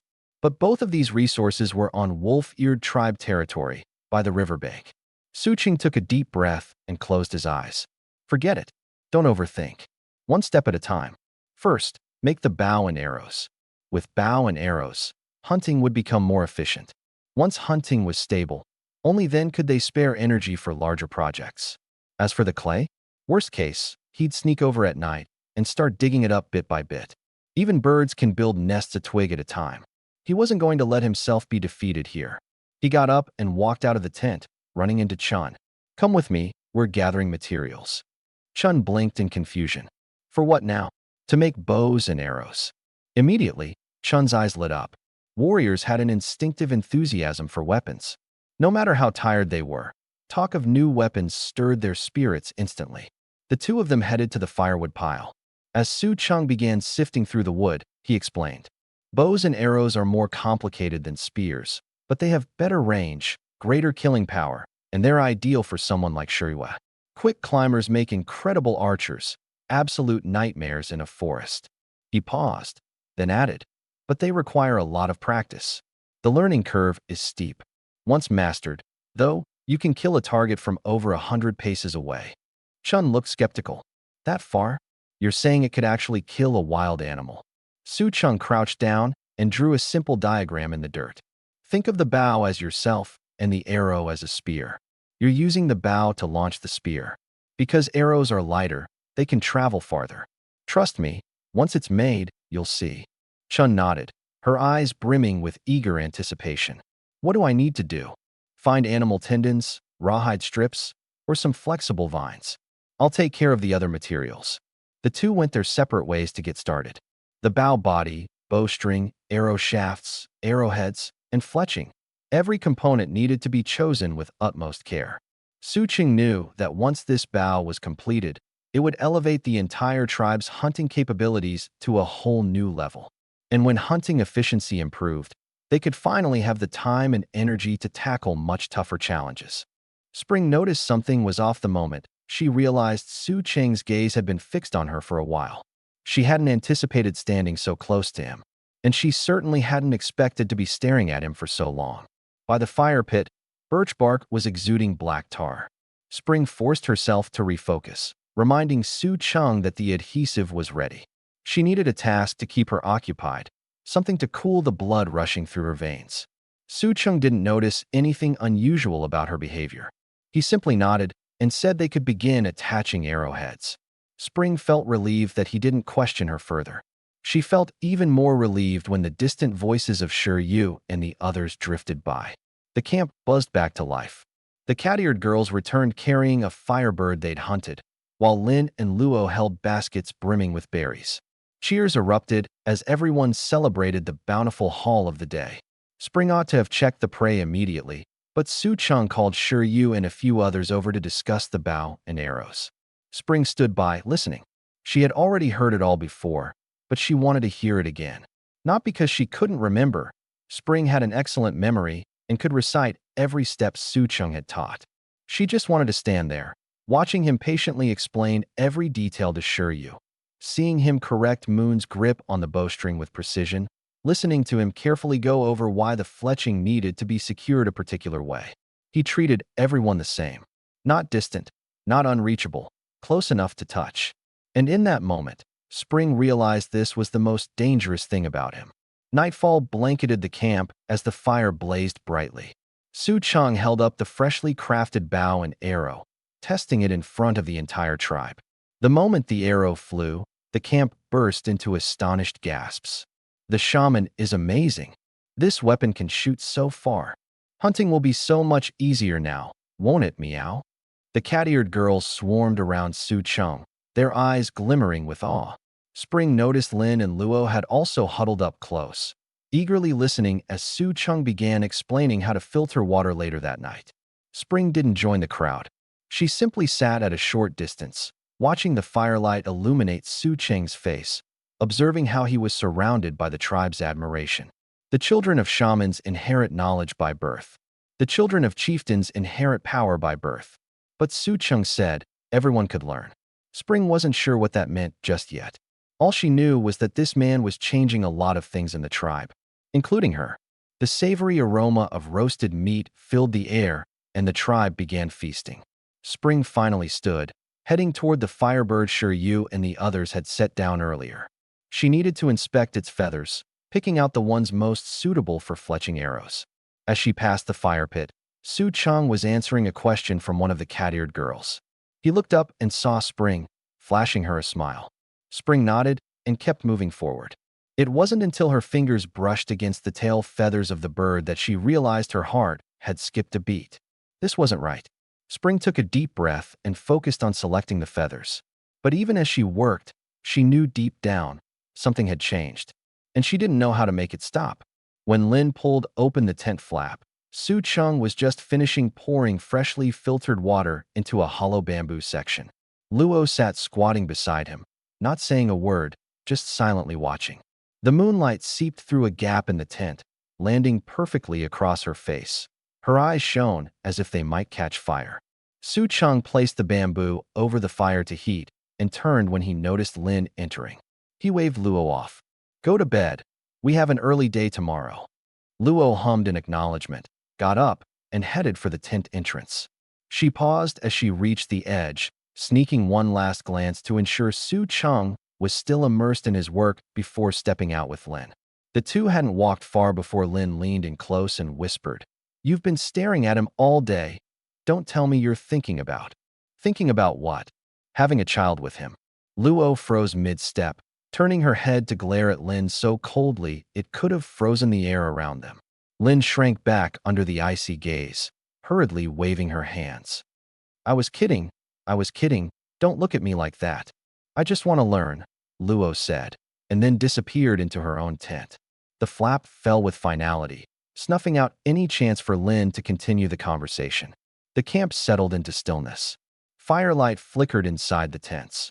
Only the faint rustle of someone turning over in their bedding occasionally broke the quiet. Su Chung set the boiled water aside to cool and examined the day's finished bow once more. The wood was still too soft. He needed harder materials. The bowstring wasn't sturdy enough either. Animal tendons or more resilient vines would be better. He calculated tomorrow's tasks in his mind, hands busy whittling another arrow shaft as he thought. Over at the cave, the three elder matrons hadn't gone to sleep. The eldest stared at the fire for a while before finally speaking. "Lin is simple-minded. I'm worried she doesn't understand." "She understands," the second elder said quietly. "She's just not ready." "There's not much time left," the third elder sighed. "If the shaman truly chooses to stay, Lin must seize the opportunity. We're getting old. Sure, you and the others aren't suitable. Lin is." "Lin and Spring are both viable candidates," the eldest interjected. "But Lin is more fitting. Spring is too reserved, and her mind's elsewhere." "That depends on Lin," the second elder added. "Though I have noticed that the shaman seems kinder to Lin. He always talks to her a bit more when she brings him food." "That's just because Lin knows how to sweet talk," the third elder responded with a shake of her head. The shaman treats everyone the same. He's not like the others. Witches like that, who deliberately differentiate identities, they're rare. Very rare indeed. The three fell into silence again. The flickering firelight danced on their faces, deepening the lines of their wrinkles. The next morning, Lin woke Su Chung early. She was squatting outside the tent, holding a bowl of steaming broth, and whispered, "Chung, get up and eat." Su Chung pulled back the curtain, took the bowl, and noticed that besides the meat, there were wild veggies and berries mixed in. "Did you eat?" I did. "We've all eaten," Lin said with a bright smile, her eyes curving into cheerful crescents. "This is just for you." Su Chung nodded and took a sip. It tasted much better than before. Lin squatted beside him without saying a word, watching him intently. Feeling a bit uncomfortable under her gaze, Su Chung looked up and asked, "What's wrong?" "Nothing. Nothing." Lin shook her head quickly. "I just thought, you've taught us so much. We should treat you better. You've all been very good to me already." "That's not the same." Lin scratched her head awkwardly. "I mean, ugh, never mind. Just eat, okay?" With that, she turned and darted off like she was fleeing from further questioning. Su Chung, holding the bowl in hand, watched her disappear between the tents. Something about her behavior seemed a little off today. He shrugged it off, though. After finishing the soup, he set the bowl aside and started preparing for the day's lesson. Today's topic, traps. Hunting couldn't rely solely on bows and arrows. Traps reduced the physical effort required and were much safer. He chose an empty spot near the camp and asked Shiryu to gather everyone. The tribesfolk assembled swiftly, with Luo predictably arriving first. She stood front and center, her eyes fixed unblinkingly on the tools in Su Cheng's hands. Su Chung began explaining the basics of trap making. Prey follows specific movement routes. Your job is to find those paths and place traps where they're bound to pass. The key to a trap isn't complexity, it's camouflage and stability. Today, we'll start with the simplest snare trap. As he spoke, he demonstrated, weaving a loop with vines and securing it to a branch, camouflaging the trap with leaves and dirt. The crowd watched intently, hanging on his every move. Luo crouched right next to him, so close she was practically breathing down his neck, her eyes glued to his hands. When Su Chung turned his head, he caught a glimpse of something in her gaze, an emotion beyond simple curiosity. It was pure, unfiltered desire, like the desperate, longing hope of someone drowning who glimpses the shore. His chest tightened. They were putting all their hope in him, and he had to rise to the challenge. Su Chung woke with the first light of dawn. From outside the tent came activity. Voices, especially Luo's, rang out, lively and determined. She was up unusually early, talking about checking on the piglets and preparing food. A groggy Lin was roused from sleep by her chatter, grumbling something about it being too early before reluctantly stumbling off to start the fire. Luo's reasoning was simple. She wanted to take good care of Su Chung. It was her first time looking after someone, and the only way she could think to do it was to ensure he never went hungry. Su Chung remained seated inside his tent, still waking up. Before long, Luo and Lin returned, bringing roasted meat and berries. Luo plopped herself right into his lap, proudly announcing that all the piglets were fed and healthy. Su Chung was instantly wide awake. Through the layers of animal hide, he could feel her warmth directly against him. Her soft weight was disarming.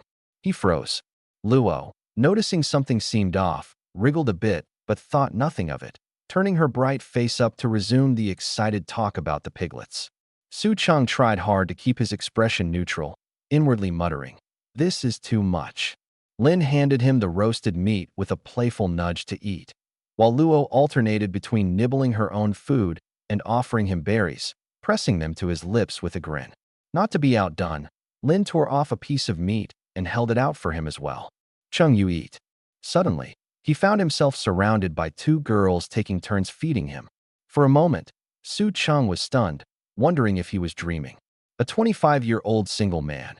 When did he ever expect to be in this kind of situation? His plan was to take polite bites and move on, but they had fed him until he was completely full.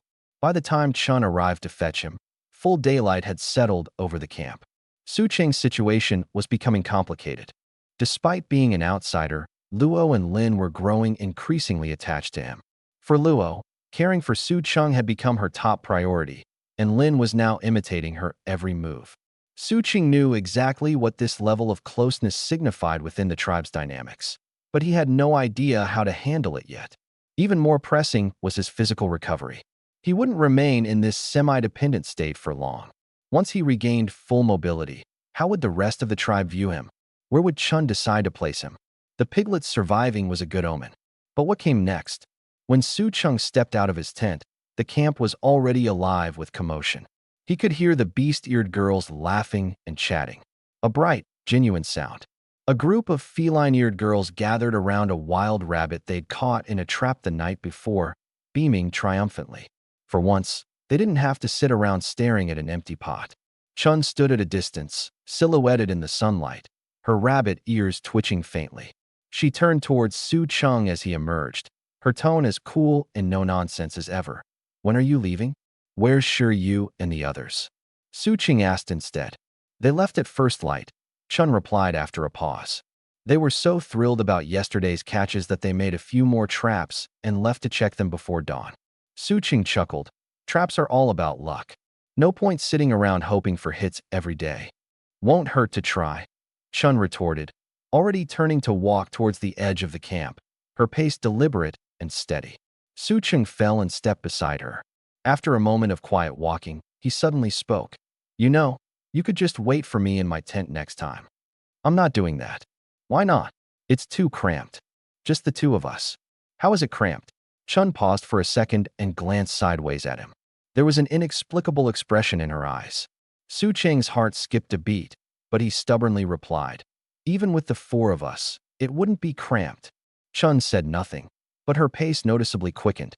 After walking for a bit, Su Chung realized Chun wasn't responding to him anymore. "Chun, are you mad?" "No." "Then why aren't you talking?" "Don't feel like it." Chun walked ahead, tightly clenching her fists. She didn't even know what she was pissed off about. Truth be told, for people really wouldn't be a squeeze, but she just had this sudden urge to punch him. "Hey Chun, wait." Hearing a noise behind her, Chun turned to see Su Chung crouching by the bushes again.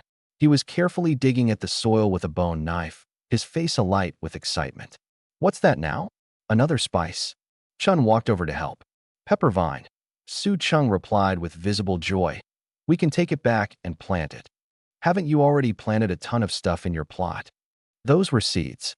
No guarantee they'll sprout." Su Chung extracted a vine and glanced up at her. "You still mad?" Chun paused her digging for a moment, then continued. "I said I wasn't mad." "Then why were you walking so fast?" "You were just walking too slow." Su Chung picked some peppers from the vine and held them out to her. "These are ripe. Tonight, I'll crush them up and make some grilled meat for you." Chun glanced at him, then at the peppers. She huffed a little. "Fine." Ever since this guy arrived, her life had indeed become more complicated. Sometimes, she wanted to protect him. Other times, she wanted to punch his lights out. When he wasn't around, she'd think about him. When he was around, she'd feel uneasy. But she didn't seem to hate these kinds of days, it turned out. "Oh, right.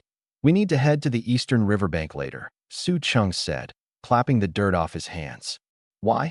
Didn't we already scavenge for flint over there?" "This time, we're looking for pottery clay. It can be used to make a lot of stuff." Chun frowned. "We'd better stay cautious around the wolf-ear tribe. That area is close to our hunting grounds, but those guys have eagle eyes." Su Ching chuckled. "Don't worry. I just want to check if there's any clay. If we can't find any, we'll figure out something else." But Chun seemed a little off. When she suddenly grabbed his arm and started marching toward the riverbank, her tone hardened. "Worst case scenario, we'll fight them. And if you get hurt, who's going to protect me?" he countered. "You'll run, obviously," she replied bluntly. That made Su Ching pause. Leave her behind to run? Not in this lifetime. He wasn't the strongest, but there were moments when retreat wasn't an option. He was a man, after all.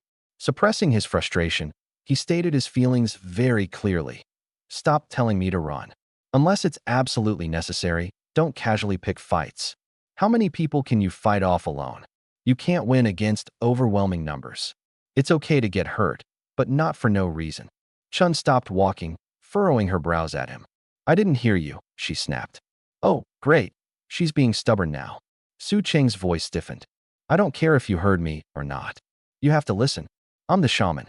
And we made a deal, remember? You promised to follow my lead. Chun's face twisted. You said we'd listen to each other. Mutual listening? That's for my wife. Then I'll be your wife. Honestly, the lengths this rabbit-eared girl would go just to have the last word. Her competitive streak was absurd. Suqing couldn't help but laugh. He raised an eyebrow, smirking. You really want to be my wife? Do you even know what that means?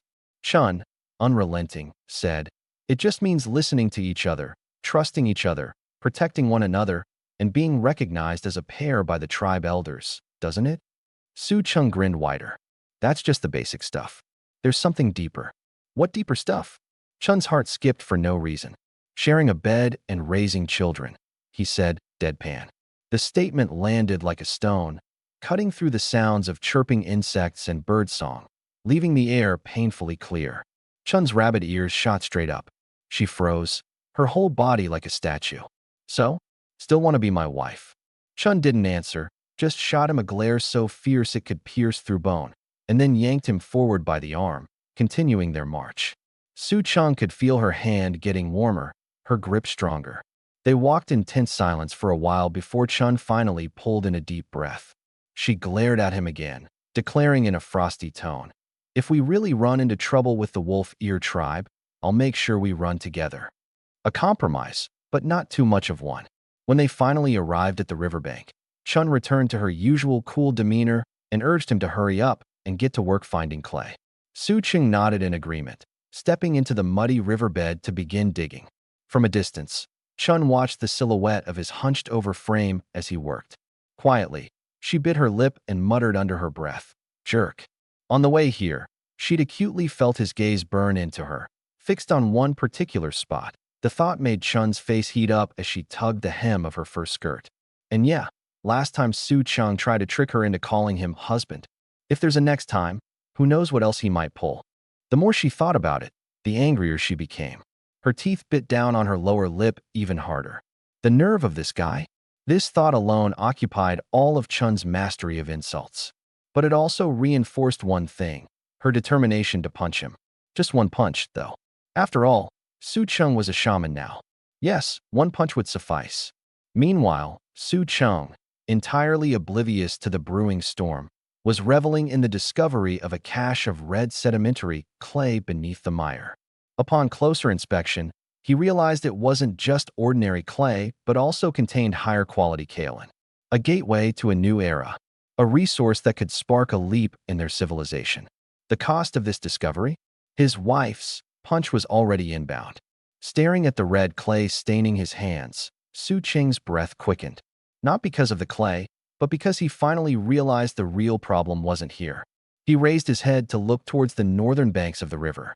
That area. The area belonged to the wolf-ear tribe's territory. The clay had been found. It was plentiful, it passed quality tests, and it was exactly what they needed. But how were they supposed to bring it back? Carrying handfuls of clay back and forth every day? That would take forever. The bigger problem? The wolf-ear tribe would never allow it. Spring stood nearby and noticed his hesitation. What about Hong Xiang? I know. Su Qing interrupted her. Fighting them is out of the question. What did the cat-ear tribe have right now? A few spears, barely practiced archery, insufficient numbers, and no male fighters. Starting a war would be a death sentence. That means we'll have to negotiate. Su Chung squeezed the clay in his hand into a clump. We might be able to trade fire starters for it. Spring blinked in surprise, then quickly caught on. It wasn't about teaching the wolf-ear tribe how to make fire.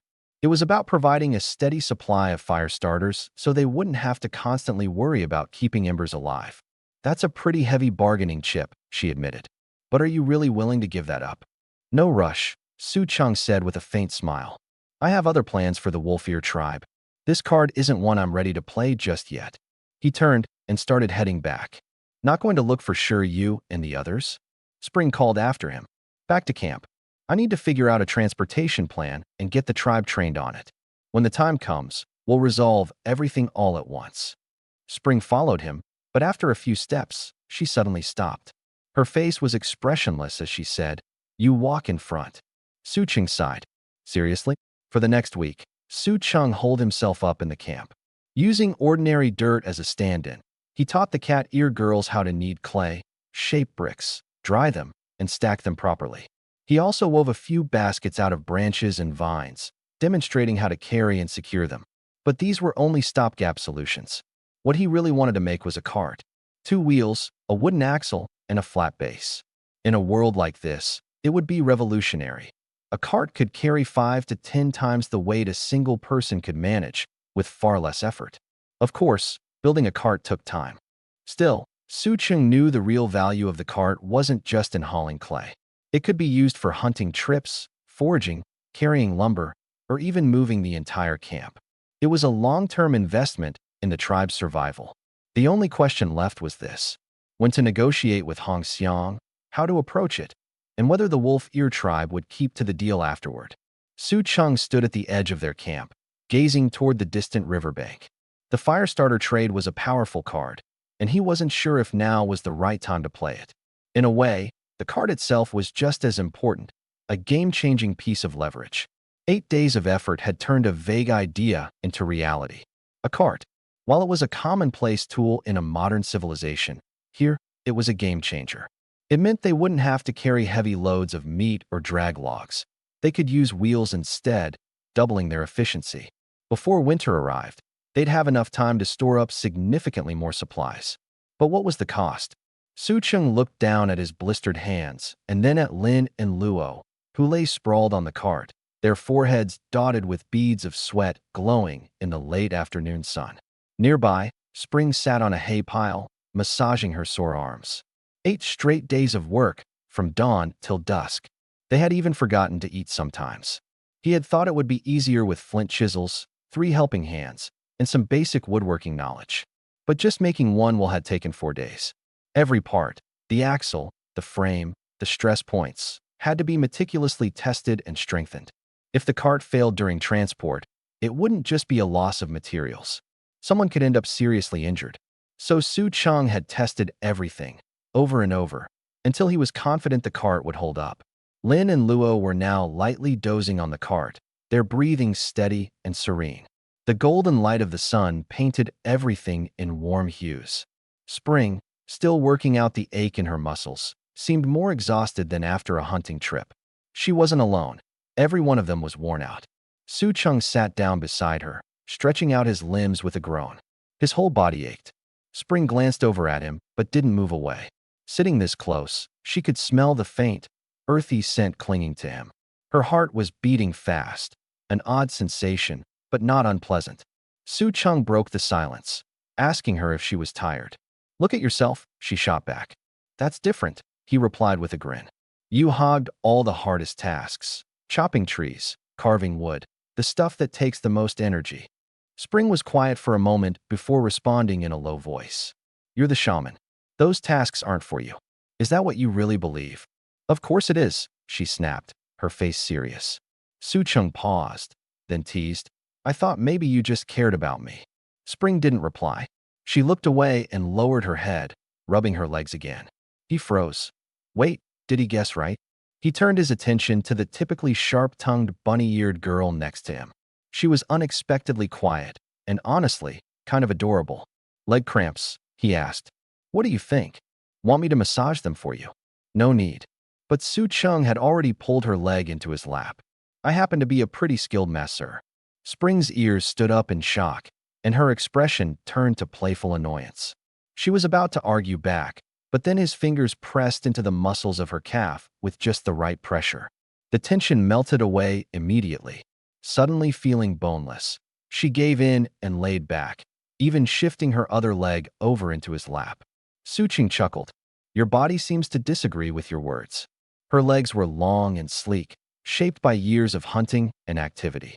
As he worked through the knots in her muscles, he could feel just how much tension had built up over the last week. For once, Su Cheng didn't crack a joke or say anything else. He just focused on easing her soreness. Spring's breathing slowed, her body relaxing under the warm touch of his hands. The sunlight filtered through the trees, washing everything in golden warmth. The cart stood silently off to one side. Su Cheng knew exactly how useful it would be, bringing back game, moving lumber, stocking up for winter. Maybe it could even be modified into a war chariot or an escape vehicle someday. But right now, none of that mattered. He just wanted the three people who had given everything they had for this cart to take a break. Because the most valuable thing wasn't the cart itself. It was them. Su Cheng put down what he was working on, glancing at the unfinished animal hide door curtain in his hands. He had thought he'd spend the day quietly finishing the big tent, but unexpectedly, someone from the wolf-ear tribe had come looking for him. Chun had already stood up, brushing the bits of dried grass from her hands with a wary expression. She knew all too well that on this vast wasteland, any unexpected visitor could mean trouble. "Lo, you come along too," Chun said, adding as an afterthought. The wolf-eared woman nodded silently and trailed behind the two of them without a sound. Her hand rested lightly on the bone dagger at her waist, ready for anything that might arise. Lin wanted to follow but stopped under Chun's glaring stare. Left behind to keep working, she mumbled under her breath, "Why does Lo get to go?" At the western entrance of the camp, a lean and wiry warrior from the wolf-ear tribe stood waiting. Every muscle in his body was taut, his sun-darkened skin marred with faint scars. As Su Cheng approached, the man's steel-gray eyes locked onto him with sharp intensity. "You're Su Cheng?" the wolf-ear warrior asked, his voice rough and gravelly. "That's me." Su Cheng stopped about 5 meters away, keeping his distance. "My name's Stoneclaw," the warrior said after a pause. "Hong Xiang sent me to find you. Something's happened." Su Cheng's heart clenched. Hong Xiang, that fierce, confident woman, was someone who almost never asked for help. If she had sent someone to seek him out personally, it could only mean one thing. The situation was beyond her ability to handle alone. "What kind of trouble?" Chun asked calmly, her tone steady. Stoneclaw glanced at her briefly before turning back to Su Cheng. "Something strange is happening in wolf-ear tribe territory. The game animals have disappeared, the water sources are turning foul, and worse, some of our people have gone missing near the borders." He took a deep breath before continuing. "Hong Xiang believes this isn't natural. She needs help and thought of you." Su Cheng's brow furrowed deeply. Territory disturbances, vanished prey, missing tribespeople. Everything about this sounded ominous. "Why does she think I can help?" Su Cheng asked. "Because you're not from this wasteland," Stoneclaw replied bluntly, his eyes fixed on Su Cheng. "Hong Xiang said that your way of seeing the world is different from ours. Maybe you'll notice something we can't." Chun stood silently for a few moments before turning to Su Cheng. She didn't say a word, but the look in her eyes was clear. This decision was his to make. Su Cheng's mind raced. Going meant facing potential danger, but it was also an opportunity. The wolf-ear tribe, led by Hong Xiang, was significantly stronger than Chun's cat-ear tribe. If he could forge an alliance with them, it could drastically improve their chances of survival in the long run. Not going would mean safety for now, but it also meant missing a chance to build this critical connection. And truth be told, he was curious about the disturbance Hong Xiang had mentioned. "I'll go," Su Cheng finally said, "but I'll need to bring people with me." He glanced at Chun and Lo. "At least these two." Stoneclaw hesitated before giving a small nod. "Fine, but make it quick. Hong Xiang can't wait for long." "Give me a day to prepare," Su Cheng replied. "All right." Stoneclaw turned to leave, but stopped and looked back to add one last thing. "Su Cheng, Hong Xiang said that if you can help, the wolf-ear tribe will owe you a favor." With that, he left the camp, striding off toward the flat, endless expanse of the wasteland. Su Cheng stood motionless, watching as Stoneclaw's figure gradually disappeared into the distance. Chun stepped beside him, her voice low. "Are you sure about this? Whatever's going on over there doesn't sound right." "That's exactly why I need to see it for myself," Su Cheng said, a faint smile playing on his lips. Besides, Hong Xiang wouldn't have reached out without a good reason. He turned to look at Chun, determination glinting in his eyes. Who knows? This could be the chance to change everything. Chun stared at him for a moment before sighing in resignation. "All right, we'll go? But you're following my lead every step of the way." "Deal?" Su Cheng agreed with a grin. His mind was already working on the plans. What kind of challenge awaited him in the wolf-ear tribe's territory? Whatever it was, he was determined to face it. Later, Su Cheng headed to the outskirts of the camp, where a few members of the wolf-ear tribe were already waiting. The designated meeting point was just outside the camp's boundaries, not within it. a subtle detail that spoke volumes about the trust and tension in the air. Lin and Lo stayed behind. The two women exchanged silent glances before getting back to work on the unfinished tent. It was only half built.